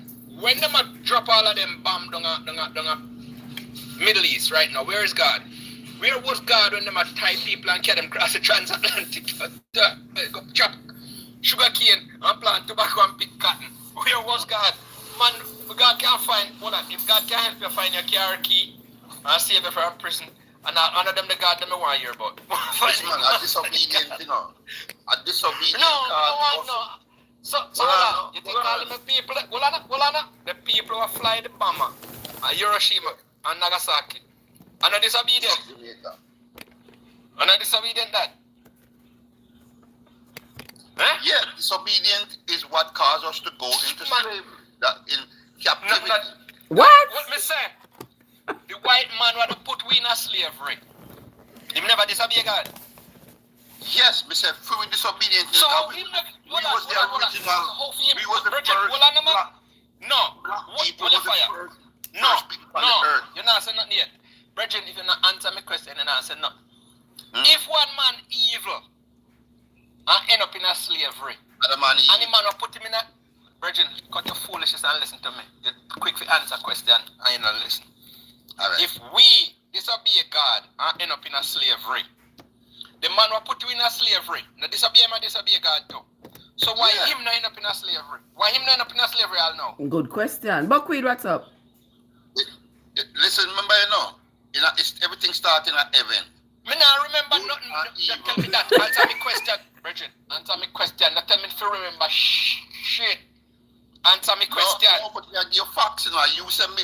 You know, give me a good argument. I know facts me want. A wolf me want to the wolf. Yeah, but I said started in the garden. Adam and Eve. Which garden? Them disobey God and eat and do something for God tell them nothing to do. That's what starts. Alright, good. Alright, good. Me agree with you. You have kids? Yeah, I mean, me have kids, man. Big. Me have grandfather. Me have great grandkids. Alright. Hold on. You love your kids? Yeah, man. Good. Say, for example, you're the one night. And you have a 5-year-old and a 3-year-old and a 2-year-old. And you and your wife in your room. And you find a rattlesnake on their bed and invite you upon your hand. Would you take that same rattlesnake and put it in your kid's room and tell them not to play with it? Yes or no? No. Good. So Satan up in heaven and invite God upon his hand. And God cast out Satan and put him in the garden and tell Satan, say, stand down in the garden and tell Adam and Eve not to play with Satan. And then go play with Satan. And whose fault? For the Adam and Eve fault? That's not the Bible. I don't see where him bite God upon the hand. So that's not the Bible. You never read the Bible. So you never read the Bible, so God cast out Satan out of heaven. You never read that? Yeah, that's after. Hold on, no. He cannot cast him out after. So, hold on. If he cast him out after, how would he end up in the garden with Adam and Eve? Where and how and when? Okay, well, the garden was on earth, you know. That was earth. So where was heaven? Heaven is where God there. So the devil was already on the earth. In the garden. When? Yes, because him and God have problem. Hold on, because him and God have problem. So God cast him out. And he end up on earth.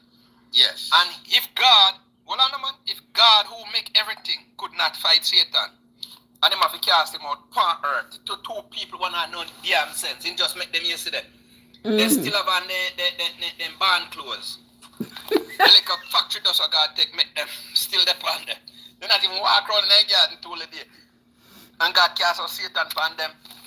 Them the people them no want a baby because God give them dominion over the Me know earth. them never baby. You know have to tell me, man. You know God talked. From God talked. What age were they when they were made? I would like to make a comment because since Son of Man gave his testimony, I have responded to him yet. I would like to address him. Yes, sir. Go ahead. Son of a king. First of all, let me congratulate you in the fact that you were able to realize that you were pursuing a life that was not resulting in you being a happy man and a safe man, and you were able to renew your mind and change your behavior. So I want to congratulate you for that. Can I ask, but the question I want to ask you is, are you aware that there are Muslims who have the same experience that you have had? That there are Jews who have had the same experience that you have had? And there are Hindus who have had the same experience you have had. So if it is God who took you out of that situation, can you tell me if the God of the Muslim is also real and the God of the Hindu is also real? That's why they are able to have the same experience that you have. Explain to me what the difference is. One God. It's one God. No, man. No. Muslims don't pray to the same God and Hindus don't pray to the same God as Christians. So it's not true. No, but that mix up in the Bible, people choose scriptures in the Bible and use that to create a No, man. There are religions that do not read the Bible any at all, period. And they have experienced miracles. Which one? What do you mean by which one? Hindus don't read the Bible. Them read the Bible. Them read them Bible. No, they don't believe the Bible. What are you talking about? Bible. Son of King. They do not. Muslim the same way them read. Muslim believe the Old Testament, but they don't believe in Jesus. Them have also my black people right now what don't read the New Testament. They only read the Old Testament. Explain to me why other people, my brother, explain to me why other people do not subscribe to the Abrahamic God, have the same experience that you have. As you. Explain to me. Well, I don't know that, Exactly. You can read the book or watch the movie. Exactly. There's a movie in a book. Because you're only exposed to the Abrahamic. Because you're only exposed to the Abrahamic religion, you will interpret your behavior and your experience within that knowledge because you have nothing else. But you have to understand that there are other people who live outside of your reality who have the same experience. Who have children dying and they pray to their God and their children don't die. Who have people who are on drugs and have had success in seeking recovery from spiritual source. And it has happened. And I'm saying to you that you are here ascribing the work that you did on yourself to God. And those same people who do not subscribe to your God have the same experience. And I'm asking you, why? How comes? Well, when you come to the crossroad, you have to make the decision. No, man. You don't answer my question. Me say, how is it that they have the same experience that you have, that they were pursuing the life that you were pursuing, and they have been saved from that life by their own belief system? Explain to me why it happened to them and they're not praying to your God. That's why I'm asking you. No, it's one God. It's one. My God. Oh my God. You're not ready for this discussion yet, brother. Sorry. You're not ready for this. No, but I tell you, it's okay. A different culture. Don't worry about that. Let me show you our next thing. You're not ready for this. Let me show you our next thing. No, you're not ready for the argument, but let me show you. You're not ready for this. You see, there's the people with the blue and white flag. A group of them in the United States who made a prescription medicine that was taking the lives of many Americans. The Mexicans, the Chinese, and the Venezuelans copy the drugs, the same medication, and sell it on the street. The blue flag people them pack up business, nobody hold them accountable today. You know who them go after? Who them go after? The Mexicans, the Venezuelans, and the Chinese mafia. And them a hunt and say that what them do wrong and illegal, The same thing why you say you did that on the road that do, Man, them set up office in America and do the same thing.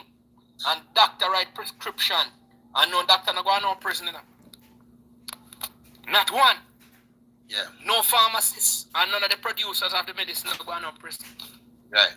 So when you think that God save you, the one thing was save you, and you didn't understand that it was a game, and then you realize that you were losing because you never have one office, you never have one manufacturing plant, and you wasn't part of the corporate donors.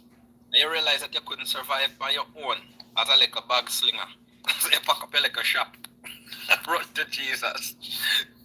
Nah, man, Don't bother me. me never And smart. brother, Me never brother, smart. son of a king, if you were a Muslim, and you were having that same experience, you would have said Allah really. You don't go out If you were a Sikh or a Hindu, you would attribute your salvation and your saving to some of those deities. So what I'm trying to get from you is, regardless of whether you think that there is one God or two God, in the minds of the people I am talking about, they do not identify with your God. They call upon their God and they got the help. And I'm asking you, how come they are able to get the same outcome that you are getting? How comes? Because them call upon their God.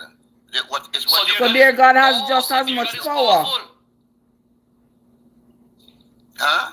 So their So God is obviously their God is powerful just powerful as too, much right? as yours. Yeah, of course, because it's your faith, your faith. Oh, so No, you're now admitting that. So you're now admitting that it is actually you who pursued that change and achieve it, Yeah, because it's me. obviously My faith. It's me. Yeah, but you took the action. When you're talking about it was not my strength. No, it is because you are not. You see, when you're in that kind of deep darkness, you are not aware of yourself. As you started to become aware of yourself, you started to realize that only you could save yourself, because you are the one who got lost in the weeds. It was your decision to pursue that life, and it is your decision to stop it. To stop Yes. it. Mm-hmm. Yes. You did that, brother. You did that. And you must take credit for it. You should not allow No, I yourself don't take credit. to I feel don't so. take credit. You should no. You should take credit, because you yourself wanted something better for yourself. Because if you didn't want it, even if you believe in a God, if you didn't want it, it could not happen to you. I've been in that business for 20 years. I know much time I try to pull out. I have money and everything. Try to pull out. Pull out. Brother, I have had a lot of things in my life that I tried to stop and just could not stop until I stopped. Right. The fact that you try and you fail doesn't necessarily mean that you need some external power. Sometimes you just don't get it right. I never have no voice in my life for me decide that me need to change.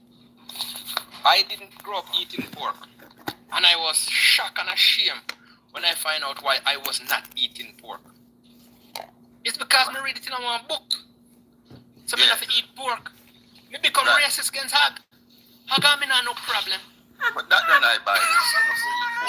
In the Bible. Of course it's in the Bible. In there. Yes. I'm just saying to myself. Well, which part of the Bible is that there? Go looking at the Exodus when Moses get all the instructions. I'm not. No, me not. Don't. Hold on, man. I'm not telling you which part of the Bible to read. You can read the Bible if you want. If you don't want to read Leviticus, that's your problem. Yeah, well, that's the Old Testament law, but we can show you where. All right, so hold on. So you don't believe in the Old Testament? Hold on, Hold on, man. Son of the king, hold your fire. You believe in the Old Testament. Don't cherry pick nothing around we, because we know. Mm-hmm. The 10 Commandments. Do you follow any of the 10 Commandments? More than 10 commandments, man. No, me not ask if I'm more than or less than. Do you follow any of the 10? Yeah, because we know wrong from right. Hold on, man. You know if it's nothing more. Is that yes or a no? Yes. Good. Where there? In the Old Testament. Yeah, well, that's a school teacher. All right, then, brethren, copy nice. You're not going to cherry pick Bible around we, because we read it too. We'll probably read it more than you. How come we don't read the Bible and not believe in the Bible? That don't make sense. We're not. Hold on. So tell us. Oh my God. Oh, this is what the problem is. You see, people. Listen, Son of King. The reason why you believe the Bible the way you believe the Bible is because you don't read the Bible. Because you do exactly. You have never read it. You have read passages, but you have Here never and read there, the but Bible. you have never I read have it. read the Bible. Mm-hmm. You have read passages when the pastor say read this and read that, and sometimes you open it and whatever verse you open and you read and you feel say it is for you, right? That's not reading the Bible because you don't read it context. You have to read the Bible in the historical context in which it was written Right. by the writer himself. Somebody asks how many God there is. Somebody asked in the comments how many God. None. You should. What You about said none? none. But you know earlier Yeah, you said earlier in LA, Mr. Lavia or whatever Yes. his name is, that you said other nation have other gods and for them God help them too. You said That's that. what. You see, that's why I tell that you're not ready for this discussion. I am using your own worldview to show you where you're wrong. It's an internal critique of your worldview. I'm not talking about my worldview. I'm saying the Muslim believe in Allah, the Hindu believe in Krishna, the Buddhists believe in that, the this believe in that. I'm saying that those people make those claims just as though you are making a claim about your God. And they have the same experience with their God that you're having with your God. So you're not believing in nothing? Well, listen, I'm not going to say I don't. Listen, I don't rule out the fact that there is not a supreme being, but nobody has ever presented me any evidence that such a thing exists. But I can tell you that the Bible God that you believe in does not exist. The Bible God, no, the spirit is a spirit, you know. God is a spirit. Yes, me say the Bible, the God that the Bible the God that the Bible talk about does not exist. That's what I mean. Does not exist. If you look at nature, right? If you look at nature, whatever you sow, you reap. If you put a seed in the ground, it gives you back whatever the seed is. And I saw life going on. You see, whatever you sow in a life, anything you do in a life, and it becomes a negative thing to you, and you're hurt by it, it's because something you sow, right? And sometimes we get hurt, and we But feel what like does that have to do with God, brother? and we want to blame somebody. For What the does hurt. that have to You do have with to blame God? yourself. You have to blame yourself because something you What know. does that have to do? What does that have to do with God? Yeah, because you want to blame God. See, God caused this and God caused Me? that. How can I blame God when I don't believe that God exists? Do you understand what is happening here? You never do nothing for you not believing in him. But So, son of the king say God help him. Doesn't exist. okay, that invisible God there, he never do you nothing. The invisible one, he never. I didn't, brother. I cannot say God did me something if I don't believe in God. How can I say that? You're not ready for this discussion, man. Well, it's way over your head, brother. Because me, like I told you, me never belong here because y'all on a different page. And no, it's good that you're here to get an understanding of that you don't have. You don't have to believe anything that we're saying, but at least it will give you the ability to think about something that has been said here and wonder to yourself, is it true? Now you talk about Adam and Eve falling. Let me ask you a question. Did Adam and Eve know right and wrong before they ate from the tree? Yes, they did. Him tell them say eat up. No. Did they know right and wrong? Do they know the difference between good and evil? They never know the difference, but them can obey a command, you know what I mean? Exactly. So let me ask you a question. Obey a command. Yeah. Just like right now, if you say, hold on a minute there, oh, son of king, I mean, it's a command. Me just stop and make it one. Yeah, it's a command. Yeah, but let me ask a question. Does it mean then that you should just if you have a child and you raise them that way, that they should just follow command, but they shouldn't understand why they should, or they shouldn't ask questions? You are creating a life that when it gets mature and get into the world, it will not be able to stand up on its own because you have taught it not to think. So telling Adam and Eve that they should not do this because the day that they do it, they will surely die. It doesn't mean anything to a mind that does not know the difference between good and evil. But that was simple, though, you know. That wasn't a big thing, you know. It was big and it was hard because you were telling them you were raising their curiosity. Why not that tree? Why everyone else except that tree? And that's the problem we have right now.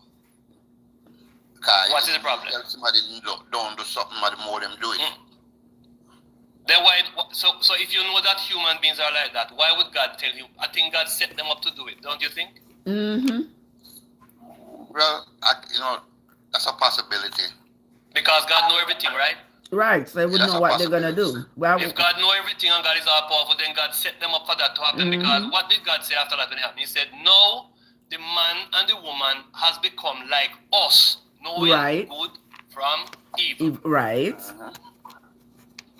So if Adam and Eve did not do that, they would not have known good from and evil. Well, okay. Why was God? Let me ask a question. Why was God withholding the knowledge of good and evil from Adam and Eve? Is there a good reason? Mr. Lavi, may I ask you a question? Stick a pin to that question. You have kids? Yes, sir.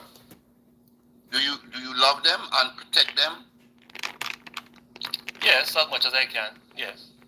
Yeah. So when you tell them to do something or not to do something, is that in your intention to protect them? You know, it's dangerous, and you try to protect them, avoid them from getting hurt. But do they understand that you're protecting them? They don't know that you're protecting them. They think you try to stop them from doing something what them want to do. Right? You're asking me a question that you're going to answer because you say you have children. Let me ask a question. Is there anything that your children do that you would kill them? No, I wouldn't kill them. So why is God pronouncing death upon Adam and Eve? Okay. If you wouldn't do it as a man. Yeah, man, he did, man. He never killed them. Yeah, man. When he killed them? Because the reason why they are not alive now is because they sinned. Because that's what opened the door. Them opened the door to death. Them opened the door. But who created the system? Okay. With the door. Who created the system with the door that lead to death? God was protecting them from death. Why would you put a grenade into your children's room and you're protecting them and tell them not to pull the pin? Okay. Why would you put it in their room? Well, obedience was one of the things where God wanted to have us as human beings to have obedience to Him. Well, if you're creating a situation for obedience, you're also creating an environment for disobedience. You can't have one without the other. Yes. But it's not hard. It's not hard for you just do what somebody tell you to do. As long as them not protect you, them not try to hurt you, and you can't follow everything somebody says. Somebody can tell you if you go jump off a cliff and show you think obedience will jump off a cliff. Brother, God created a world, and in His mind, He created it with certain ingredients. He created it with the ingredients for sin, for suffering, for disobedience, and all of that. If God did not create the world, but God said it Himself, brother. He said, "I created good and I created evil. Adversity." What's your problem? I tell you, you don't read the book, You don't read the Bible. You're only exposed to certain scripture. You don't read the Bible. The Bible say, God say, "I created good and I created evil." Mm-hmm. Right, but listen to me, I say no. It was not intended to be like that. May I tell you, What you mean it's not intended? God is all powerful, brother. What you mean it's not intended? God, listen, can I ask you a question? Let me ask you a question. If you are an engineer and you create a machine, okay, I'm gonna have to put a pause on this because there's an announcement going on in my background and it's gonna disrupt what is going on here. So I'm gonna just mute myself right now for that. Sorry. Okay. If somebody say it wasn't intended, that was you, son of God, say what God did, He wasn't intending to do it. God don't make no mistakes according to popular belief, right? So how would he do something that He didn't intend to do? He wouldn't be capable of making accidents, right? He's capable of just. No, Adam and Eve did open the door. They disobedient opened up sin. Sin wasn't even here yet. There was no sin anywhere. Nobody was sinning, right? And then when them disobedient, that opened up the door to sin. Because remember, Him cursed the woman, Him cursed the man, and Him cursed the snake. Right there, sir. Listen, hold on 1 second. The person named Big Shipment, we can always have discourse over here, but you're going to stop calling people carnal and all these things, and that's your only warning. Okay, we can always have discourse. We understand that there are lots of people out there who don't agree with us, and we've always agreed to disagree and move right along. If you cannot argue your point by using appropriate words, then both you and your words shall be thrown out of here. All right, let us move right along. The Bible is a book of stories, and a book of some very gruesome stories. Some very gruesome stories. What is he saying? But you create your children and your wife can cheat on you. Come on now. Listen, when God claimed that he created Adam and Eve and told them not to eat of the tree, he didn't have to leave them there with this tree that he was saying, oh, don't eat from this tree. Why would he put that kind of temptation? And you tell me that God did not know beforehand that they would eat off of this tree and all the consequences that would follow. You tell me that he did not know? He would have known, because they say he knows everything. So he would have known that this is what was going to happen. Did God just not have a plan for us? He was just going day by day to see whatever happens, I just deal with it. And if that don't work, I'll just do something else. And if I fuck one thing up and it don't work, I fuck something else up. Like, what? Well, let me ask you a question, King, son of King. Have you ever prayed to God? Every day. Good. Do you believe God have a plan for your life? Yes, I do. So if God have a plan for your life, why you have to still tell God what to do? Exactly. Because he likes praise. Hold on. He likes praise. You're right. He likes praise. You're right. Let me tell you why he likes praise. Because he has small penis syndrome. Anyway, can I get that out of the way? You don't know what that means. My boss. You don't know what that means. Hold on. I'm always going to use you as an example. When you have your kids, you make sure you have a home for them. You provide grocery. You send them to school. You train them up the right way. Yes or no? Yes. Did any one of them have to come to you and pray to you to give them breakfast or dinner? No, I'm a responsibility. Then no for God no for rash responsibility. If you want one house, God should give you. You shouldn't have to pray. You know, give you. Your brass, you tell me to work, you go work. And go sling and hustle. But I'm you the strength. Hold on. When your kid out there go to school, in our work, and you make sure say you have house. You have house to live in.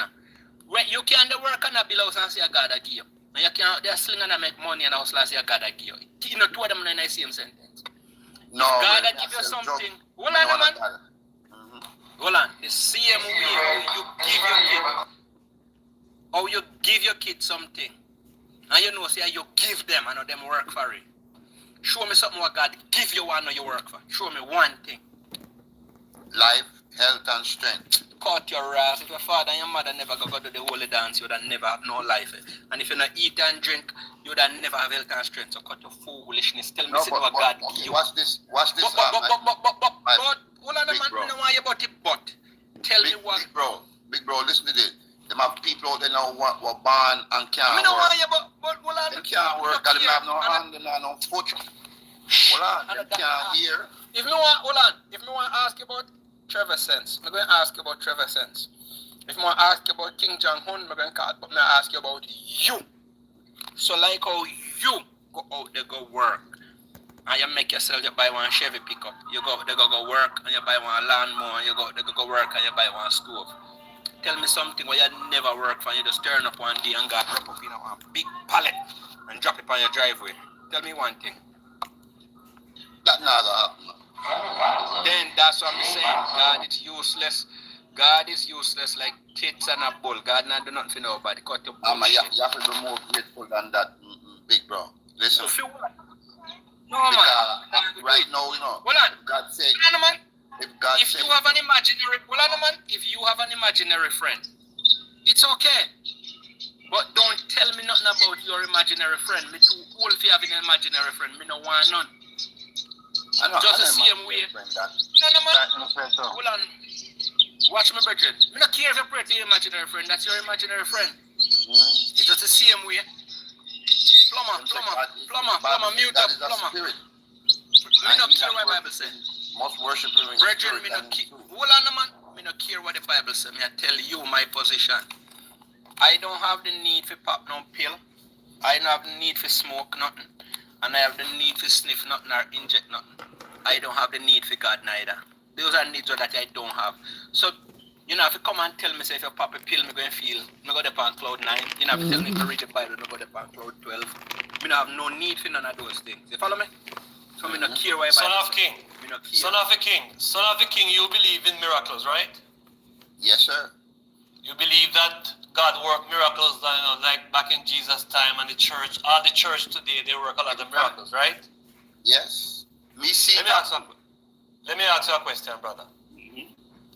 Have you ever seen a man who has lost a leg or a hand have it restored through miracle in the church?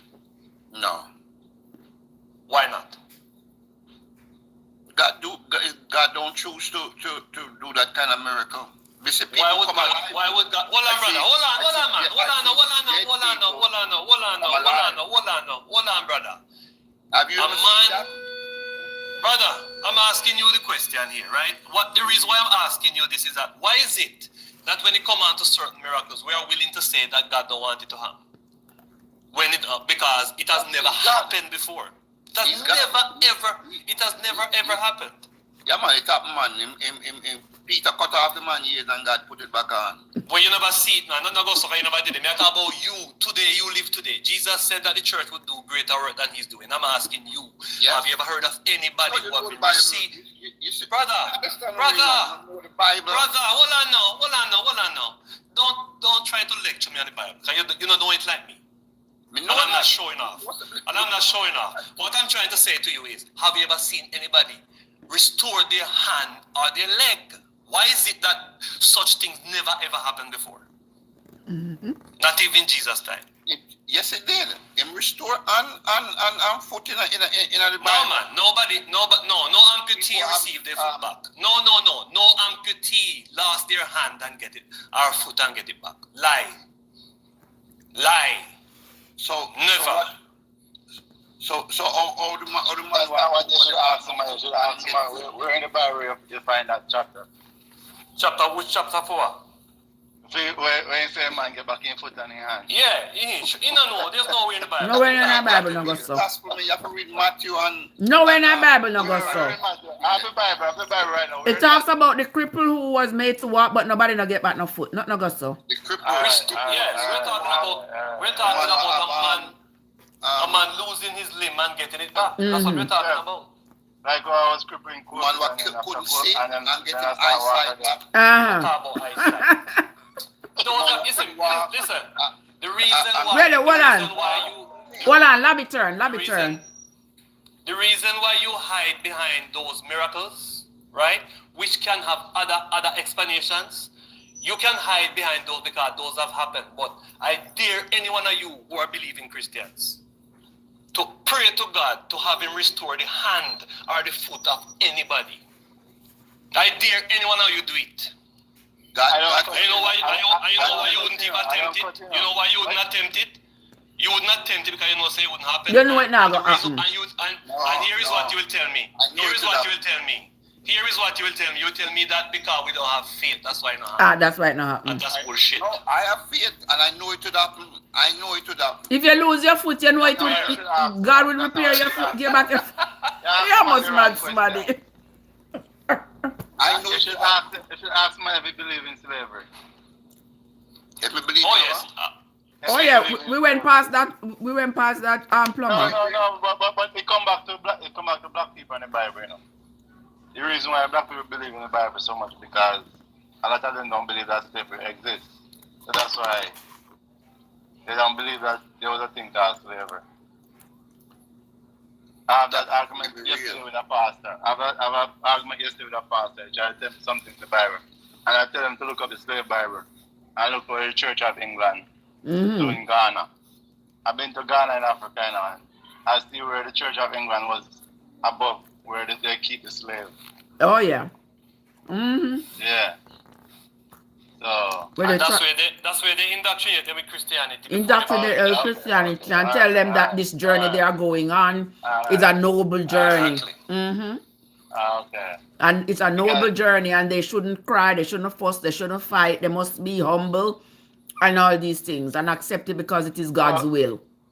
But all of us is wrong enough because you see a lot of us black people suffer from mental problems, and Christianity help us keep some of us sane. Of course. So you should not tell a man not to believe in Christianity, but you should never try to tell you what is real from what is not real. If he believes that is real, that's his belief, but he's not supposed to indoctrinate it to you because it helps a lot of people. No, I made that point earlier on, Plumber. I made that point earlier on. I made that point earlier on. Hold on. Christianity is nothing a more mental problem than anything else. But let me tell you why. No. It helps a lot of people. Plumber. When me attack, you saw me come talk when me attack, I'm not. Brethren, let me talk. When me attack, brethren, let me talk, sir. When you not talk, me gonna talk. When I see grown man or married to woman, gone to church, gonna shake tambourine, hold up and all ground for a knee, tell me say that's a mental problem. When you in a church, a praise and a jump and a shout, tell me say that's a mental problem. If that's a mental problem, something wrong. Because that trusting in listen to me, let me talk, man. Trusting in an imaginary friend, praying to an imaginary being, instead of working out your reality in a real-time solution. That is a mental problem, you know. The fact that you think you should bow You're right, but you're right now, but hold on, brethren, watch me now, man. Watch me now. It has nothing to do with no but. You get up in the morning, you have to bust your ass and go to work Monday to Friday. Pay your bills, and probably sometimes Saturday too. And whoever go to church Saturday or Sunday, you go sit down a whole 8 hour, 3, 4, 5, 6, 7, 8 hour. I read from one book. It costs you money to buy clothes for God. It costs you money to reach the transportation wise. And when you get there, you have to pay them some money. And at the ending of the day, you sitting down believing that a talking snake deceived the world. And that it was a talking donkey. Alright, put it down. Listen to me. We're going to reality right now. No, man. No, and the reality I'm going to make my point. And the reality when the reality is, hold on, when the reality is, all they have you doing is being obedient to an oppressive political, social. Yes. And you are trusting in a system that but better is on you the bashing other somebody side. don't help them. You bashing somebody don't help them. Listen to me, let me talk, man. You are trusting in a system that is better on the other side when you die. But you have to live in a ghetto, live in a squalor, live in a project, live poor, and bust your house and take your money. Finance a society will oppress you. Tell me, say you're not ras mad. You gone. No, you can't call him mad. You're mad, man. I'm mad, you're mad. You're totally mad. You can't call him mad. But listen. Hold on. You know, I need no apology on the subject. I need no apology on the subject. None. Listen. Anybody this is the reason why. If you're trying to help a man from see the light, you see, you can turn off the switch, you know. And you putting somebody down, you say turning off the switch. Because why you think it is? Why you think you're so emotionally weak that you believe when you hear the truth, if somebody putting somebody down? But because you have invest. Hold on. It is part of what you do. You're mentally weak. When you see the truth, nobody should sugarcoat it and call sugarcoat bullshit. Yeah, you're right now. But come on, the topic. You have 7 kids. 3 of them are girl and 4 are boy. You can't treat all of them the same.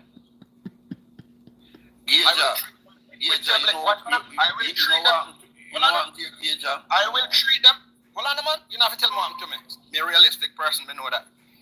I will treat my kids equitably. None of them. I will not change. Watch me now. Hold on, man. I am not going to require my girl to go out there and climb one tree and pick breadfruit. And let my boy sit down. So, Why not? My boy sit down. So, let me, I tell you. Listen. If you not listen, then I'm going to. Why not? But, wait, no plumber. You're too anxious. You're too anxious, man. Relax. The things you have anxiety. But you make So strong I will not- statement in a Gauger. Wait, Yes. make Gauger make him point now. Come Gauger, forward with your point. Yeah, I will not require my girl to go climb breadfruit tree and coconut tree and pick coconut and tell my boy if he sit down on sofa and braid dolly here. I will not. Because the two of them are two different functions. Equitably, I will make sure that my girl understand her role as a girl and my son understand himself as a man. Because me expect my son to lead as a man Can I ask you a and my woman, my question? daughter to Can I grow ask up. you a question? Yes. Fine. Suppose you are three boy. One like the carpenter work, one like the farming work, and one like bread here. What's wrong with that? Everything. No, I may ask you what's wrong So with why it. my What's wrong boy- with it? Yeah, that is not part of my social conditioning. My boy not And supposed to what read is your here. social concern? What is yours? Man to be man. Boy, if you learn to go Then change I ask you a question. When you're growing up, you see, you know if any man is a nurse? Me not understand the conversation. I'm personally asking you don't a know where this question. conversation I'm going. asking you, but No, I'm no. asking you a question. A question Yes, me and to the ask question you. answer to Plumber, the answer to the question. If you're asking a question, wait for the answer. The answer to that question, I have no influence over people and them pick me and for them lifestyle. So you ask me about me pick me. Me. No ask me who. Yeah, But me no business who want you say man I cannot don't breed here. care. You say man cannot breed here. Feel Because me, it's feel a me, part feel me. of... Hold on. you pick me? No. Okay. That is the ras what me say. Feel me boy enough bread here. Me no care if your boy want to be a ballerina and run on the tippy toe. That is your boy. Good. So you, My boy. You're going to emotionally damage your kids then. Yes. Good. Nice. Yes. Your ignorance. Yes. And let me tell you why me going to do that. Hold on, let me tell you why me going to do that. Same thing God do. Hold on, man. No, take that outside. Take that outside. Guys, take Hold on, that plumber. One thing my boy will never say. Hold on, plumber. No, Navi. Hold on. Him say me going emotionally damage my boy. My boy will never run around and say, I don't feel like I want to be a man no more. I'm a woman trapped in a man. No, but that's different. My boy will never have that. That's different. You got a different story. What it is? No. You got a different story. I'm talking about that skill. He's I'm talking about hurt. that skill. You know what I mean? Breeding here, you know, is a skill. All right. You know that? Breeding here is a skill. It's not. All right. I'm switch around. Suppose you have three daughters. I want to be a mason, I want to be a carpenter. What do you say about that? That's for them business and can be a mason and be a carpenter. Switch again. But I see a thing. Hold on. Let me ask you a question. Plumber. Suppose your son come home to you one day and tell us that he wants to be a ballerina. What would you say? Okay, good for you. And then 2 weeks later, and bring home his boyfriend. What you say? Nothing good for you. That is choice. You have to try that thing. You know, go for that, but Hold on, why you not go for that? Tell me why you not. Hold on. Tell me son of thing why you not go for that. Suppose your daughter, you have a daughter. And suppose your daughter, every time you see your daughter, you see with a girl. You never see with a boy. So what do you think? Me that sit down and have a candid conversation. But why? But first ask her. No, I'm good. Hold on. I work you know, very hard. you know, it's You your are listening. You know, it's your If you listen, yeah, John. you're not listening. Me find out say you don't listen. Did No, your I'm father not listening. have a candid conversation with you? No, he didn't have to. Me never kill. Hold on. Hold on. Nobody else can Me never veer. Virgin, me no veer. If you ask me a question, I have to wait till me answer. Me never veer off of the beaten path. But hear me now. If me see any of my kids go veer off of the beaten path, me go ask them. I say, I don't know how I come here. I'm say all of this when I see my work and accumulate. I'm a grand pitney them work if I know. So if one of things say, the man right now, we we have a bit hold on, man. because we never Yeah, hold on, talk man. about homosexual. We never mention about homosexual. We Hold on, never man. So mention if me nothing know- about homosexual. We're talking about No, skill. no, no. I never mentioned. That's what I Yes, said. yes, yes. You Listen, mentioned it. You mentioned it. You I mentioned it. never. No. Yes, Me yes. say, Everybody if on the you line don't can tell us you mentioned it. Say if your boy Hold has on, to come over hold with on, you, Trev. man. Trev, And did I that mention boy- any such thing? Hold on, man. Me remember. Did I mention any such thing? I remember hearing it. Yes, instead then he said I start come over with boy and say I'm boyfriend. But me never say homosexual. Me never say But I that. see until everybody here a big No. Muslim on the line. So everybody know where you talk. So, No. so if a man bring a man and say I boyfriend, that means I'm a gay. Yeah. Yeah, Yes, that's what it is. That's what What me it go is. tell? Hold on, man. What me going to tell my kids? So me going to say, how hard me work. I don't work this enough for the government. What, Virgin? You have something to do with it. Me no No, work sir. this for the government. Take it. So me want some grandkids. So somewhere along the line. Somewhere along the line. We have a plan to plant the seed. That's it. So, but you never tell Yeah, us. I'm welcome.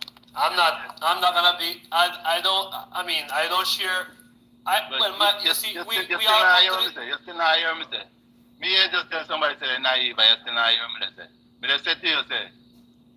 Me not talk about sexual orientation. Me talking about choice. If your son want to be a hairdresser to braid hair, one want to be a carpenter, one want to be a mason. That's his choice. When I was growing up, my mother wanted me to be a mechanic. But when I go on gas, it affect my sinus. Well, that's called tiny heart syndrome. That is called tiny heart syndrome. Yes, go ahead. But I don't make myself. So everybody should have a sinus. Some people can't work as a mason because it cement mash up their sinus. Don't the Trev? Trev, you're a nurse. Yeah, I'm listening to you. I'm listening to you. Did you switch the braid in here? Trev, Did you switch that braid here? Trev, Oh, I may hear you. are you a nurse, don't it? You're a Right. nurse. Yeah. Don't everybody have a sinus problem? But they affect some people different. Everybody has sinuses. Some Yes, some but people don't different people things have cause sinus people's infection sinuses differently. to react. Some people pollen, some Right. people dust. Pollen, Yes. dust, So some that's what I'm kind of talking about. inhalants, Yes. anything. My problem was gas. I couldn't grow on gas. Okay. But I'm good at carpentry. Yeah, that's what I do. I build Good. $1 million house. Chala, what's I up? know I'm good at farming also. Well, Where we heading with this? My view. If a guy don't want to be mason, don't want to be carpenter, but he want to do a hairdresser, that's his choice. That don't mean he's gay. All right, man. Point taken. That's just a choice that he have, don't it? Yeah, man. Like- It's choice. It's choice. People make choice, and some parents are able to allow their children to make choice, and some don't. It's just the nature of mankind. Yeah, my son want to be a Air Force pilot. I told him no, but that's his choice. What I do? He asked me. I But told him no. why would you tell him no? Why would you tell him no? Yeah, why? Because Why would you tell him no? he live in a country where right now they go fight war, religious war because of religion, and you know, I know that my son flying plane and dropping bomb on people. So does he have to fly in the army? The Air Force. He was in the Air Force and he want to go fly plane, war plane. That's what he want to go. Well, probably you should tell him not to get into the Air Force in the first place. but that's what I just said. But that's what I just said. You know, But I heard you. No, I heard you. I said he told me why. that he want to go in the Air Force to fly plane. And Yes. I told him no, take something else. And he said, yes, okay, so let him do what is. Yeah, but that is his choice. Yeah. It's not yours. No, but that's what He's I'm a grown saying, man. but- He's a grown man. He can do whatever he wants to do. All right, so come back to the same thing with the brother here. If he come to me, Well, you notice what I said. Listen, okay. Plumber. Is that a matter of right or wrong? The brother who spoke before when I said that he has a view about how his children are, that is his way, and you have your way. I am not gonna impose on my children. I don't have my way. I don't have my way. You see, I don't go to church, but I bring my kids to church when they were young. But that is because that is your way. You want your children to grow up in church. It is your way. No, I don't want to do the church. I don't want to make decisions for them. But why you bring them to church? Because I don't want to make decisions for them. But you did. You brought them to church. No. Because when I was younger, people bring me to church too. So I Exactly. think because I grew up that way. And then I grew up and realized church is not for me. Oh. So. But it is for your children. No. I get everybody, they are a child. That's why they call it child. You know what they call child? They're not adults. Serve God. You can serve God at your yard. No, but you don't. You can serve God anyway if that is your thing. Yes, they are a child. So if that is your thing, you don't have to go to no special place. Yeah, you have to go to no special place. But when your kid's young, you grow him up in culture and stuff. And in Jamaica, culture and stuff. Yes, every that Sunday is you go true. to church. The brainwashing. That's our culture. Mm-hmm. Yes. The generational brainwashing. Yeah. Children with religious doctrines. It's a part of our culture it's a part of our culture to brainwash our children with religious doctrines. But I didn't brainwash them. You didn't brainwash them. You brought them to the brainwasher. No, I brought them to church. And so what do you think church do? When I ask them questions, I tell them the truth.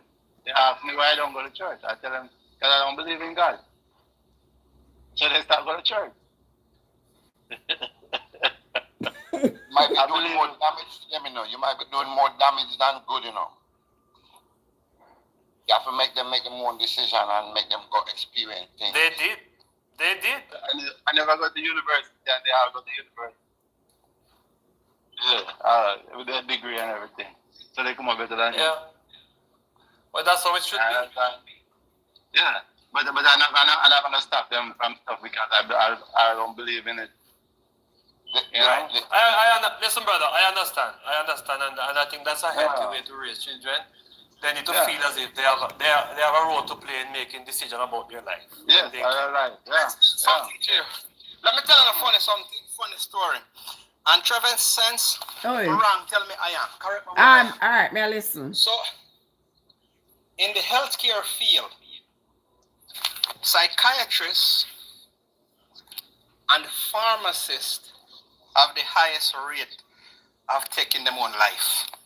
Oh, well. No? Am I wrong or right? No, I'm not asking you. The study just came out. I'm not kidding you. I think there have been statistics to show that. Hold on, Plumber. I dedicate a whole chapter of a book, second edition, to this subject. So when I'm talking, I just out here love talk and TikTok. I just Googled it and it says soldier, people in the military.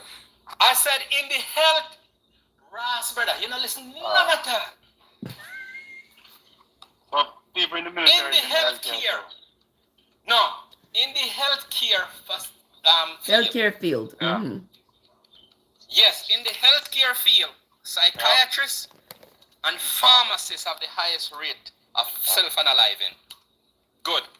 Now, I have said one of the greatest disservice done to black people is a thing called the emotional investment that we have invested in through marriage, religion, and psychotherapy. Now, this is why you see so many of our children go down to Atlanta and see your kid started out as boy, he end up a different way. Your kid started out as girl, he end up in a different way. Because we have invested in emotions. You're right. There's something. You're not wrong enough. You're not wrong enough. Hold on, Plumber. Let Gage finish his point. Right. You realize when I'm not talking, I'm just not going to talk. Yeah, more one person at a time so that we can keep track. Right. No, but if you have a 3 hour show and one person talk with 2.5 hours, then look up, Bridget, look up. No, man. Chill, no, man. Be reasonable. Right. So, let me hear what I say. So, once that thought is done, then I can latch on to a new thought. Beautiful. Okay. So, one of the issue with us is we have invested a lot in emotions and unrealistic lifestyle. You want to be happy, you want to be comfortable, you want to be this, you want to be that. It is not that. That's not how life is. Because men are there is a sacrificial small entity sample and women that does not are reflect meant to nurture. the entire. And that is simple how life is. Can you repeat Different. that? Repeat I that. said You're men, wrong, man. You're wrong. men are sacrificial entity and women are made to nurture. There's too many studies that done on that. Right, right. That's right. So you Where can't you find those studies? Where you invest find so those much. studies? One day I like to you learn. can't help I like with to learn everything. too. I like to learn. Well, you got But write you down say, notes. you say, Anything. But I am not teaching you. I'm telling you. You're at a lecture. Ever So tell you have to something? take notes and go. Hold on a moment. Hold on. I go to You're at lecture a too, lecture. and lecturer tell No, you no. where to find stuff. No. You go now and study. Take your notes when you come to a lecture, and then you go do your studies. So men are sacrificial entity. Nobody no love you. Nobody no meant to love you. You're a utilitarian piece of equipment. You're there to work, to build, to secure. Yes, to secure, to reassure. These are the things what you're there to do. A woman is there to nurture. You can't get up and want to feel the same way a woman feel. And want to have the same comfort what a woman have.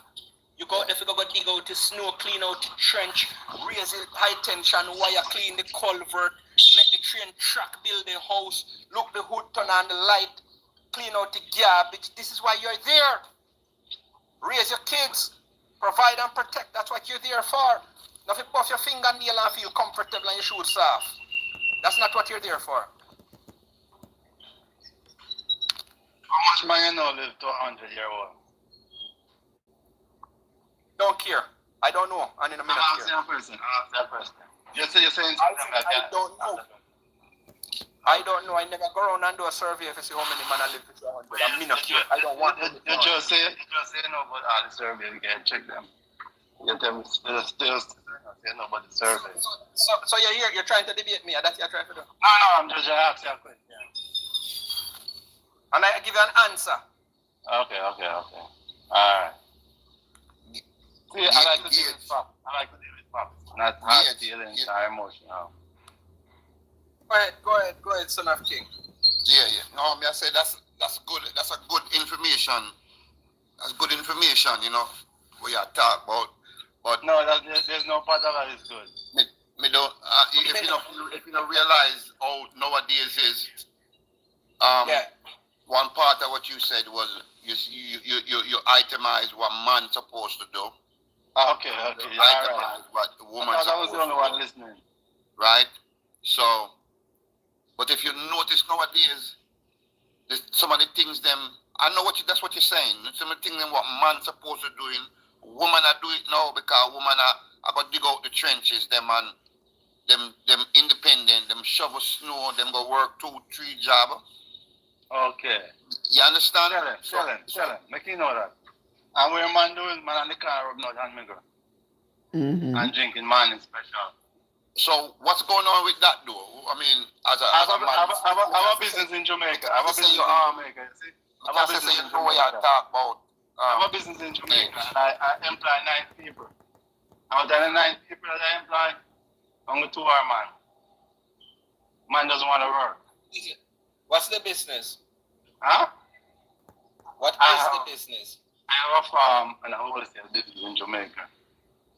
I employ 9 people on my farm. Hold on. You have a tractor? Yeah. You have a tractor? Yeah, I have a tractor, a car, woman. Who drive it? Hold on. Woman. Who are the mechanic on the tractor? Woman. Who are the mechanic on the truck? Woman. The same woman. Good for you. The only thing man do, drive around and deliver chicken. I said that's good for Chef's in my farm, and she will follow me on YouTube. The only thing on my farm is woman. Man doesn't want to work. Man doesn't want to work. Hold on. I don't think you should have a problem with that because you believe the man them should out there bread here. Some of us know you have a problem with that. No, guys, you know what? I don't cut it. Listen. The man don't want to work. They just don't want to work on your farm. The man them want to They don't want to work. They don't want to work. No. They don't want to work. want tell to me work. say your man. No, they don't want to work. That is not true. When Hold I on. come to Jamaica, when I come to Jamaica. Hold on. Let me turn on my camera. Hold on, because it look like you think me a black magic me work. I'm gonna show you. I'm gonna turn on my camera. I'm in Jamaica right now. Hold on, man. Look, that I'm a lawnmower. Just come and lawn me a cut. Hold on, man. Me lawn me a cut. Watch me now. Block the screen, man. No, me not block the screen. Look, you see the screen? You can ask Trev to put it. Ask Trev to put it. My block it. Yeah, from the Hold on, black. Trev. Who else is seeing the? You see it now? Okay, see it now. I'm a lawn me a cut. I'm gonna show you my lawnmower. Me just cut around this side. And see me gas there. I wish I'm a lawnmower. Yes, Jamaica, me yard me there. I cut me lawn. No, man, you know about poverty, a rich man. Hold on, man. Don't tell me about me no know about poverty.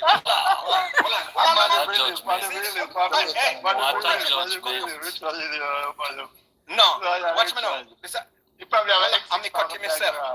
Are you land Yes, and I me just burn down the grass the other day for me plant papaya and the hurricane comes down and me plant it back. So on the backside. Are you want to do it? Are you want to do it, Joe? You can't find a man to help you. No, me have man to help me. None of them, the man that run me no braid here. No. The man, them are no braid here. Listen, we're not cut you. I wish you man not to braid here. But all the man stand up on road and robot and nigga. Me said, the man them run me no braid here. You're not listening to me. I said, the man them run me no braid here. They come work. But I bet if you go. Who finance that? Sir John. Who finance that? Son of a king, man. Okay. Good. If you know, plumber, go down to the hairdressing shop and ask to a man them a braid here if they want to come work for you. I bet they're going to tell you yes. Well, listen. I got a barber shop at Jamaica and I want a lady trim me here. Yeah. A lady trim me here? Yeah. So you never find any braid here? I guess the man don't want to cut here either. So the braid here, what? Plumber. Johnson, what's up? So should I conclude then that since the woman that cut your hair at the barber shop, the man in Jamaica don't want to cut hair either? Don't want to bring it here. Alright. I'm gonna do a video. I'll put up on TikTok. You see, and show you 6 o'clock in the morning when I wake up in my community and drive down the street. All the guys sit at the crossroad with a man with a red cup and a rum and boom. And This is pure action over here. Pure action. Who no scammer? Who no scammer? A chopper? Who no chopper? A gunman? Who no this? Who no that? I'm living the real life here, man, in Jamaica. Well, of course, females are not good teachers for children anymore, really. So you're saying that in your community where you live in Jamaica, the men them don't want to work? No, they don't want scammer. They want scammer. When you say it before, and told my friend that he's not in Jamaica, I thought you were giving the impression that Jamaican men on a whole don't want to work. No, just my community. Just my community. Okay. Westmoreland. Okay. Just Westmoreland. I don't know about no other part, but I can't tell about Westmoreland. Okay. Westmoreland I have my business there. I have 2 business in Westmoreland. Probably because the Westmoreland people used to the political handout, man. That's why. Yes. You're hitting the I'm doing good, Johnson. I'm doing just fine. Just here hosting a live where we're talking about a lot of different stuff, especially religion. All the while, I tell them, say, PMP mash up Jamaica and then say, not no gossip. They mash up the mans. Yeah, man. What plumber? Good morning, host. Good morning, the person in Big Ship, man. Good morning. What kind of fruit you What try to plant up some fruit in Jamaica. I mean, I always love link with people who have a lot of fruit. I want to plant a lot of fruit. What you got to add to the conversation? Unless I get a demon spirit. Got you. Let's go. And chicken and goat. Wait. Hold on the plumber. Let me hear what this person Big Ship man said. Demonic spirit? What did you say about demonic spirit? No, but the Bible tells us that the man should till the earth. I don't know. You said something earlier about demonic spirit. I wanted some clarification on that. What did you say? Oh no, that was just the spirit. You're possessed, so that part came out. Okay, what were you adding to the conversation then? Oh, the Bible said man must till the earth. The Bible never said man. So I agree with Gedra now. Say what?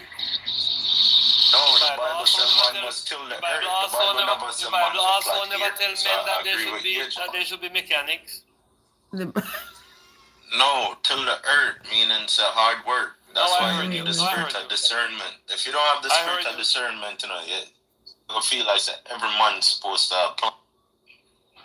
You need the spirit of discernment. I don't argue that. I don't argue the whole matter of gender roles. I don't get into it because it is too emotive. I'm not interested in this. No, but I'm not gender role.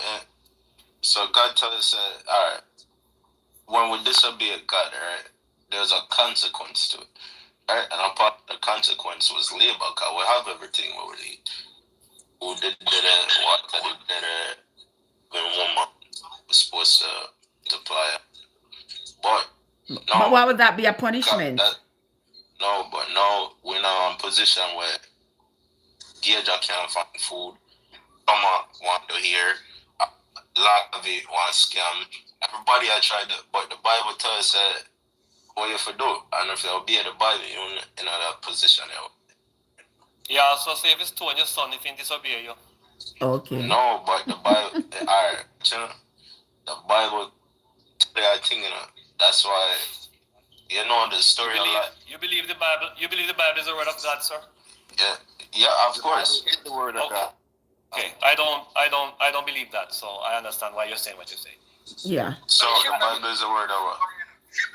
I said this, and I'm just saying, my friend, that he makes some blunder, so we can't make him escape. So when God kicked out Adam and Eve out of the Garden of Eden, right, and tell them to go till the soil, how quick does it take callaloo and popchow to grow? How quick?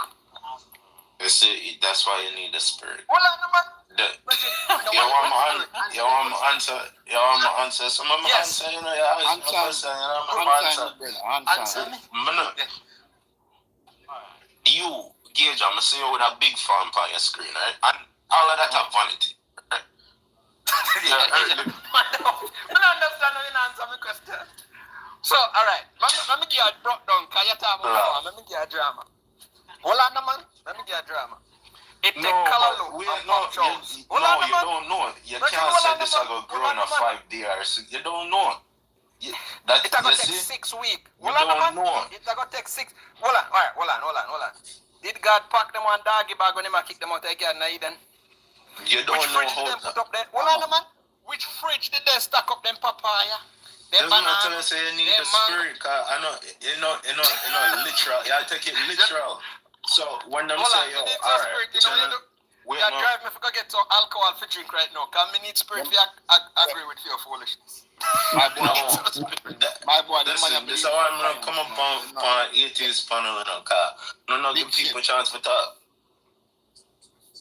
The man believe in a science big ship. You can't really contain. But I've got to give a science. So even if they want to believe in a science, I still got the same way. I'm not telling them, say, all right. That's fine. Prove it. All right, hold on, man. Let me ask Son of King. How long does it take callaloo to grow? Hold on, man. You can't answer that, because you can't put on. What do you mean? After all the times that people have planted callaloo, people now know what time to expect the callaloo to come to maturity. What do you mean? Everything I'll grow to maturity. Yes, we know what time to expect the callaloo. Yeah, you know what time to expect it to mature, and if it's not, everything what you put down in that ground, I go grow. Listen, you have your expectations based on past experiences, so you know how soon the callaloo is going to be ready. If the callaloo is not thriving like you expect it to, then you know something is wrong. You have to go back and reevaluate it to see what went wrong. Could it be the soil or something else that went wrong with the callaloo? Hold on, let me hear what Labby said. Or Gager. Hold on, remember Kim said. Yeah. But if the callaloo still don't grow, what you going to eat?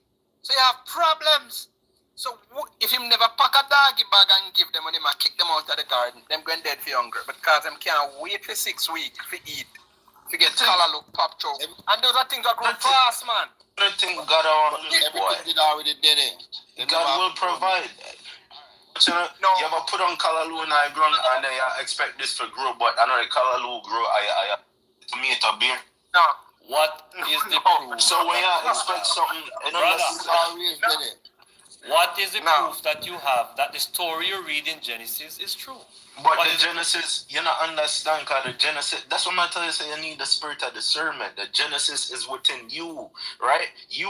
God said, all right, you make in an image, right? So you have a man and you have a woman, you create a child. You create the child now, the child within itself would be you. You understand? The creation story are within you now. You understand? So the story in Genesis is not about a man and a woman. You can't, and the whole time I said, I know I'm called carnal and this and that. I'm asking you, sir. Not use the word carnal. We don't want to get judgmental here. All I'm asking you is, was the man and the woman literal human beings in the story? Yes, but it's a representation of what God wants no in this life. No. Don't bring me in this life yet. Let's go back there because that's the basis of your belief system. Because I'm trying to figure out how you and what you're telling me is true. Okay, I'm going to show you this. Nothing not changing on earth. So, I'm going to show you this. You have a mother and a father. Things are not changing on earth. Life is about changes. What are you talking about? Things change. No, this is why I'm going to come up on atheist panel and give people a chance. I'm not an atheist. I am not an atheist, brother. You're judgmental too much. That's the problem with religion. You guys judge too much. I'm not an atheist. Let the man talk. He talk spiritual. Son of man. Spiritual. Hold on, son of a king. Him said not changing on earth. Did Adam and Eve have TikTok? A cell phone? Not changing on earth. Did Adam and Eve have a lawnmower? Did they have a home depot? Did they have a Life home is depot? about you. Yeah, think simple. We just build upon what already exists. You know, understand that? I said, God give us science. It's not change. Not what God put in motion and change. Everything I see him in the earth, right? So when God said, all right, I'm going to create we in an image, right? Just like, you have a man and a woman and you get a picnic. Your picnic have a favor one of you. And if your picnic have a favor you have a problem. You look like God. Your image. So, all right, the serpent story now. You as a man, your woman go out there and a man say, psst. I tempt a man, I tempt your woman now. So if your woman fall for that, that's a destruction. Nothing to change. You just need the spirit of discernment. If you don't have the spirit of discernment, you have the law. Evidence. That's what I don't want discernment. I want evidence. You provide evidence that what you're saying is true. So give me evidence of the great grandparents. If them woman cheat on them, no man will beat up them. It is easy. That's easy, brother. You know what I mean? Your great grandparents. My great grandparents left a record. At least they left a record, and I know that I am proof that they exist. Because I have alright, so we have proofs that God exists. Why are you talking about evidence? No, that's not a proof. You can prove that your grandparents exist. You cannot prove that God exists. You cannot. Period. Alright. How can you prove that 4 or 5 generations ago exist? You cannot prove that God exists. Somebody knew Nobody knew God. Right. So how can you prove that 5, 6 generations ago exists? How can you prove that? Because I'm here, and that's the one I come from. Right. And God make we and we are here. So we have problem. You don't have any evidence for that. You sound like you have a church. You don't have evidence for that. Like you have a problem with God. Yeah, it's not a problem with God. I don't have a problem. You have to go see God and start that. That's the thing. No, I don't have a problem. No, brother, I don't have a problem with God. I have a problem about the claims. You have a problem with God. About God. Claims. You have a problem with the claim. You have a problem. I don't have a problem with the claim with God. I have a problem with the claimants. The claims. The church hurt you. In the comment section, I listen to church hurt you. You have a church hurt. Brother, first of all, you didn't hear. I don't think you heard me because you would have heard me say that I am not in the business of telling people not to believe what they believe because my family. Well, you can't tell me Listen to me. Listen to me. Well, you can't tell me that. And the Bible is not proof. You can't tell me that. I just But you can't tell me that. tell me what. You can't The tell me only that. place such Like, say, claim Christ tell me that. exists is in the Bible. And the Bible is not true. The Bible are basic instruction. If you can't understand the Bible, then it's like Easy. I understand it more than Easy you. understand. I understand it more than Basic. you. And then when you get the spirit of discernment, basic. like everything I reveal to you, not even have to think for yourself again. Yeah, the same. The people read the other religion that have other books. The other religion that have religious books have come to the same conclusion. Exactly. No, when you get the spirit of discernment of the Bible, You want this word of spirit of discernment. You can't even prove the spirit exists. Come talk about spiritual. Don't go with that baloney. Go with Bible that. have a thing for you when you get the spirit of discernment. Everything I That's got to baloney. Because if Shipment. Hold on a No minute. proof. Shipment. Hold on, let me ask Shipment a question. Was there a point in the spirit of discernment when we have talking snake and talking donkey? They did have the spirit of discernment, you would understand. Say these things are not literal. You expect one literal snake, but the snake not literal. But God literal. Of course. Of course he is. Of course. Wisdom, man. Wisdom. Spirit that you're talking, you can't even prove that spirit exists, and you come here talking about discernment. Prove That's nothing what to you you. guys. You That's what you guys hide behind. You hide behind discernment and faith. That's what you do. Because you know that But things cannot be you proven. is a man. You is a man. You come like a bad man, mature, you know. Watching it. He's a man. You have to see for yourself. Bad man.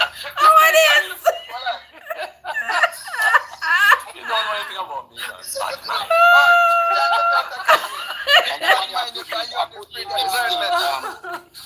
This is the man with a spirit.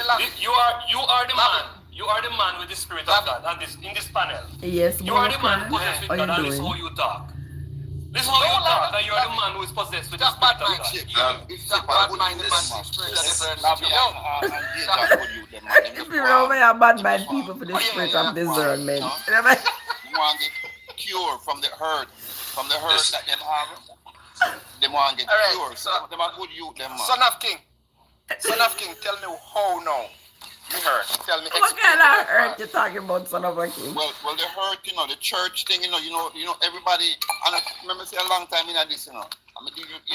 That tell me not about no church thing. Reggie, listen to me. Tell me how me hurt. All right, let me ask you. Let me explain. Hold on. Yeah. Hold on, man. Let me talk now. Hold on. Me say, a long time in this, I deal with enough people. 30 years of me dealing with people who are hurt. And right now, I just show you not admit that it was a church, because all raised up in a church. All was forced to go to church from your little youth. You never want a church, but parents bring you to church, and then when you grow up now, you realize, say, why on a church me want, or somebody must do something to you, somehow, your family or somebody in a church, and you turn against not just the church, but you turn against God.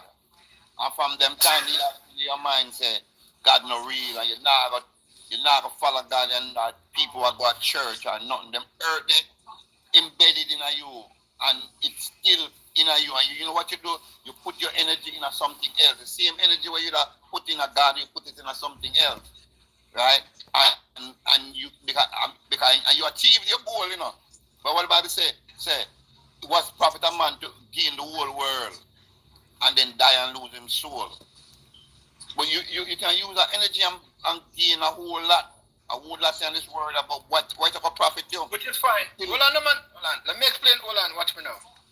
I was expecting you to tell me how the church hurt me or how me hurting, but you did not. Exactly. So which is fine. I don't know how you're and hurting. then, hold on, man. Hold on, son of King. Hold on, man. Watch me now. The same person or people or author who ask, what does it gain? What is profit a man to gain this whole world and lose his own soul? They spend billions of dollars building a church that took them over 100 years to build in Barcelona, Spain. Hold on, not everybody was said I'm a God fearer. We ain't no shipment. Shipment, hold on the horses, no? Shipment. Yeah, man. Me no business if you're God fearing if you are fearing or if you are nameplate, it no matter to me. Here I'm gonna tell you now. The same people who tell you that it is what it profits a man to gain this whole world and lose his own soul.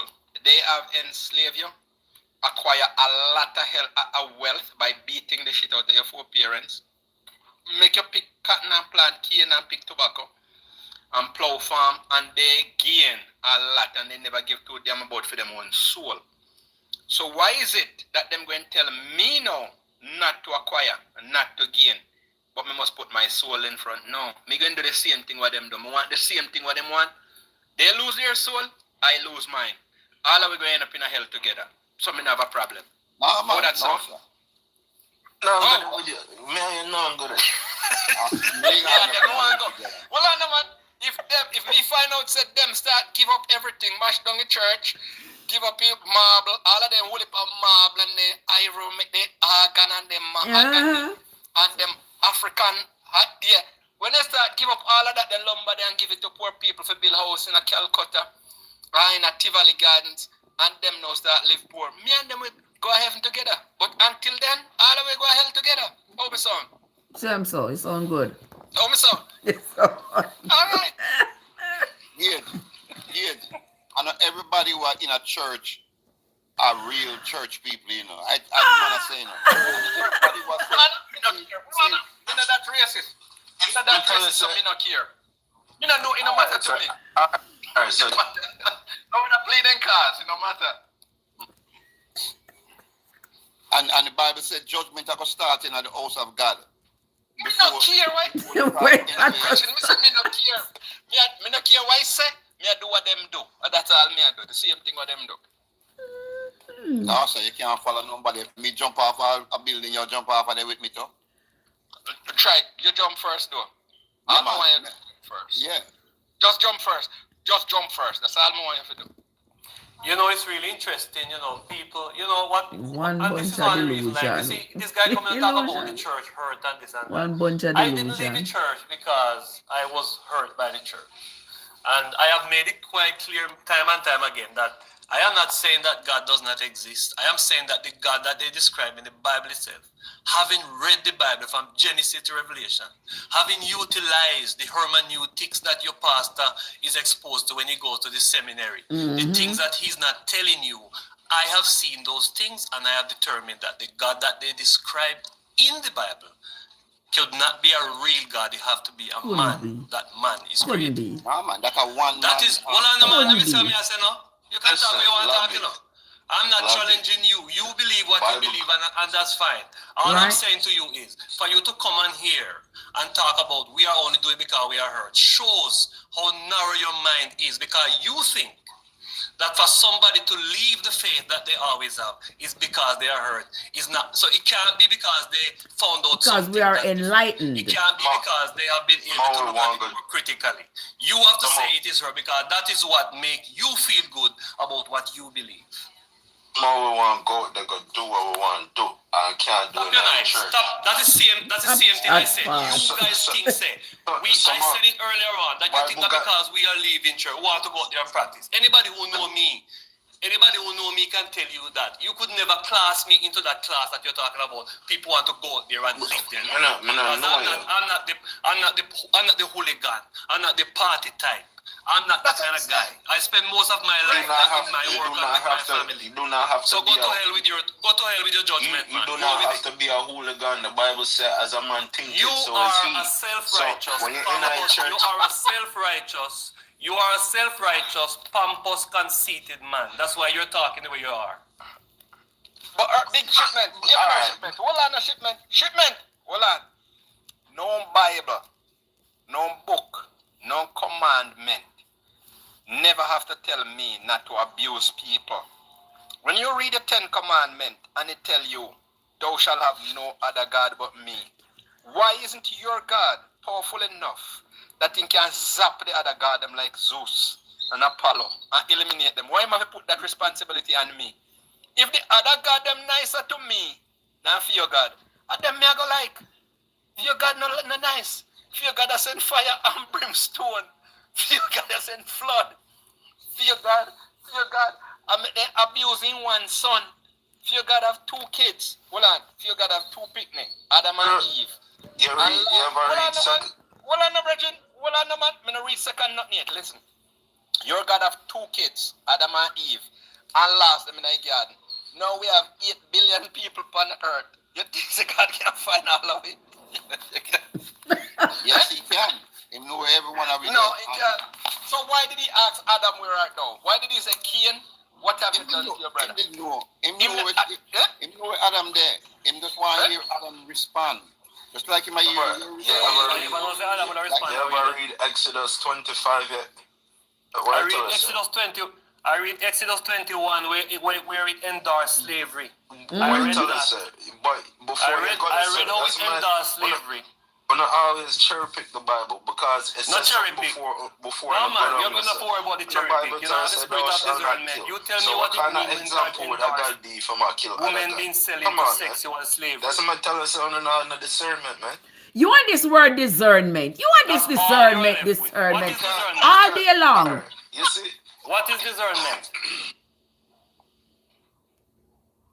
Tell us what is discernment. Define it. The rock went in here. So when you see something when it makes sense. Define discernment. You see something when it makes sense. You keep throwing it in our face. You keep throwing it in our face because you want us to feel bad about ourselves. Tell us what discernment is. Define it. You see everything done installed. If you don't have it, you just not have it. It's simple as that. You can't even explain it. You don't understand something. If you don't understand something, don't talk about it, man. That's what I want. Watch this discernment. You would not ask me that. I don't mean to. You don't have it. It's like a man will understand. It's like a physicist I try to explain to a 2-year-old. A 2-year-old I say, You don't know what discernment is. You just not understand. You never understand. You hear the word. It's a word salad. It doesn't make you hear it and you think it sounds good. You don't know anything because you are talking about. You want to come here and tell me that we want to do bad things, but yet still you have a God who tell you that if your child dishonor you can stone him to death. That you can sell your female into sexual slavery. You can enslave the people around you. What are you saying, shipment? Stop disturbing Lavi, please. You can pass on your slave. You can pass on your slave to your children as an inheritance. All those things. And you want to come here with your pompous self talk about discernment. Discern that. Discern that and tell me why God would sanction slavery, why God would sanction rape, why God would sanction the stoning of a child that disobey the parents. Tell me what that is. I got a question. Them done disobey God already. For you know from the house of Israel, see, you know what you're right. You can't even explain that. Them are Israelites. Them are God fear. Hold on, shipment. Let me hear what Gage is saying. Shipment, hold on now. I have a question for you. I have a question. Do you believe your God can work miracles? You believe your God can work miracles? Yes. My God, I want true living. To God praise be upon to ye. Go on. So have you ever seen your God work any miracle? Yes. You work miracle every day. You feel like you're coming in. You feel like you must come back in. You feel like you must wake up this morning. Every day you wake up is a miracle.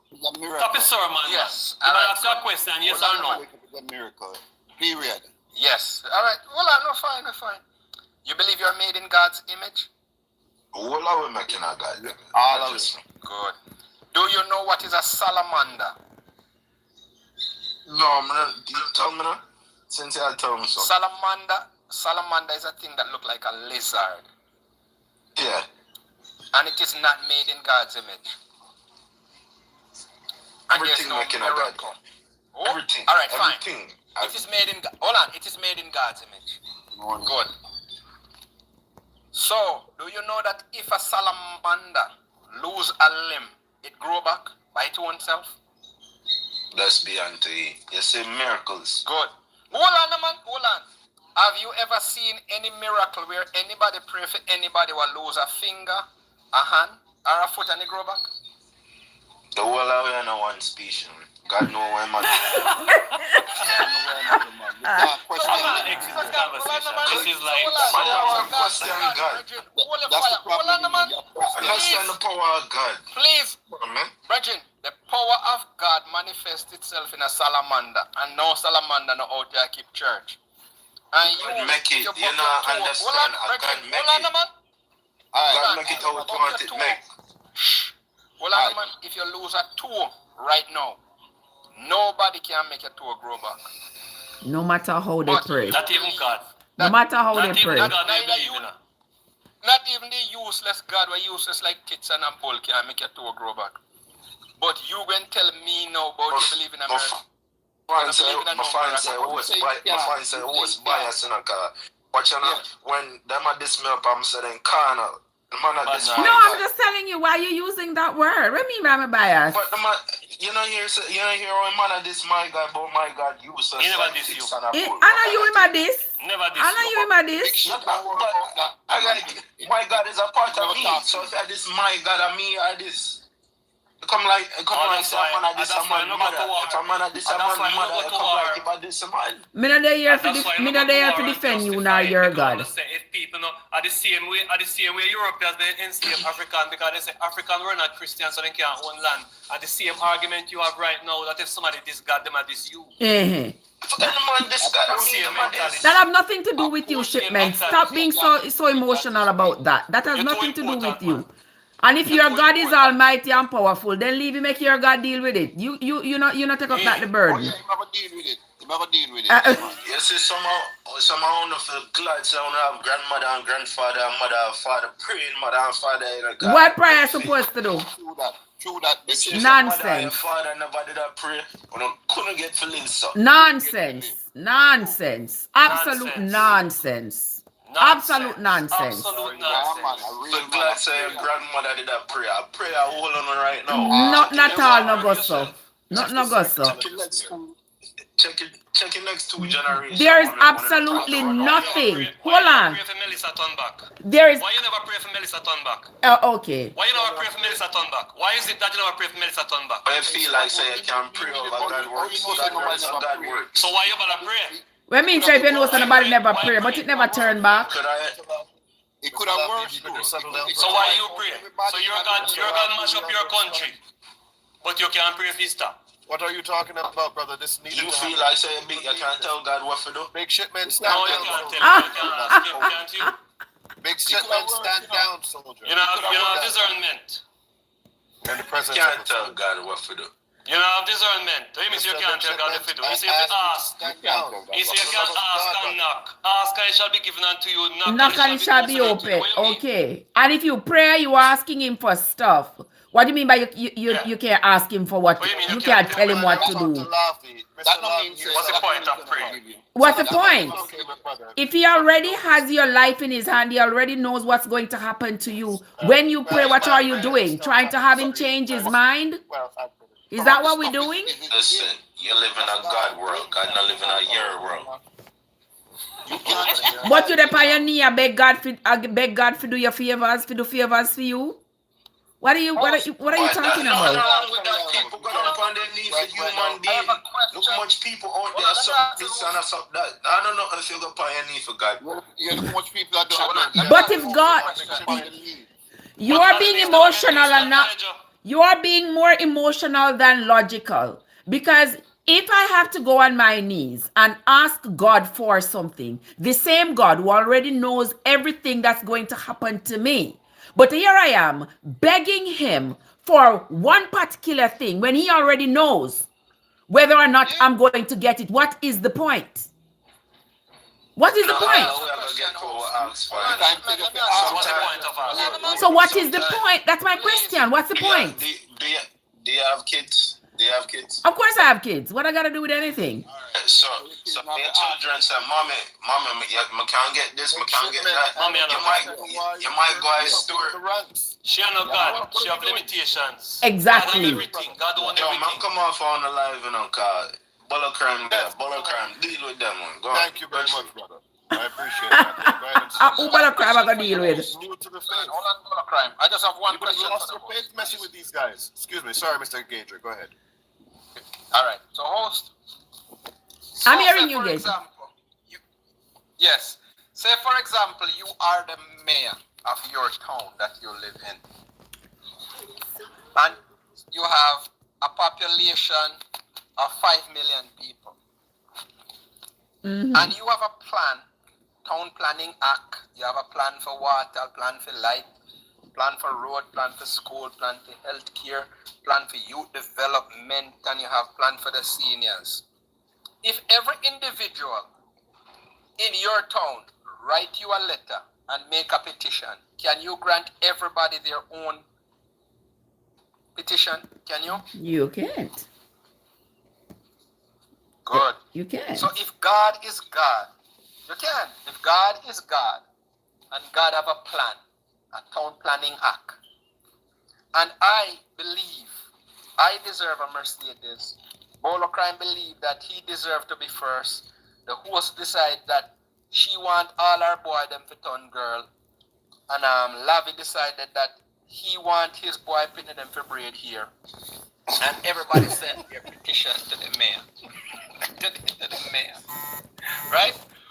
How much time do you think the mayor going to get to do his own work that he have? To carry out his town planning act, his senior citizen program, his youth program, his water program. It wouldn't work. That is why none of our prayer them now get answer. Or none of one God to be God, or no one confuse God with a 2 billion Christian, a big him, and 2 billion Muslim. Yeah, 2 billion Christian and 2 billion Muslim. Fucking think God have time for this bullshit. Leave God, make God be God.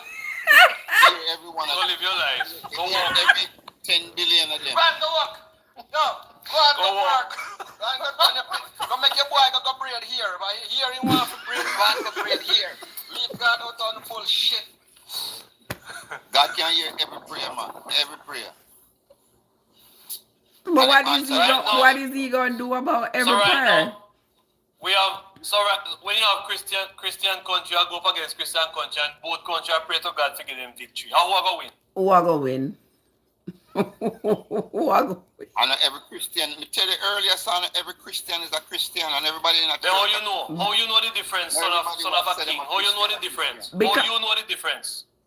Well, we don't know the difference. God is going to do the separation. But remember, even in the Bible, the people who were considered chosen, look how many times they had prayed, and look how many times they had been conquered. Look how many times they had... I want to say, oh, that was punishment from God. Why God had to punish them? God put them in a captivity. He put them in a captivity. You're right. Like disobedience. Just like how we in a captivity, because some of us not turning to God. We not turn to God. Are you in captivity, brother? We are turned to money, woman, sex, and all. That's what we turn to. We not turn to God. Look how many times they lost battles. Look how many times, according to the Bible, they lost battles. If you read the Bible, God can't even defeat a chariot of iron. Because him have chariot of wood.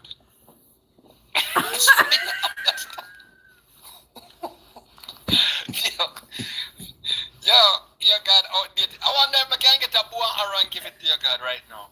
Flaming arrow. Yeah. Chariot of fire. You see, the thing is, Big Shipment, you all live with this fear. You all are so afraid. There's nothing else that is driving your decisions but fear. So you have to remember, oh, go and laugh, go and kiki. Of course, me I go and laugh because we are saying no sense.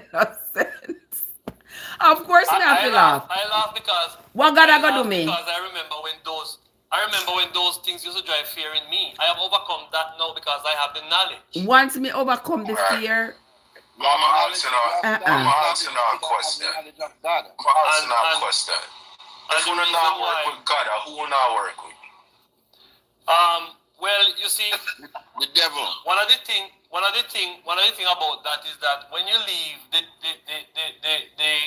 the brothers and sisters and you don't follow that faith anymore, the belief is that you want to go and follow the devil. But if I don't believe in God, why would I believe in the devil? You must have worked with one another. That is the devil. No, I don't have to. That is your worldview, brother. Your worldview is that there's a God and there's a devil. I don't believe that. Yeah, both That of is them. my One of answer. them are your imaginary They friend, think and they're one are your afraid. imaginary enemy. Just Right. So afraid. hold on, I'm not afraid of Afraid of this afraid of hell. imaginary enemy. Afraid that I'm God not is give going to two do shits about something to them. They are imaginary so friend. afraid they You can't know no live. friend then and you have no enemy then. No? I don't go around labeling people into friends and enemies. I just see people. And live. We I come be a and friend live. to me, y'all. My friend, if I were to go around the world and start to separate myself from people who do not have my worldview, I would be so isolated and lonely because most people believe in God and we are good friends. It's just that they are willing and understanding to say, you know what, if you believe what you believe that. And you believe what you believe that.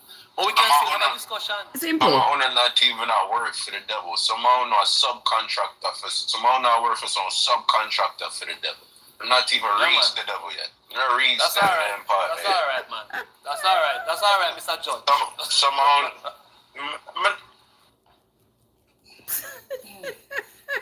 That's alright, Mr. Judge. I don't know You can how judge as much shipment. as you want. Freedom is a must. I agree with you, Didi. I don't know how shipment getting his britches in a bundle so much over it as though he's some kind of a God defender or something. Like there's absolutely nothing that you will experience, shipment, that we won't experience as human beings. There's no human experience that you can have that we can't have. My host, Big Shipman, go ahead and stand down for a second. I'll take it from here, brother. You tried your best, but you know, we'll talk about the letdowns after this. Don't worry about that. It's fine. He's a new. I just want you to let you know he's new in the faith. He doesn't understand sometimes the things he says to offend the one that's actually lost. It's not supposed to be said in certain manners. Which one that's lost? I'm sorry. Oh no, oh yes, my apologies. I've been waiting so long and hearing so much confusion from people who should know better. I forgot my manners. So yes, not lost. Lost is not the words. People who are still seeking, still wanting to know the truth, because it's not like what truth? What truth? Yeah. And last there is everybody only one truth. Yes. What truth? Yeah, but hold on. Yeah. There's only one truth, but what I'm saying is because they don't believe that truth, they haven't found another. I mean, they haven't found one, have they? You realize that monkeys evolving has been disproven because you're still going to want to know What makes something true?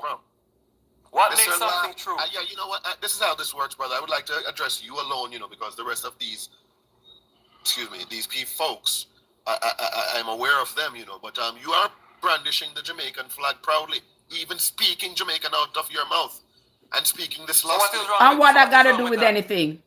What is wrong with that? You're not supposed to be this lost. You know about the king, the emperor, the conqueror. What is wrong? So you're actually worse than Big Shipman. You're more judgmental. Now I see where he's coming from. You want to come and tell me what I should be. You want to group me up because I'm Jamaican, as if somehow Jamaica means that we're homogeneous and we believe the same thing. What is your problem, brother? Let me show you, brother. Slow down, settle down. Here's what I'm going to show you.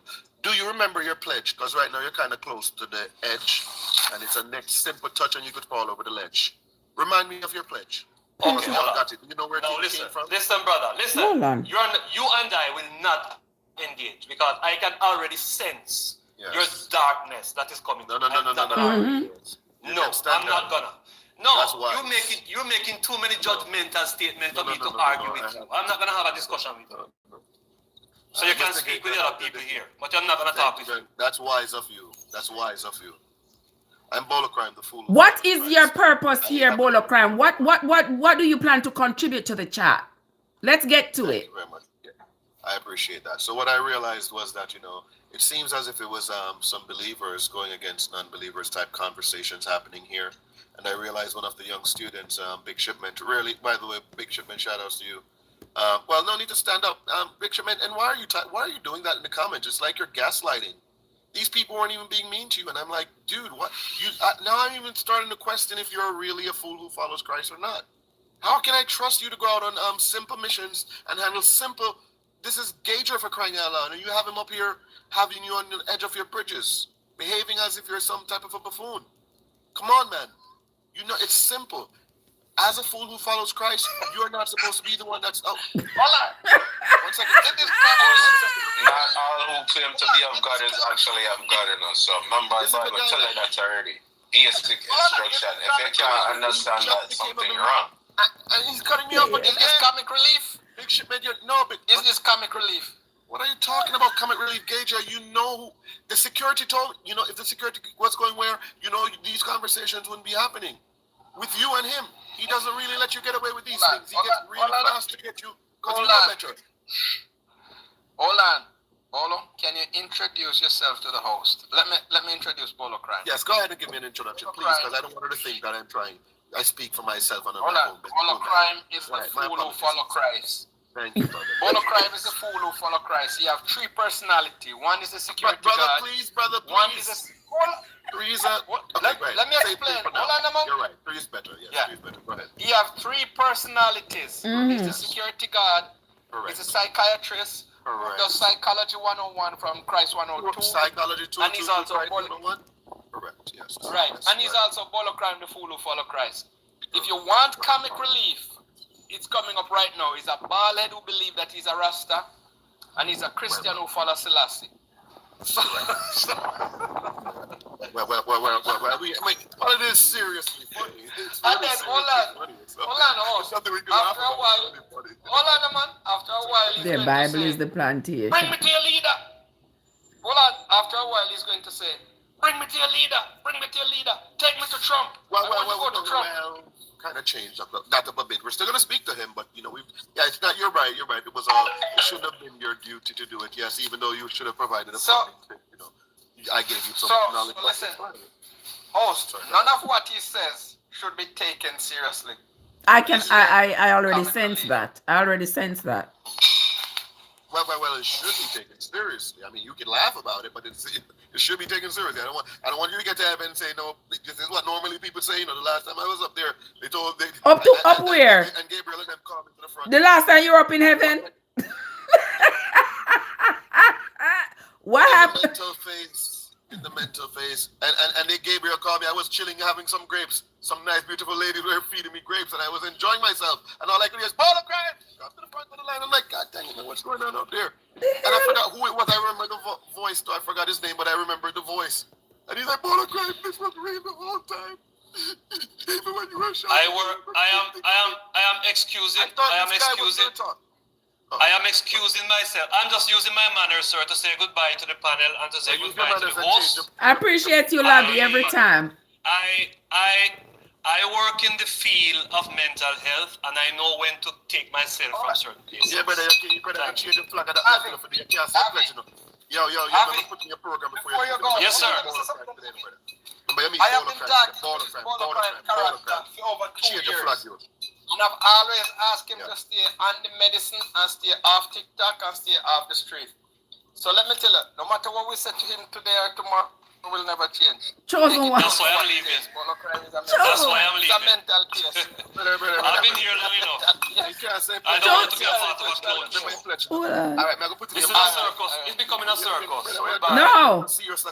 Chosen one saying so like him related to L.A. Lewis. You see a fast him run? What about him? A what? No, I thought what him run. What about him? And respectfully, we can have a respectful conversation. I know how to be respectful, and we can joke or we don't have to joke. We can talk seriously. I don't talk seriously. No, we are trying to be serious here. We're trying to be serious. It might be punctuated with some laughter, but so you seriously don't believe in God? What does that have to do with you? I don't believe in your God. I don't believe in your Bible God. I don't believe in that mess, that nonsense. No problem. Next question. So I came over because I saw I was actually on a separate live handling some separate business for Jamaica and the youths who've planned to advance the human race. And I was observing one through some psychological reviews, and I noticed the brother was now saying that he was ill, mental illness, and he was crazy, and he was going to be nothing, and all these things. He's putting himself down in a pattern, but I understand what it is through the trials and the tribulations and the things you face on the paths at times. And I had actually seen how those paths were created. So I was fixing that issue over there, but something happened over here where I got a share and someone told me to draw near. And then when I draw near, I was like, what's going on here? No one responded, so I started to listen. And I realized something other from the essence was missing. It was a guy that used to sit in the comments and made a lot of nonsense. And now he was up on the screen saying some different type of, speaking out of a different form of conscience, which is this gentleman here, Big Shipment, we'll call him that for shorthand. So when I heard what he was doing, I'm realizing, like, wait a minute, these guys are probably, why slow down, Gager, don't block the sword with you. Trev? Yeah. Don't use your tongue to block the sword, brother, please. You'll lose your tongue. Trev? Where's the Gager? Trev? Oi. Okay. I believe this is where I'm leaving as well. Because this is where it ends. Oh, yeah. Yes, that's wise. This is where it ends. That's wise. That's what I say. They run when I come through because I speak with the power of the spirit of truth. What kind of spirit of truth you talking about? You speak with what kind of? This, ma'am. I mean, I'm sorry. What it does to a person, it really makes them look into themselves. These guys are doing this just because of their entertainment, and they know each other on platforms. And when they roll together, they feel like coming up on TikTok and speaking against God makes them seem cool, and that's their strength of what people listen to them for. What are you talking about? The guys you don't know. What do you mean by the guys I don't know? Big Shipment and Gager. Where did you meet these guys? What I got to do with you? Aren't we all meeting each other over here on the internet and having constructive conversations and having different point of views, but still being respectful? You believe Big Shipment is a believer in Christ? I don't. He's never been that. I'm not sure what he's doing. Why are you telling me about Big Shipment? I don't care. I don't care what Big Shipment believes. It does not matter to me. What was he doing to the gentleman, son of man, the son of man guy that was here that was actually a believer in Christ? Why was he doing that? What he was doing, what that would do to believers, it would let them feel doubtful. The people who are listening to this channel right now, what that does to them in their minds, it makes them like, oh, look how weak this guy seems defending Christ. Look how weak it is. I shouldn't even. Then that would be a conversation you take up with your student Big Shipment. That's a conversation you take up with him, not with me, because that absolutely nothing to do with me. Oh, so you're not aware then? Even if I'm aware of his disposition towards the conversation, which is quite juvenile, if you ask me. But what does that have to do? That has nothing to do with me. Since you claim that he's your student and you want to have corrective actions over him, go ahead. Then next time we can see the change in his behavior so we can know that he learned something from you. That's what I was asking from the beginning. I was saying if I could just talk to Big Shipment, but you were saying... You just drop in 1 million words, 1 million disconnected words. I don't know for what reason. Wait. I could talk to Big Shipment now? Oh, no, never mind. I don't have to talk to Big Shipment. I could speak with... What I think we should do... Hold on. I was trying to see if I could rescue him. Somebody get a straight jacket and bring him some crazy ass. I'll go get the $50 and the can of Milo. $50 and a can of Milo. You guys are aware of what you're doing. Yeah, so watch me now. Not nice, you're aware. Who wants $50 and a can of Milo? You got two people here. You get $100 and 2 cans of Milo. That's nice. You're aware. Shut up. You guys are aware. Are you guys aware? You don't get both Shipment and bowl of crime for carry up a Bellevue. No. Bowl of Big Shipment. But you can read Proverbs. You know what? If we look at the other one, what they call themselves, Son of Man. Son of God. If we declare Son of Man, we don't get some Son of... Yes. Good job, Son of Man. We don't get enough money. That would be 3 can of Milo, $150. 3 can. Look how we make money pass with. My money pass 3 can of Milo. 3 can of Milo, $150. Sure. All right, next time I know what I'm gonna do. Major, I need some people like you, though. I do need some non-believers, though. That's why I've always kept you guys as the crimes. Fools who follows Christ in the future. JFY, Jamaica, following youths. Wait a minute. Is it JFY? What? We're going to finish up a set of youths that we need. And these guys are... I'm Rick James. I'm Rick James. No. Never you heard Rick James say? What did he say? It's a hell of a drugs. What did Rick James say? Hey, brother, I don't use that stuff, brother. You know that, brother. I defend the plant marijuana better than anyone you know in your life, and I'm waiting to speak to your scientists about that, and you know that very well as well. We are just bolo crime, Gage. Yes, Gager. Yes, or whoever is on this panel. No offense. Is there a scientist here? They've told you a lie, and I actually can prove it to you. They've never even tested, and I can give you proof and how it works. A lie about what? Don't worry. Do you think you can explain? I'll just tell you one. I'll give you one of the 80 things that people aren't aware of. A truth. Knowledge is the most important thing on this planet. Once you receive it, you know it's a truth. The truth is a lie and it defends itself.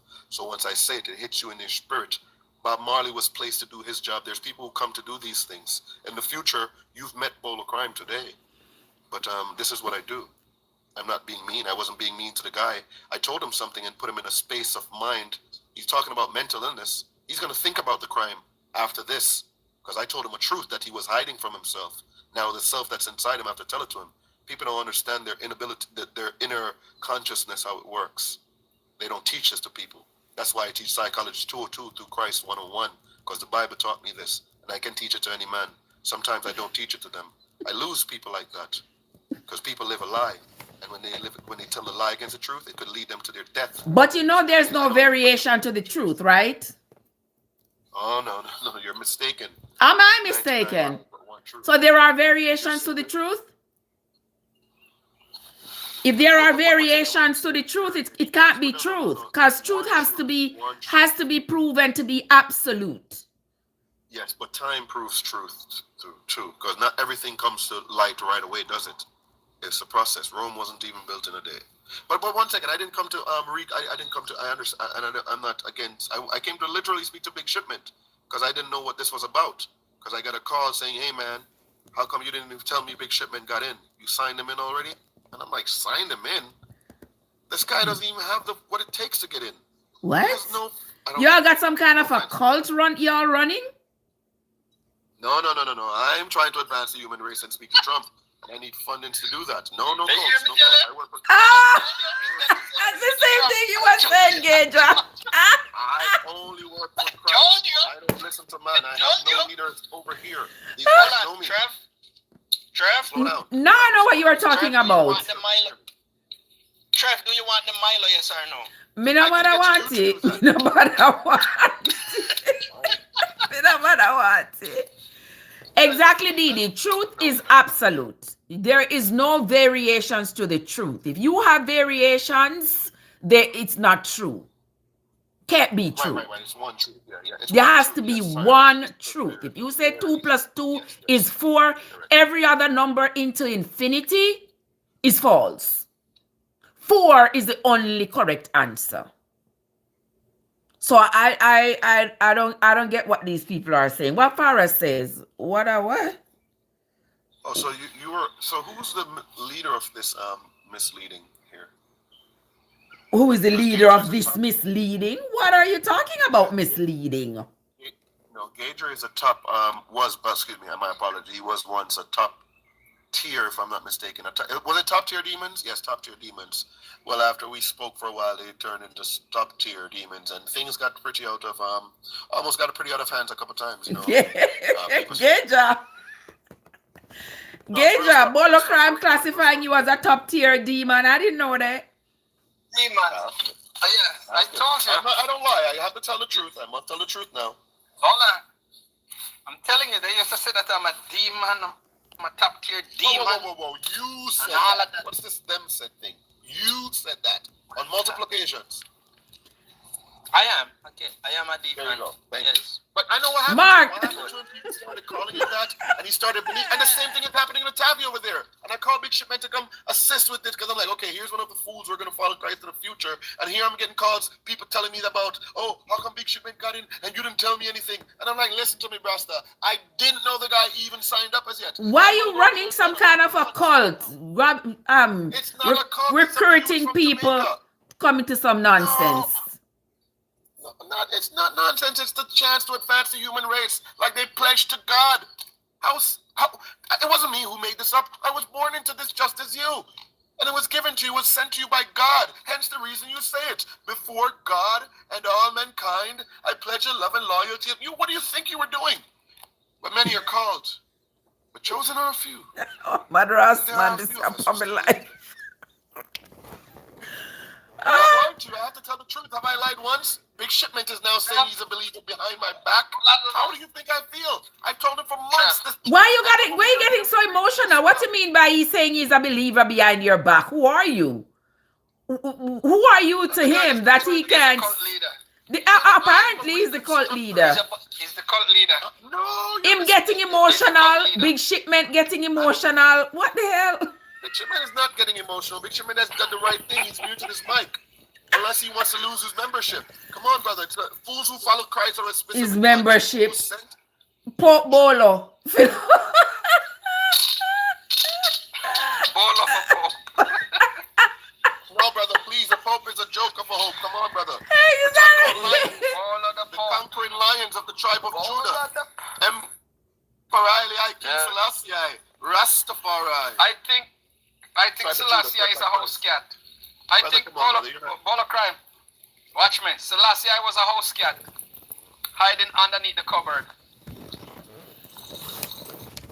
Brother, this is reconstructed at its finest because I see that, I see Abrasta was right. He said something is going on and I didn't realize something was going on. So thanks for the clarity. But still, don't feel bad. I still love you guys and I still expect you guys to help with your part of the race. And since you don't believe in God, that means you should be able to help with something else. The guys who actually really did the things you normally complain about. The guys who really brought on that slavery thing you're always going, oh, Bono, why if God loves you so much, why did he present slavery? To the real guys who've done this. Mm? And let's see if you're ready to go to Valhalla then. Trev, do you want God to love you? What me have to do with what God do? I got nothing at all to do that. I ain't going on my knees begging and praying nobody to love me. I ain't doing that. God, if there is God, God can do whatever He doing without my intervention. Him not need me to beseech Him to do anything. He just doesn't want you to go against Him and mislead other people. That's the only problem He has. Hence the reason I don't talk against. There's a lot of believers who has less respect than these guys. I'm not lying. Me and Gager could go out and really have a beer, if I didn't think Drew, they'd be like, well, Bolo's gonna still I'm still here. Leader to Christ. I couldn't trust him on those occasions, but he's a sensible guy. Actually, they had him as the smartest. He was the most knowledgeable over there. He was their leader. Well, he was. Shaka Zulu. Bola prophecy failed. Oh no. Oh, good. So you are in on this. You're okay. Good, Trevor. Pick up yourself, Trevor's. Well, the flag, the flag, and Shaka Zulu. That your other page is not in an outrage, is it? Mark says not a Mr. God. God is not a man, he's a woman. I didn't even know about this corner until, But yeah, I got shared this by Brasta. Brasta showed me that, something was happening over here. And I was handling something more important. Shaka Zulu, I'm going to need you too, brother. You seem like you're a part of the team. He's also called, I forgot to tell you, Trev, he's also called Brasta. So it's Brasta. Brasta? Which is Bolo crime. Yeah, Bolo crime, Rasta. Then hold on, man. Let me introduce you. He's Bolo crime, the fool who follow Christ. He's also the psychiatrist. We do this almost every day. And he's also the secret guard.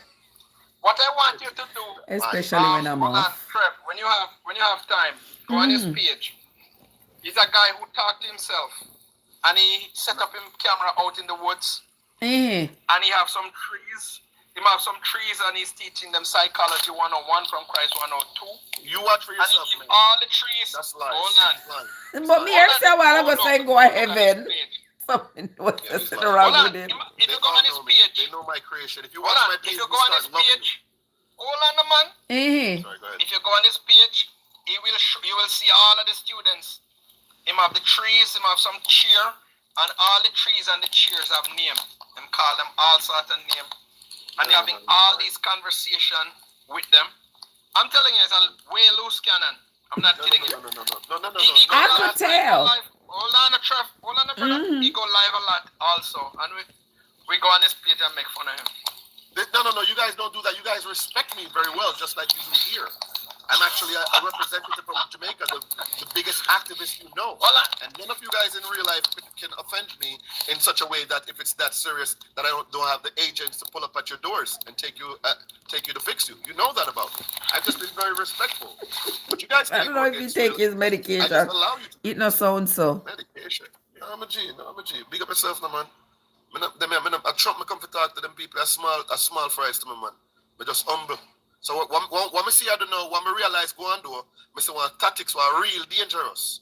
And if you don't know so not do it, that's okay. But actually, it better you know that you know, you know. So me can't stop on the front do it, but me I tell you say the person who do it then go know, because all me do is speak a spirit of truth that living in each person.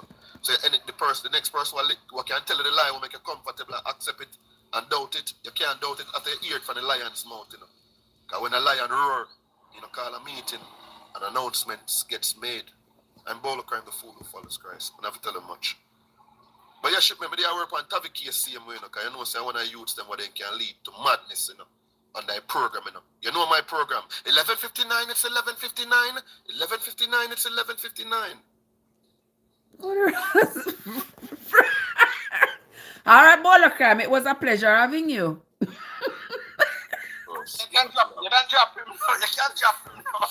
Yeah. Trust me. You were having so much fun with the other guys earlier. Hold on, man. So much fun with the other guys earlier. Yeah, you take your medicine? No, but me say it does. I'm going to take my medication, man. I take my psychological medication, the herbs, man, the healing of the brain. Yeah, I can tell. You think what Albert Einstein take. Now, what conversation do you want to have? I don't know much, but anything I don't know, I learn fast. I have the spirit of truth within me. This was given to me by Christ. Wisdom was given to me by that man through the Bible that I understood. No other man. And he said even a fool who follows Christ can be wiser than any non-believer. And I've proven that for months and months. They respect me. Ashley, they can't what's outsmart up? How are you doing? Oh, good to see you. Shaka Zulu, I won't fool you. Respect, brother. Your brother, when I talk about crime story, you know. What if I never go before me? Well, all right, Bolokram, you have had your 10 minutes. Crime story. You have had your 10 minutes now, Bolokram. You can take your student, Big Shipment, and the 12 you can go back to the... No. Big Shipment is not a student of mine. Big Shipment was running a program as a part of the plan that you guys have had. That's which you guys you're talking? Which you guys you're talking, Bolokram? Which other guys are here? Oh, I'm sorry. They use guys to refer to men as well. The people know themselves. The spirit of truth. You call him for Trev. Y'all call up my name side of Bolokram. I don't know Bolokram. Them me not hear me talk about you like say you're a student. I don't know it. No. I don't work for Bolokram. God picking it. God send me. What in the world is going on here? Big Shipment, they know you're far away. God send me. And Shaka them know that program. So that program, now you go know say. You can't tell me what. You don't believe in a God, my youth. If you tell me what you believe in, every day, brother, you all talk different. Brother. You see, the Bible tell you this, no? Brother, remember say give up a choppy line. The Bible tell us said, we better use this. Man like you are a forward part earth. But then I start trying to do a thing. You don't believe in a God, Mike. Before you come up, you know, say everybody lift up off a panel. I mean, brother, them don't know say it's true there, brother, and they know they say the game up, come and tell the truth. True. So Big Shipment, for your soul now, brother, for your soul. You want to talk truth and talk about Christ, brother. Christ in the mix. I'm gonna show you something. I'm gonna put to people. Cause you saw, come and need upon it, but I need upon the team, you know. You're Shaka when you go crush your words, but never have the power yet. You want to talk for real? Power team? What team you talking about? Don't worry about that, miss. Let me ask Big Shipment, make people listen what I go on. Cause spirit of truth speak. Well, the people them here now want to go up whatever it is you are talking about. So you and Big Shipment going to talk about that privately, whatever it is. Okay. But you know that them there still, but Big Shipment don't want to do that though. You know, where's the Shipment? I'm not do that. Stale here for sure. You're not going to do what? No, like I said, I talk to a man in a private. Talk to a man in a private. The Bible tell. Oh, I'm just saying, because y'all are not going to conduct that conversation, whatever it's going to entail, not on here. So that's why I'm telling you, you can conduct that conversation privately. Big shit, man. Why would I deal with that might come up on me? And a serious game, him just don't know still. So just know it's a big shipment to play. And when did I do whatever feeling that feel that time there, that is a real thing. Charm is the next one. I want a thing named revenge too. I want an angel will fall and become a demon. And I got him work but so you know say a whole heap of thing out there. Crime different to you know, remember say crime work with crime for that man tell them. But later, big up on the stars. Alright, big up yourself, Bolo Crime. I tell you about them man there, you know, then tell you that look how much people they up on the life. Look how conversation that I flow. Look how me that bring on closer to God. You that bring me closer to God? Everybody. Oh. Just like Bolo Crime. It depends. Shaka Zulu depends on which God. Yeah, listen. There are going to be people out there, lots of people out there with different beliefs. I don't care, fight people because they don't believe the same thing as you. Everybody was indoctrinated differently. Christianity is one shit show of a confusion. 50,000 denomination. 50,000 denomination under the one umbrella of Christianity. And every single... Hold up, my friend. Hold up. And every single one of them claim that they have the true doctrine and they are the group that is going to be taken up into some heaven of some sort. Every single one of them, of the 50,000 of them, there is no cohesion.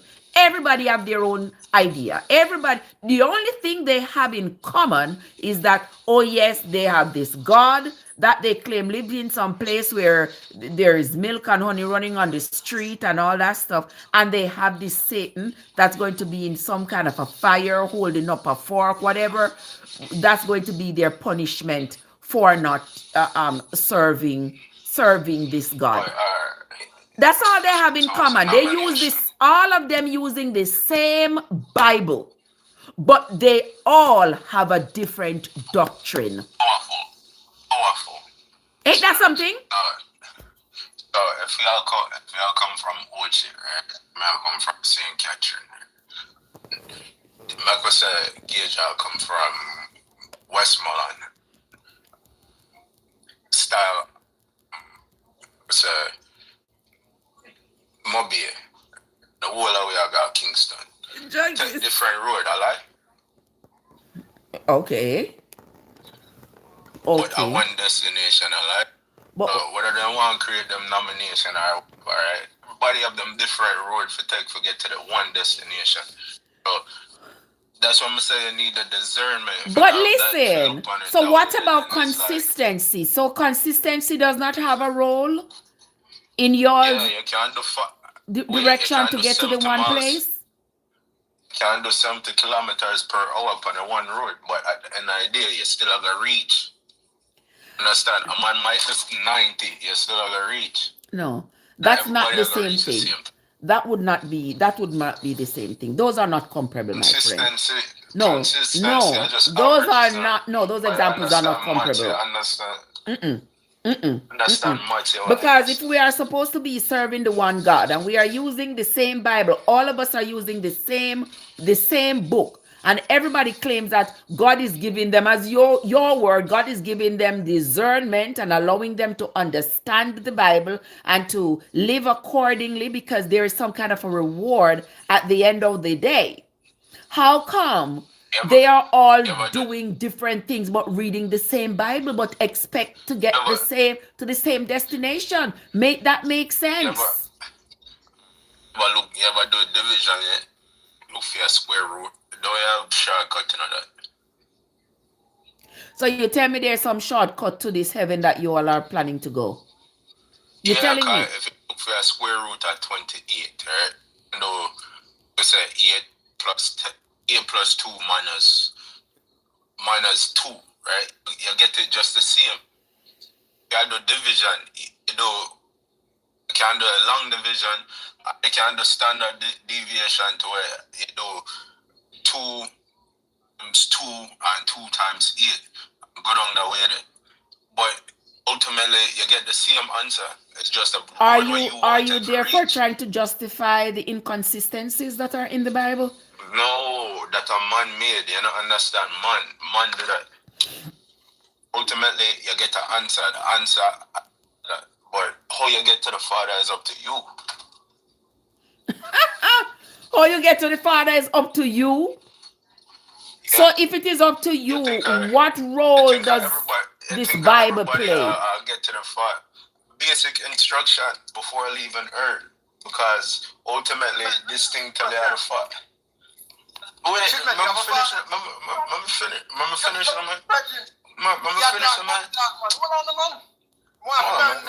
man.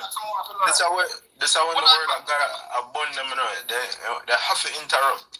Powerful. Oh, man, tell him, man, let me finish, man. I'm losing. What you saying? Where you say Gage, come in. Tell me what you were saying, my love. I was going to ask him if he have a father, because him say you have to get to the Father. And I was going to ask and he's saying it's many different ways. Right, so there's many different ways to get to the Father. But as a son, I did not have to do anything to get to my Father. My Father got to me. Because my father breed my mother, married to my mother, breed my mother, have us stay around and take care of us. Why should I go seek after an absentee father? Well, me never see my birthday. You never hear about people get separated from their parents. No. Enough of we separate. Enough of we gone over here, so gone over there. So some of we love vanity. Some of we don't want to adhere to our father. Tell us we go tonight. We're like the youth got it up here. In our church, but he want to do it one thing, some runway. You ever hear about the last sheep? How would you up our runway? The last sheep of Israel. No. Me about the guardian wolf. What about the guardian wolf? So some woman get pregnant and then I like the relationship, so they run with the picnic. The picnic have to seek back him father. Come on, man. I don't get the connection with what you are saying. I don't get it. What do you mean? I must say, you're not have to seek the father. You're supposed to seek you.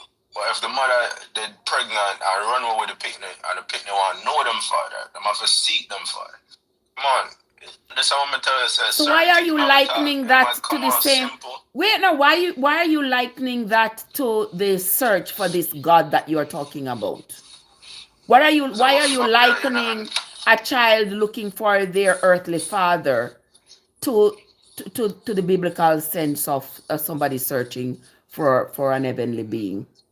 The two can't be the same. Them will overcomplicate this thing. Yeah, the two can't be the same. The two can't be the same. No, but sometimes them will overcomplicate this thing. It's simple, you know? So if you have a child, right? Someone I know woman want to deal with me. They run away from me, but ultimately me she belongs to. But Heavenly Father know I him belongs to. See, but right now it's like someone where I run with. Like no, I know him.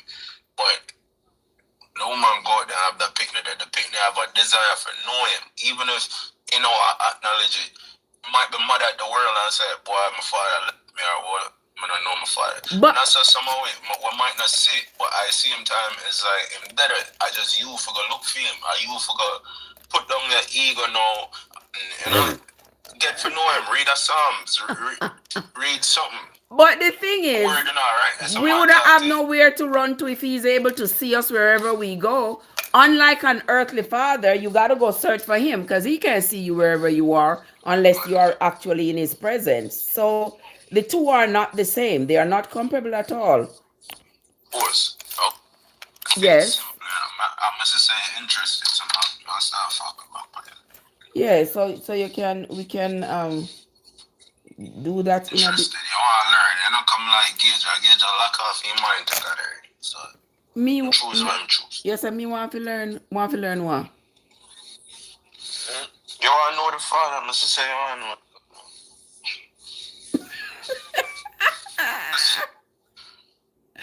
Listen, I was born and raised and indoctrinated in this thing, okay? I have been questioning this thing since I was a teenager. I can get no answers. I have deconstructed long time ago. All I'm telling you, go and know the Father, make him pay some back child support.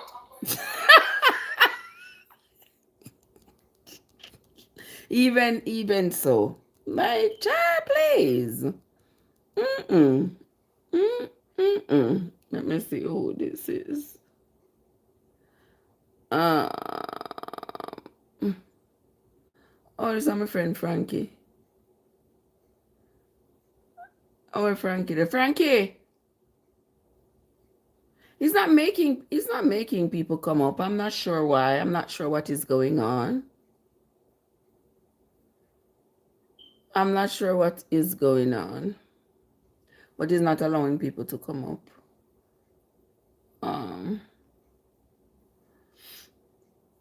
I'm touching the thing, but it's not. See, Frankie was there, but everything disappeared.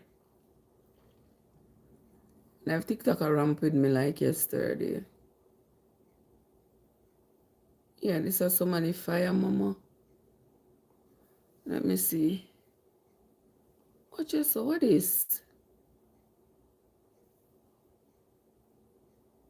See, I'm touching the people, but they're not coming up. I don't know. Okay, so that one disappear. This one RCN. Where's the not nice? No. Listen, a lot of people on the live today. No, I don't mind hearing different opinions. I don't mind people saying how they feel. I just take offense to people trying to say that when you don't agree with them, people act as though when you don't agree with them, you are supposed to be some kind of a devil, or they want to cast you in some kind of a fire, some kind of a hell, and they cannot handle discourse respectfully. Me not like that. Yeah.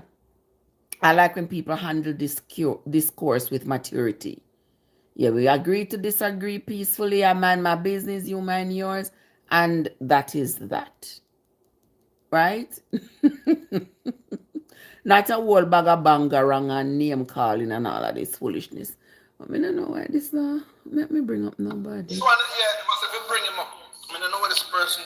Yeah, no, I'm gonna try to touch you and it not come. I don't know what that's somebody offer. But may I touch it, but it not come up. Probably just restart the live. You can restart the it come up. Yeah. Oh, and finally. Blissful day. Hey, good morning. What's up? No, good day. We're not even in the morning, because we're not mourning a funeral, just like I not believe in the invisible God, though. When I deal with be less, you come up and talk about be less. The Bible never tells us it's a blissful day when I be man said that. Right, so I come to address you, Biggs, with the emotional, delusional self. And I see at hold on. Yeah, tell about Psalms. No, hold on, you just a talk, brother. You know, I cut my brother. Hold on. Can't say Almighty. Hold on. You're living an illusion. You're coming like a girl. Almighty, but you can't mute me. You can't mute me. That matter. You're not the host. I ask you mute because you want girl dog.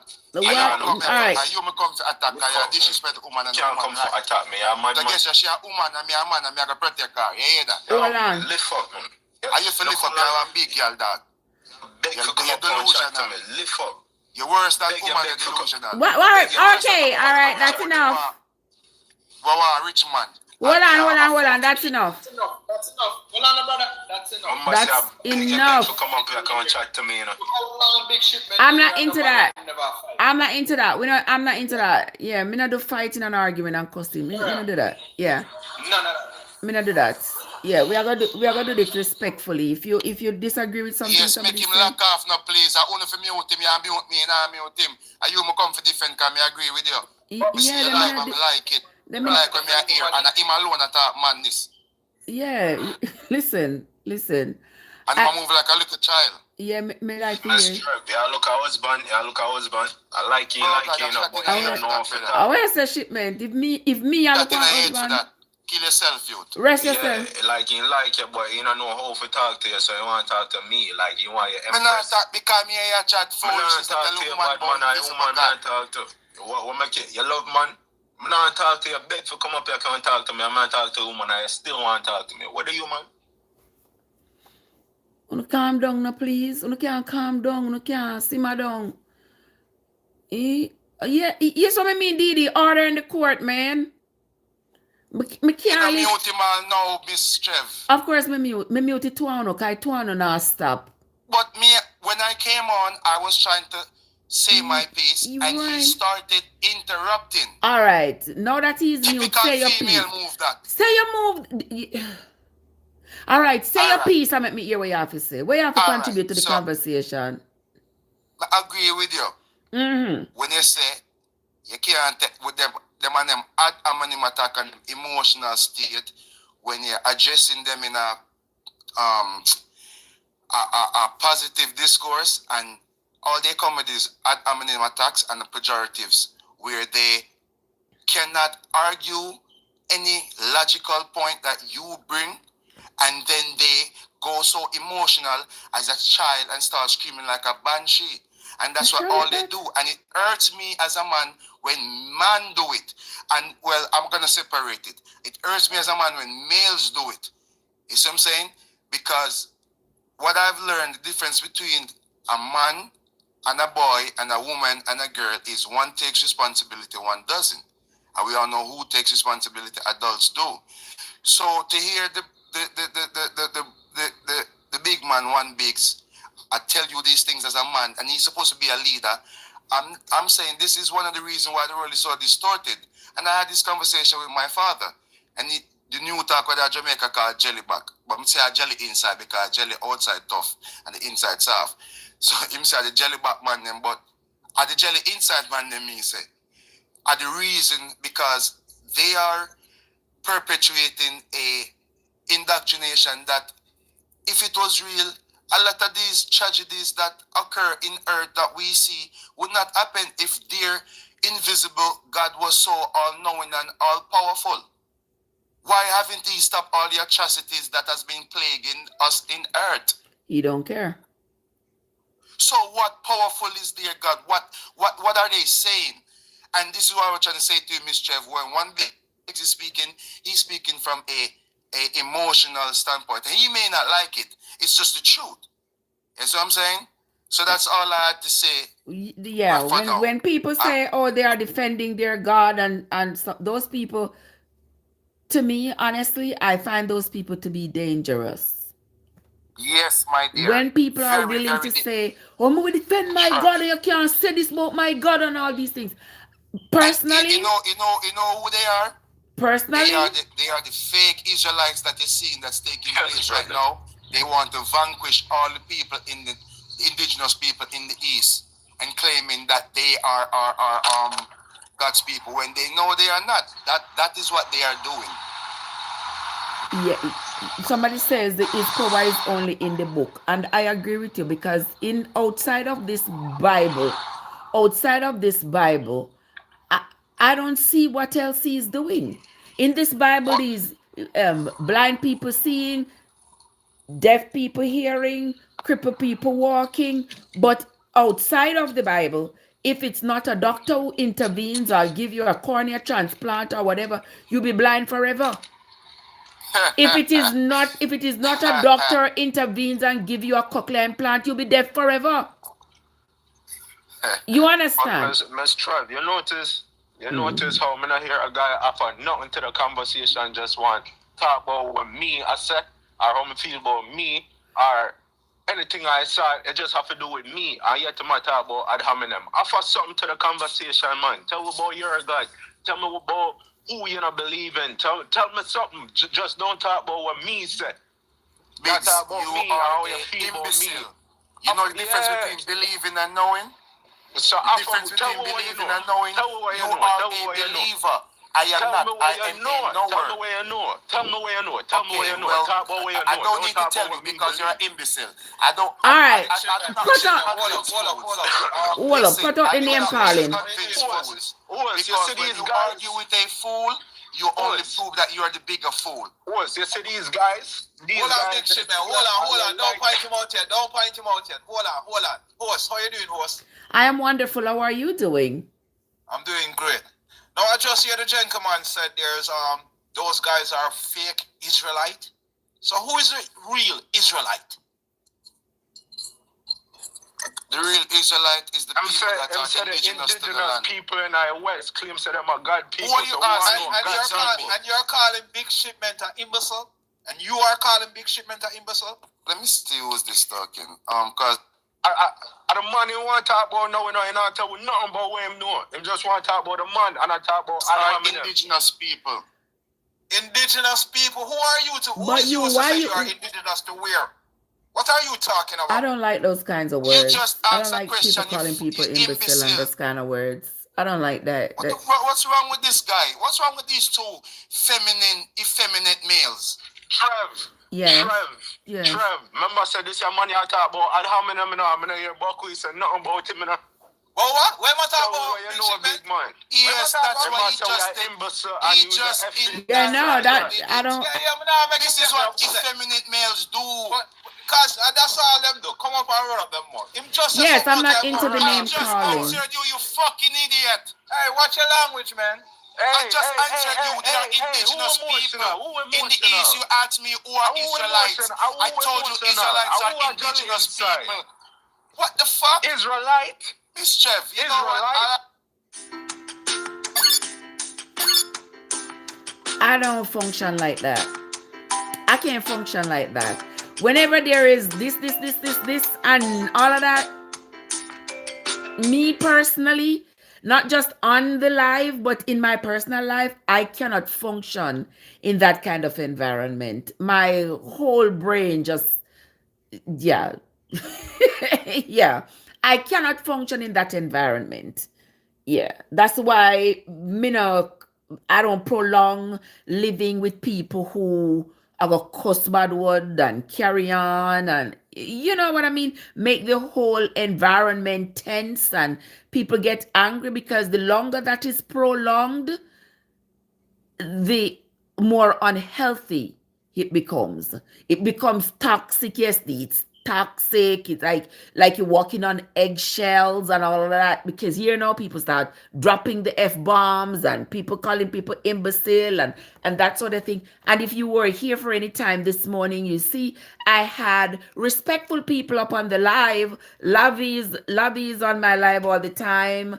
Gaja is on my live all the time when we have respectful conversations, and even if there is some kind of disagreement, with somebody, it's done in such a fashion that it is tasteful. Now, when they start dropping all these F-bombs and cursing at each other, it becomes distasteful. And that is not me. I don't function in those kinds of spaces. I can't. And that is why the best thing for me is being in my own space, by my own self, unperturbed, undisturbed by any outside influence. That is me. I can't deal with it. Yeah. So I had to cut it off. Because clearly they're not listening. I told them before we're not going to do that. But clearly they're not listening. They want to cuss and carry on my platform and dropping all them. Anybody must drop any F-bomb over here must be me. And it's going to be for just a slither of a second. Yes, it's going to be like that. It's not going to be something prolonged where I'm coming over here cussing at people. Like, what? Me?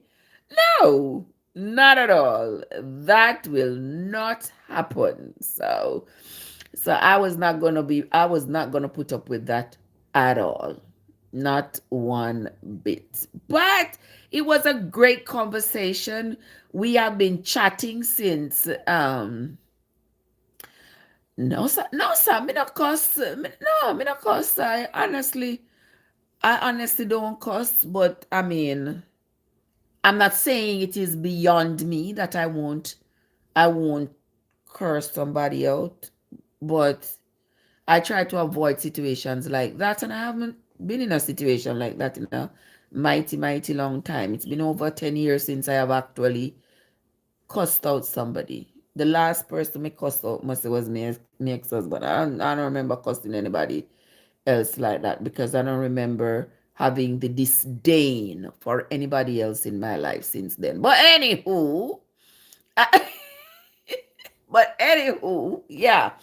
The conversations that we usually have over here, we talk a lot about the actual contents of the Bible. We don't it's not usually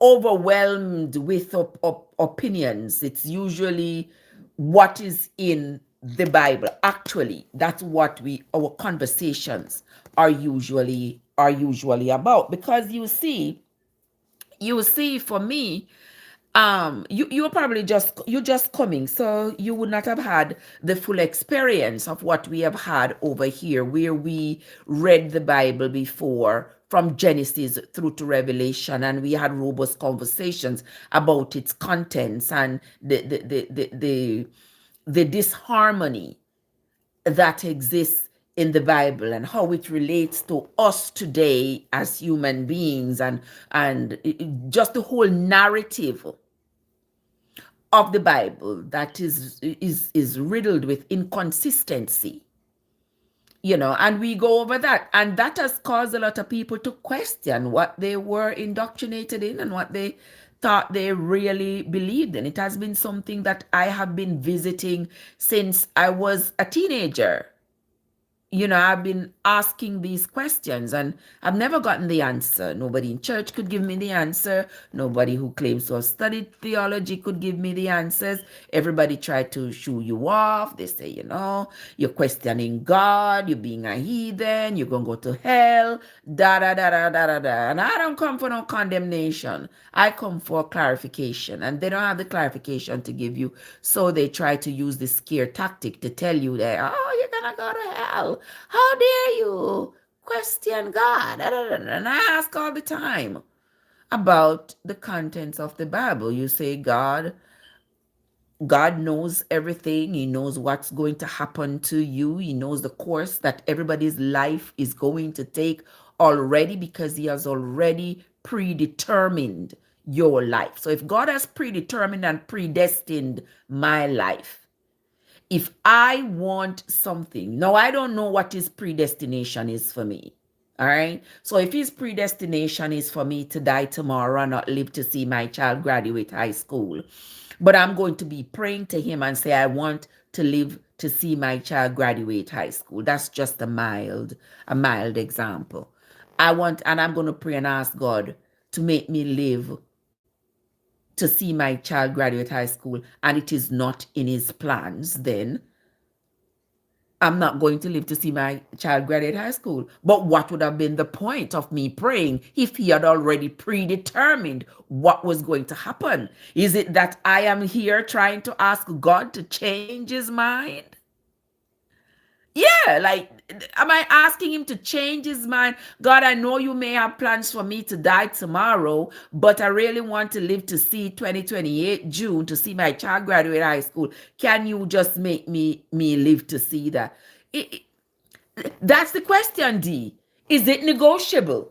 Can I sit down and talk to God and say, you know what, God, I need $10,000 tomorrow, when God don't have it in his plans for me to get that $10,000, but if I negotiate with him, then he will grant me that money. It's crazy to think like that. If you remember the story of Jonah in the Bible, remember Jonah, after Jonah got to Nineveh and went to war, forget that they said he slept in the whale's belly for 3 days. But after Jonah got to Nineveh, and Jonah went to warn the people, to tell them that God said he was going to destroy them in, I think, 45 days or something of this sort. Don't quote me. Go read it up in the book of Jonah. After Jonah told the people that God said he was going to destroy them because of how wicked they were, what did the king do? What did the king do? The king passed a new law and told the people to go down on their knees and pray and beg Jonah's God. Tell him how kind he is. Tell him how nice he is. Tell him whatever, all good things that he is and all of that. Basically, go caress his ego. Don't go down in sackcloth and ashes. Don't eat for 3 days. Don't feed your animals for 3 days. and caress this God's ego enough that he will change his mind about destroying you because you all are so wicked. And that was all it took.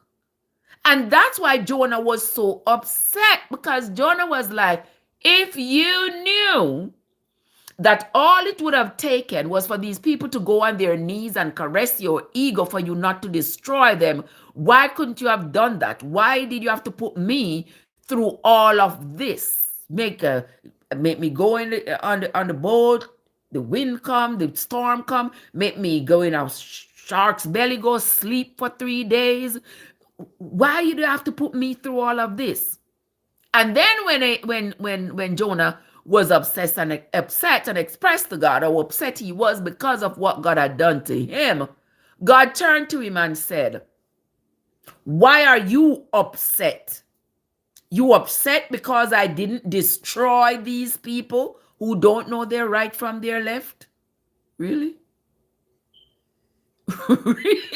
Really? Really now? Okay. So, if all the people had to do was caress God's ego, for God to change his mind about punishing them for whatever it is that they were doing, it means that you can negotiate with God. He's not firm on he's not firm on his plans for you. And that means he does change. He changes his mind. What God changes his mind? What God changes his mind? Why did he change his mind? Because he would have already known what's going to happen. Changing his mind to please a man, an ordinary man. If God can change his mind to please me, to suit me, then God should be praying to me and not the other way around. Yeah. It's as simple as that. That is true, then that is not a God, because he wouldn't have a plan. He gotta wait. His plan is not firm. He has a plan, but it is pliable. You can pray to him, you can beg him, you can caress his ego, you can do all kinds of things to make him change his mind. That's like a man. It's like your mother telling you when she come home from work, you better make sure the dishes are washed. You hear your mom drive up in the driveway, the dishes are not washed, and you call her on the cell phone and you say, Mommy, you know I have an assignment and the assignment is due tomorrow, or my teacher said I should send it in by 7 o'clock tonight. I know I didn't wash the dishes, Mom. I know I didn't, but I'm trying to hurry up to get this assignment done. And your mom says, okay, sweetheart, go ahead and finish the assignment. I will come inside and wash the dishes. She completely changed her plans. She completely changed her mind. And she was probably coming home to come cook some lamb chops or something. And now she said, you know something? I'm no longer going to cook the lamb chops because I had to wash the dishes. So those are human qualities. Those are not qualities of a God who is firm and standing on business and not changing his mind about anything. That's not how God operates. And then when I ask these questions, people act like when I ask these questions, people act as though like why are you asking these questions? You should know this is real and this is real and this is real and this is real. And they don't understand. It is not. It is not. Why you say, what if there's two conflicting requests? My thing is, why would God be giving you conflicting requests? You mean like if people are asking God for, like different people are asking God for different things? That's the thing all the time, because if everybody is praying for their own interests. Exactly, from different people. Exactly. And their different interests. You see what I mean? You doing things for your interest. You doing things for you asking for things for your interest. If he knows what is best, either of you asking shouldn't make a difference. You shouldn't have to ask, because it's gonna be that, well, whether you ask or you don't ask, I'm gonna do what I gotta do. So it shouldn't be imperative that you pray. It doesn't make sense. It doesn't make sense. It makes absolutely no sense. It doesn't make no sense. Sure. But then some people cannot tolerate the fact that there are others who disagree with them. They don't understand that there are others who are questioning this whole thing instead of just taking it as gospel like they have. You hear that guy got so emotional, oh, am I defending God, oh my God, I don't cannot talk about my God like that. Those people to me are dangerous, because those people have like a cult mentality. Like, how dare you? Yes, how dare you talk about my God like that? This is my God. Yeah, I'm gonna kill for my God. And if you notice when you read the Bible, there have been so many unalivings in the Bible in the name of God. And you notice that all these writers claim that God is the one who instructed them to unalive all these people. Yeah. So if I don't see where this God is saying, come to the table, have a conversation. I mean, let's resolve this in peace. Okay, you all are fighting over 1 acre of land. This is what we're going to do. We're going to cut the land in half. You take a half an acre, you take a half an acre, and we live in peace. These are not the resolutions as I'm reading the Bible. These are not the resolutions that I see that this God is presenting to the people. It is wait until somebody tell you something. It is get your swords ready. It is we're going to draw blood. It is your bow and arrows need to be ready. It is fight. It is fight. It is kill. It is death. Blood. That's not appealing to me as a human being, because that's not how I see conflicts being resolved by you fighting and killing each other, and that's not, no. It's just pure evil. So you want to tell me that me as an ordinary human being can think of ways to resolve a conflict without any bloodshed, but the God of the Bible could not think of any way to resolve those conflicts except blood and death. And then when the people are done killing, they needed to get animals. When they are done unaliving a whole tribe of people, and not just unaliving the whole tribe of people, but taking the women, particularly the women who are still virgins. You know, the women who are still virgins are going to be little preteens, taking those for themselves and the babies, but unaliving everybody else. And then when you are done doing that, come and get some 1-year-old goat. Get some 1-year-old goat, some 1-year-old calves, some 1-year-old lambs, and do a sacrifice. Sprinkle the blood for me in the tabernacle, over on the cherubims and over on wherever, and sprinkle the blood.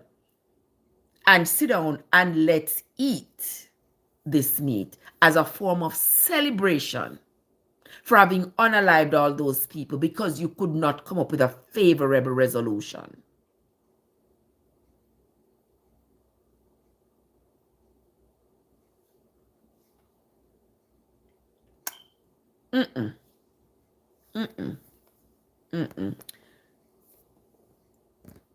And so as I've been reading the Bible, we read it already, but the people ask me to read it again. But I don't read it every day because it's draining, it's tiring. If you ask me, it's draining and it's tiring every time I read those things. You know, it's very much like the people that taught us this stuff. Yeah.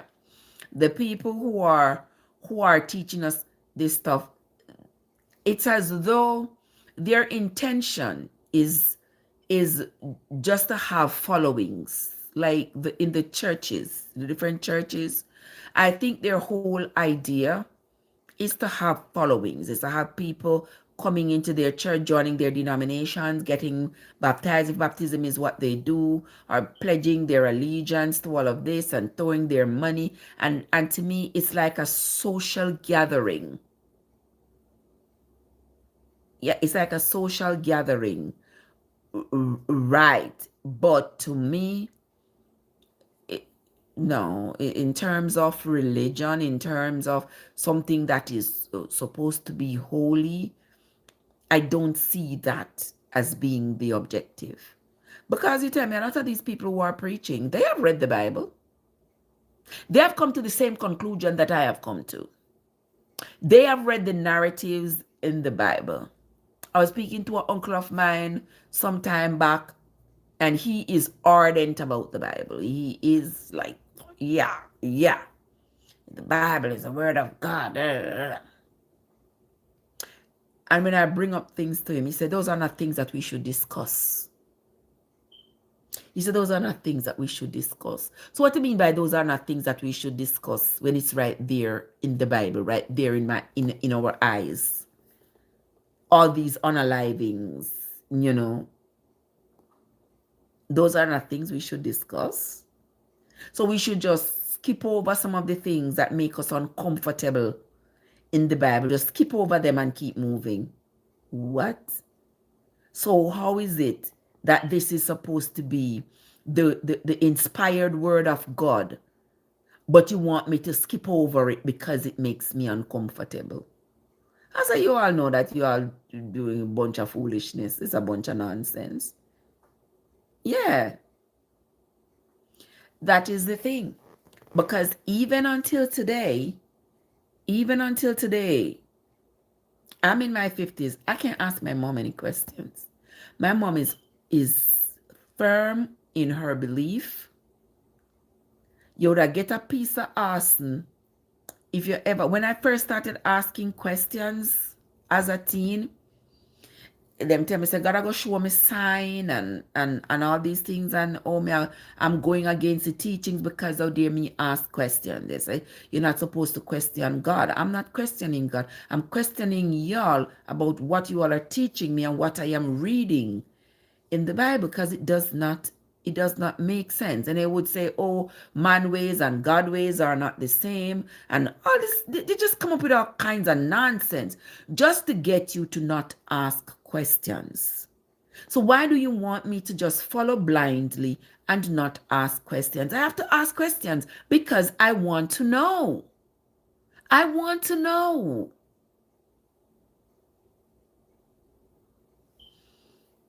Oh, you see, you were still afraid to ask questions. Yes, I was always meek and timid growing up, but when it came on to the Bible, I was very firm about the questions I asked. For the one reason that I always wanted to be that child. I wanted to be obedient. I wanted to be, to be kind. I wanted to be liked, loved. I didn't want to go against the grain. I just wanted to be, compliant and do the right thing all the time. But so when they baptized me when I was 11, and at that point, I realized that really, they were telling me in church that I need to go out and teach the word. And I'm like, I don't even know what the Bible says.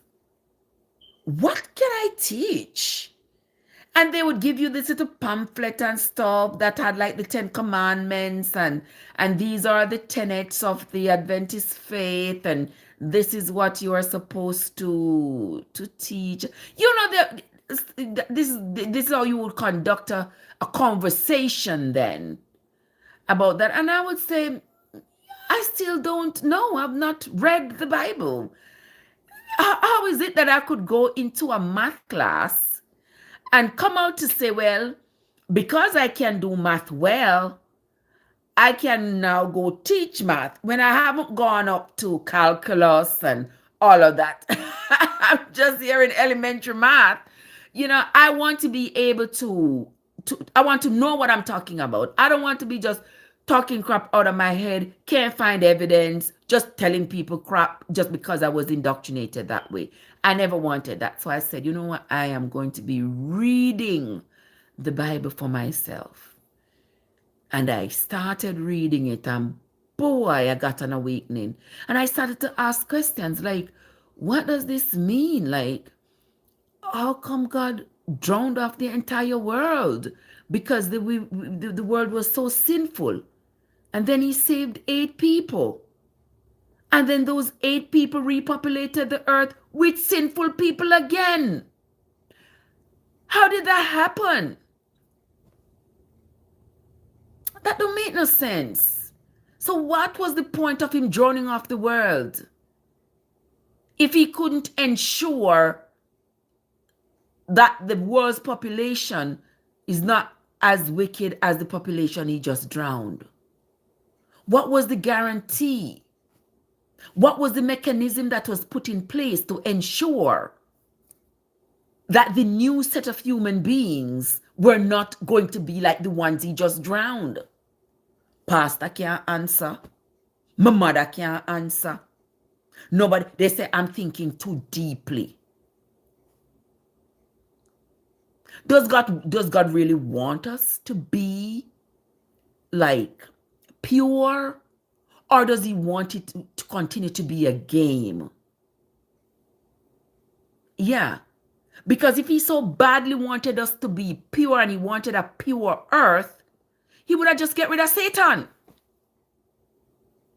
Because if he says Satan is the one who is responsible for us doing the things that we are doing that we are not supposed to do, but he says, I am responsible for making good and evil. And was born in sin and was shaped in iniquity. That tells me that he's enjoying this antagonistic relationship between him and Satan. Exactly, D. Exactly. He's enjoying it. Because if you have made us to be pure, to be kind, to be loyal and all these things, that's how you made us to be. But you, same one, created the antagonistic energy that's going to make us anything but all those things. And you refuse to get rid of that antagonistic energy, but instead you punish us for something we can't control, for something you yourself imposed on us. That's straight up manipulation. That's straight up manipulation. That don't make no sense. Because we didn't make Satan ourselves, you know. It's not like we disagree with God and we say, okay, we're going to make our own God and we make Satan. And then Satan starts to infiltrate us and our being and all the things that God wants us to do. That's not the case. That's not the case. This God is the one responsible for making this Satan that is antagonizing the quote-unquote good works that he has done, that he has done to create us. But now we have to take the blame. Now we have to take the punishment. And then you're going to tell me, oh, one day it will all be over. He's going to cast Satan in a pit of fire. That's wishful thinking. That's wishful thinking. He done destroyed the whole earth, if you believe the Bible. He done drowned off the entire earth because he claims Satan had infiltrated humans and was causing humans to be as wicked and cruel, and he didn't like that. So why, when Noah and his family got out of the ark and they were told to repopulate the earth, why didn't he put in some kind of mechanism to ensure that mankind don't end up as the people who he just drowned? He already knew it was going to happen, because from the beginning of letting Noah and his family out of the ark, he said, well, he's not going to come back with, there is the rainbow. He's not going to come back with water next time. He's going to come back with fire. So he already knew. He already knew that he was going to perform some kind of catastrophic event on humanity sometime in the future. It not happen yet. It not gonna happen.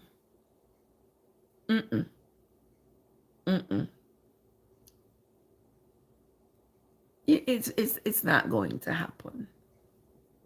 Yeah, talk about you're gonna destroy us with fire. It's like a game, exactly, D. To me, it seems like a game.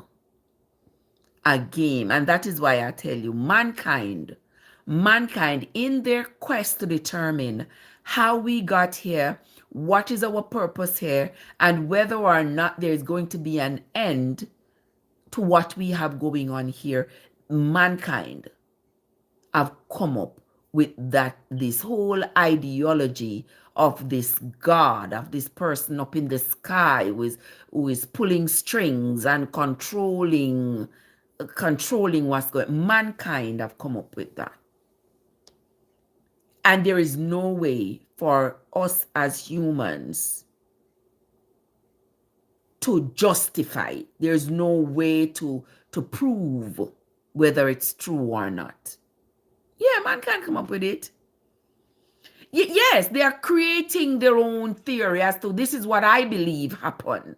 And if you notice, the different cultures have their own beliefs. Different people are saying, this is what I believe happened. This person saying, this is what I believe happened. This is what I believe happened. But none of us will know the truth of what really happened. So I say we just live our lives. Probability of many events biblically. Exactly. Lots of people, everybody's coming up with their own little ideology. Oh, I think that is why science says, oh, they think there was a big bang. Religious people say, oh, there was Adam and Eve in the garden. God made Adam and Eve. But that story has as many holes in it as a strainer. We just have to live and let live. And that is why I say every country or culture need to develop their own rules, their own laws that will make their society the society that they want.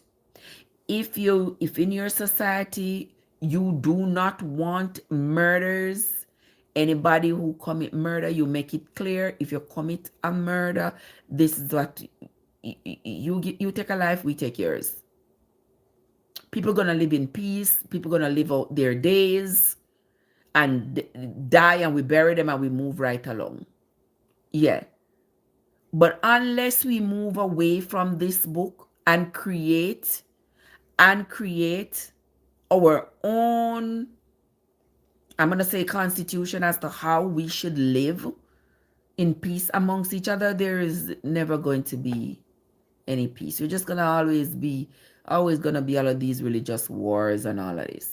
You understand? And everybody needs to stay in their lane and understand if this country has their religion one way.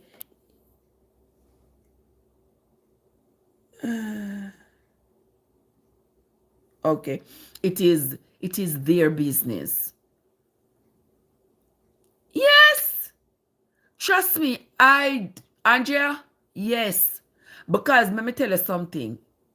You see the same way how this fear is driving people to the Bible, to church, where they must say, okay, I'm not going to unalive anybody. If you hear people say, oh, if me never know God what me that do with you when they do them something wrong or stuff like that. the same way how that fear has caused people to think differently, if people had to fear the fact that when they unalive somebody, they are going to be unalived right away, they wouldn't do it. I mean, I ask you, they would have think twice. You think enough people who are going to church, you think a lot of people who are going to church, who are claiming themselves to be Christians, do you think that many of them wouldn't thief and tell lie and unalive people?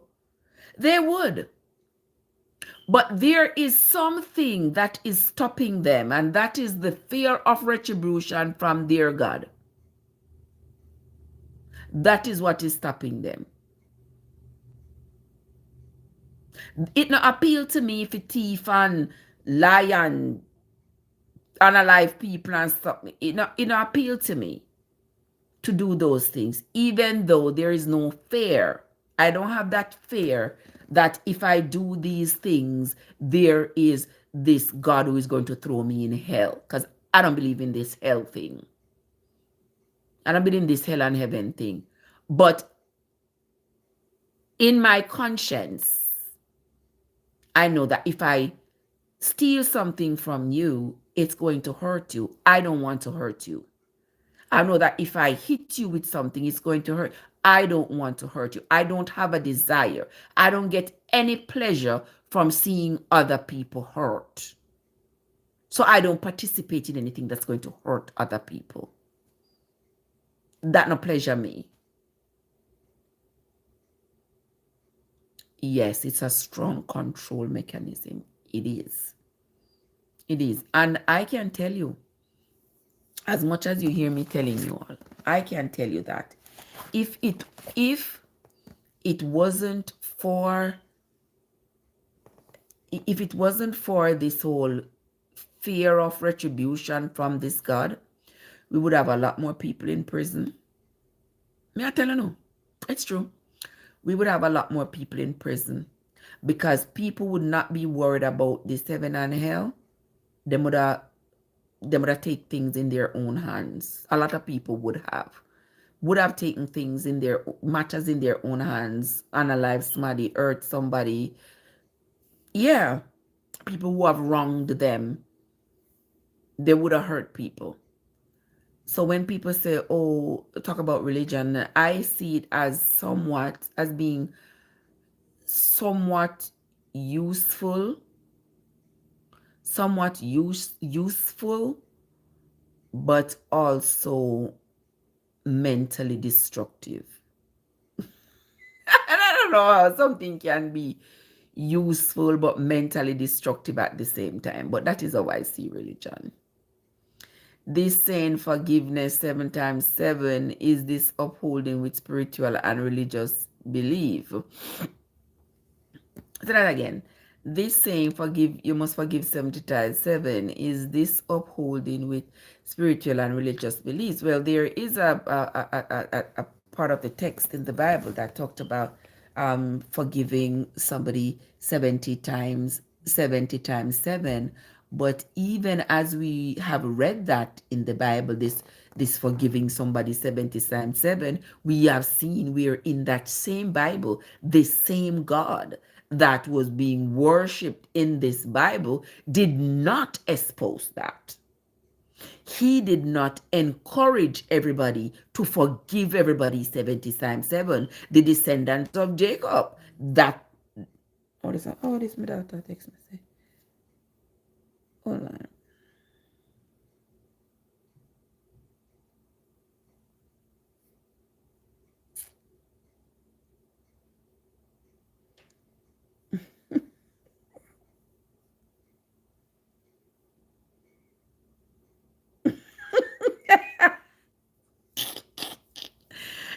Yeah, is all there is right now. You know what I mean, Didi? It's oh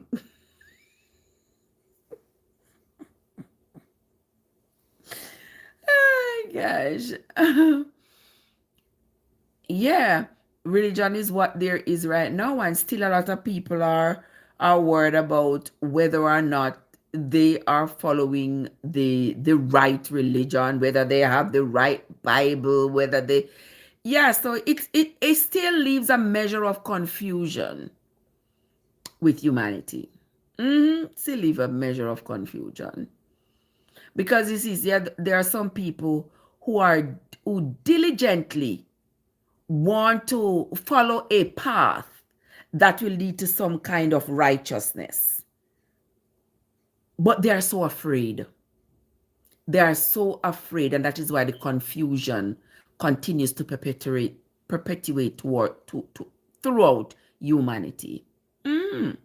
People are deathly afraid. Imagine somebody tell you that if you don't do the right thing, they're going to throw you in a lake of fire.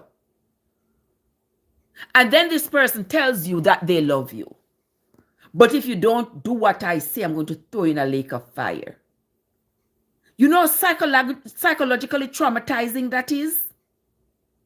It is all fear-based. It is all fear-based. It is not like God is saying, well, I know your heart. I made you, and I have made you to love me and to serve me. I have made your heart so pure that nothing can change it, nothing can shake it, nothing can infiltrate it. It is all pure. It's not like that. It's like, oh, you are born in sin and shaped in iniquity. You are bound to sin. And if you sin, you're going to be cast in a lake of fire. But guess what? You can always come to me and ask me for forgiveness, and I will forgive you. And if you are going to forgive me, whenever, just make me flawless. Make me flawless and sinless in the first place. Yeah, just do that. Make me flawless and sinless in the first place.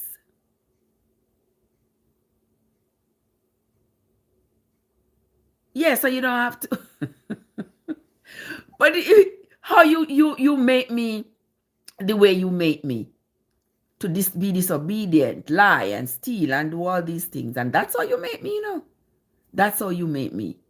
But now I got to come to you, come beg you to change me.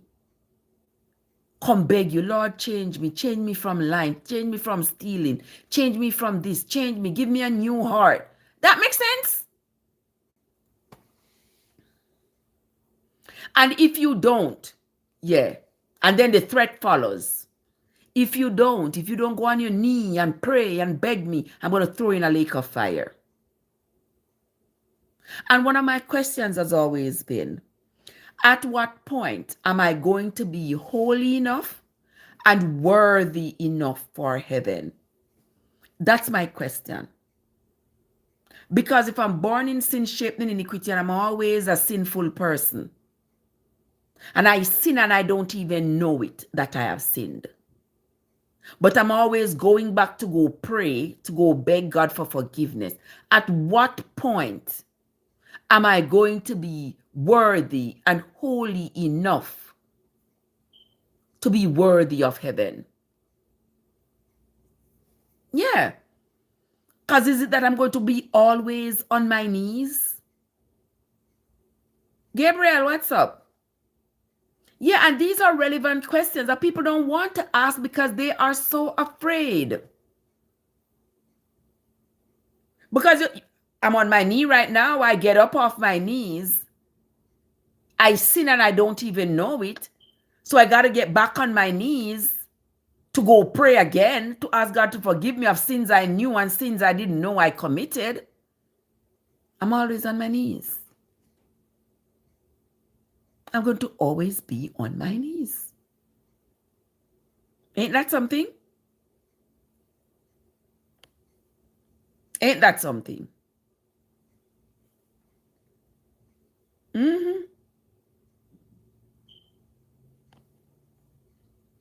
So how is it that I'm going to be?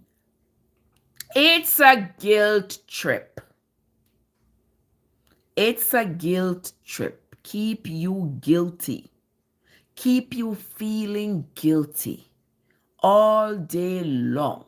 You thought you have done the best all day, And yet still when you're ready to go to bed, you're not thief nothing all day, you're not telling a lie, you're not keep nobody wife, you're not keep nobody husband, do all these things that the Bible claims are wrong. You don't remember doing none of that all day, envy nobody, but at the same time, before you go to your bed, you got to kneel down and you got to pray and ask God for forgiveness and tell God how nice He is, how beautiful He is, how kind He is, even though He might threaten you with death and with putting you in a fire, but you still got to caress His ego and you still got to tell Him to do all of this for you and do that for you and do the other for you. And you still got to do all of that before you go to bed. And when you wake up in the morning, you have to ask Him again to carry you through the day and thank Him for carrying you through the night and caress His ego some more. It's just a whole psychological cycle of bullshit.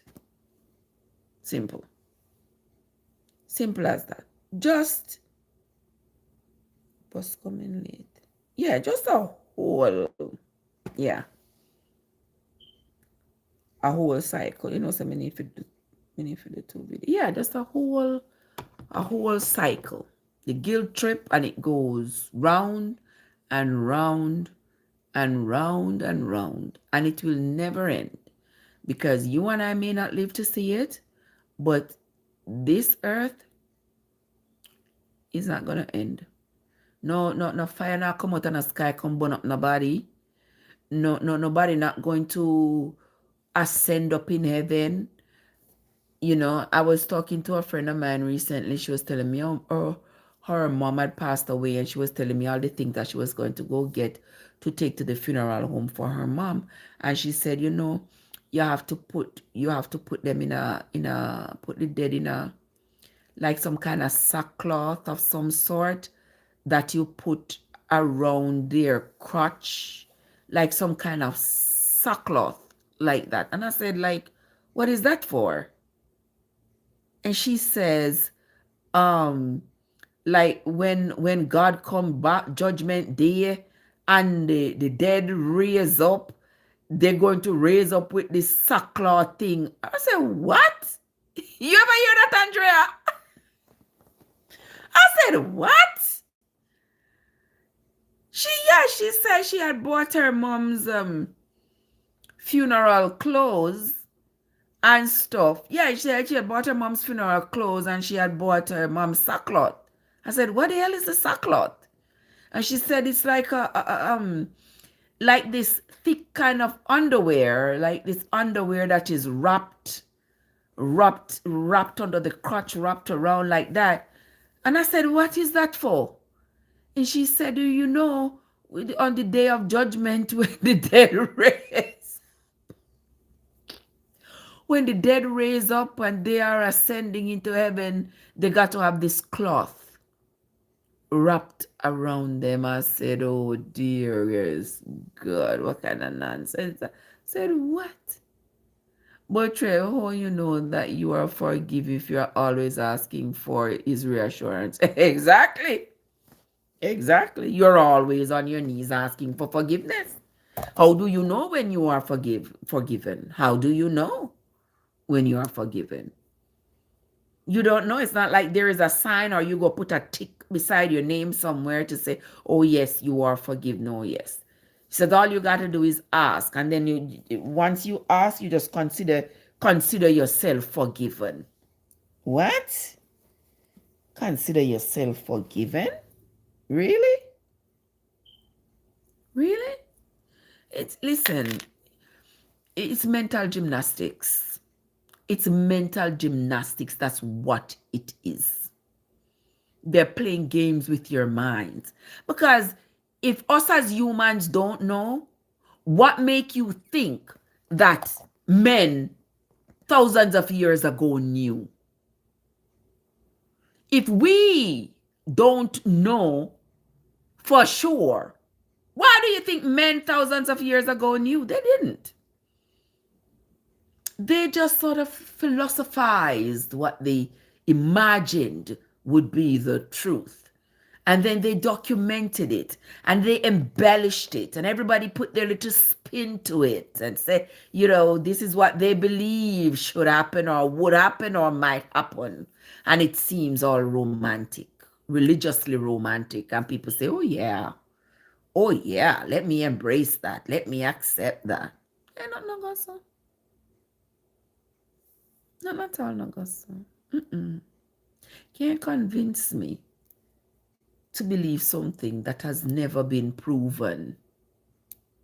Something that has never been proven.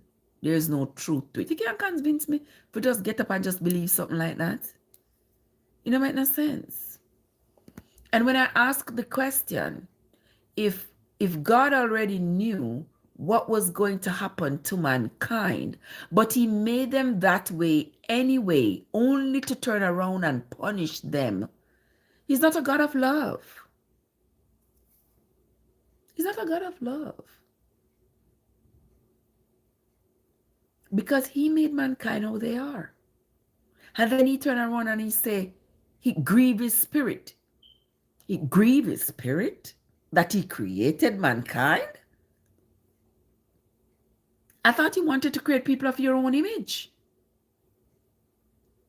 So how comes now it grieve your spirit that you created mankind? Because mankind is so wicked. But mankind didn't create themselves, and whatever wicked traits they have, they didn't give it to themselves. You gave it to them. So how now you are mad with them? It's like me making a painting, and the painting didn't come out the way I wanted it to. And I get mad and say this damn flowers no look good. This damn dog I draw here no look good. A bad workman quarrels with his tools. You're quarreling with the painting that you made. When you are the one that made the painting, quarrel with yourself. We had no say in the matter.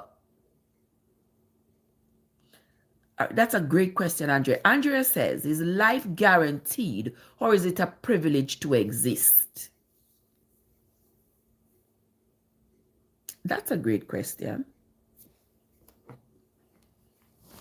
That's a great question. Well, you see, the thing is, me never asked for exist, you know. Me never asked for exist. So the powers that be that was activated to cause my existence, I am fine with it, because the one thing that I know for sure is that I will not be here forever. I have seen the evidence of that nobody is here forever. We all come and we all go. Yeah. We all come and we all go. I don't know, so I'm going to post one video from morning. I need to post 2 videos before I go to work. You understand me? We didn't have a choice in the matter when we came here, and we're not going to have a choice in the matter when we leave here. That's just the truth. Yeah, we are not going to have a matter. We are here and that's that. Exactly.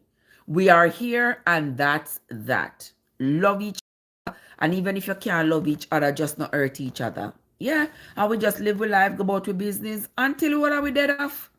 New generation. And life can, you are not living well. You are living in such a state of constant fear. You are not living well. Yeah.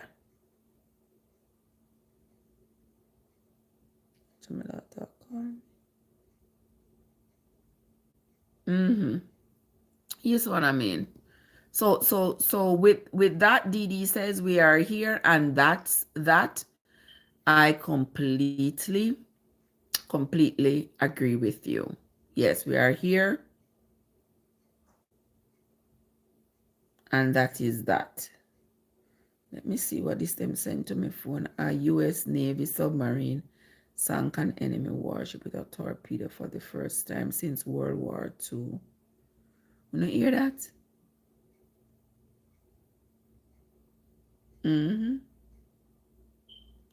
A U.S. Navy submarine sank an Iranian warship in the Indian Ocean. The first time a U.S. submarine has torpedoed an enemy vessel since World War II.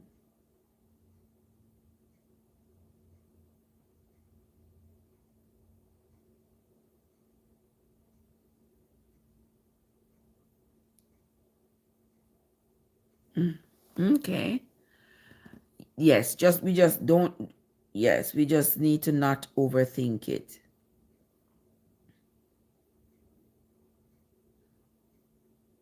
Yes, we just need to not overthink it and just keep moving. Yeah.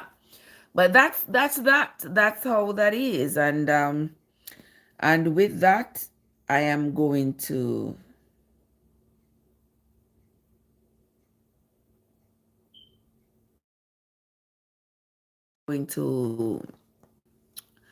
hop off the live for today. Yeah, I'm gonna go get my act together, get myself together, because I got work later. And I have a couple of things that I must get done before I go to work. I appreciate you. I appreciate you, my love. Yeah, we are going to be back. We are going to continue with the readings. Yeah, we're going to continue. In the second round of readings, we are on Exodus. We are still on Exodus. But I haven't been reading out loud to the public in the last few weeks. I've been reading and making notes in my little book. I try to come on every day, but honestly, I realize that it is quite unrealistic, because like tonight, I'm going to work tonight. I'm going to work all night. By the time I get home tomorrow morning at say 8:30, I might come on for like 2 hours before I go to sleep. And I usually double stream. I stream on the tube and I stream on the talk. And it's not always about the Bible. Yeah, I come on, I sit there, we talk about different things that's happening in the news, or I'm cooking, we're doing that, or I'm cleaning.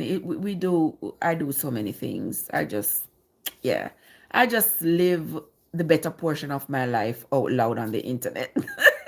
That's all. It's not like anything serious. It is my way of coping with life, if you know what I mean. And avoiding the boredom that usually overtakes me. Yeah. I'm here in America, my love. Yeah, I'm here in America. Yeah, so that's how that is. It's my freedom and yes, and it's what I consider to be my safe space, where I come out and share the thoughts that's rolling around in my head and hear what other people are thinking. That's my way of communicating with the rest of the world and learning and growing from it. That's all. Yeah. I don't mean no harm. All right, Didi, I appreciate you, my love. I sincerely appreciate you and appreciate your company. Andrea, I appreciate you, love bug. Thank you so much for staying with me and the others of you who stayed with us throughout this time. I appreciate you all. All right, you all go ahead now, be the best that you can be, and we will talk. All right, take care, my love. Have yourself a good one. See you all later, guys.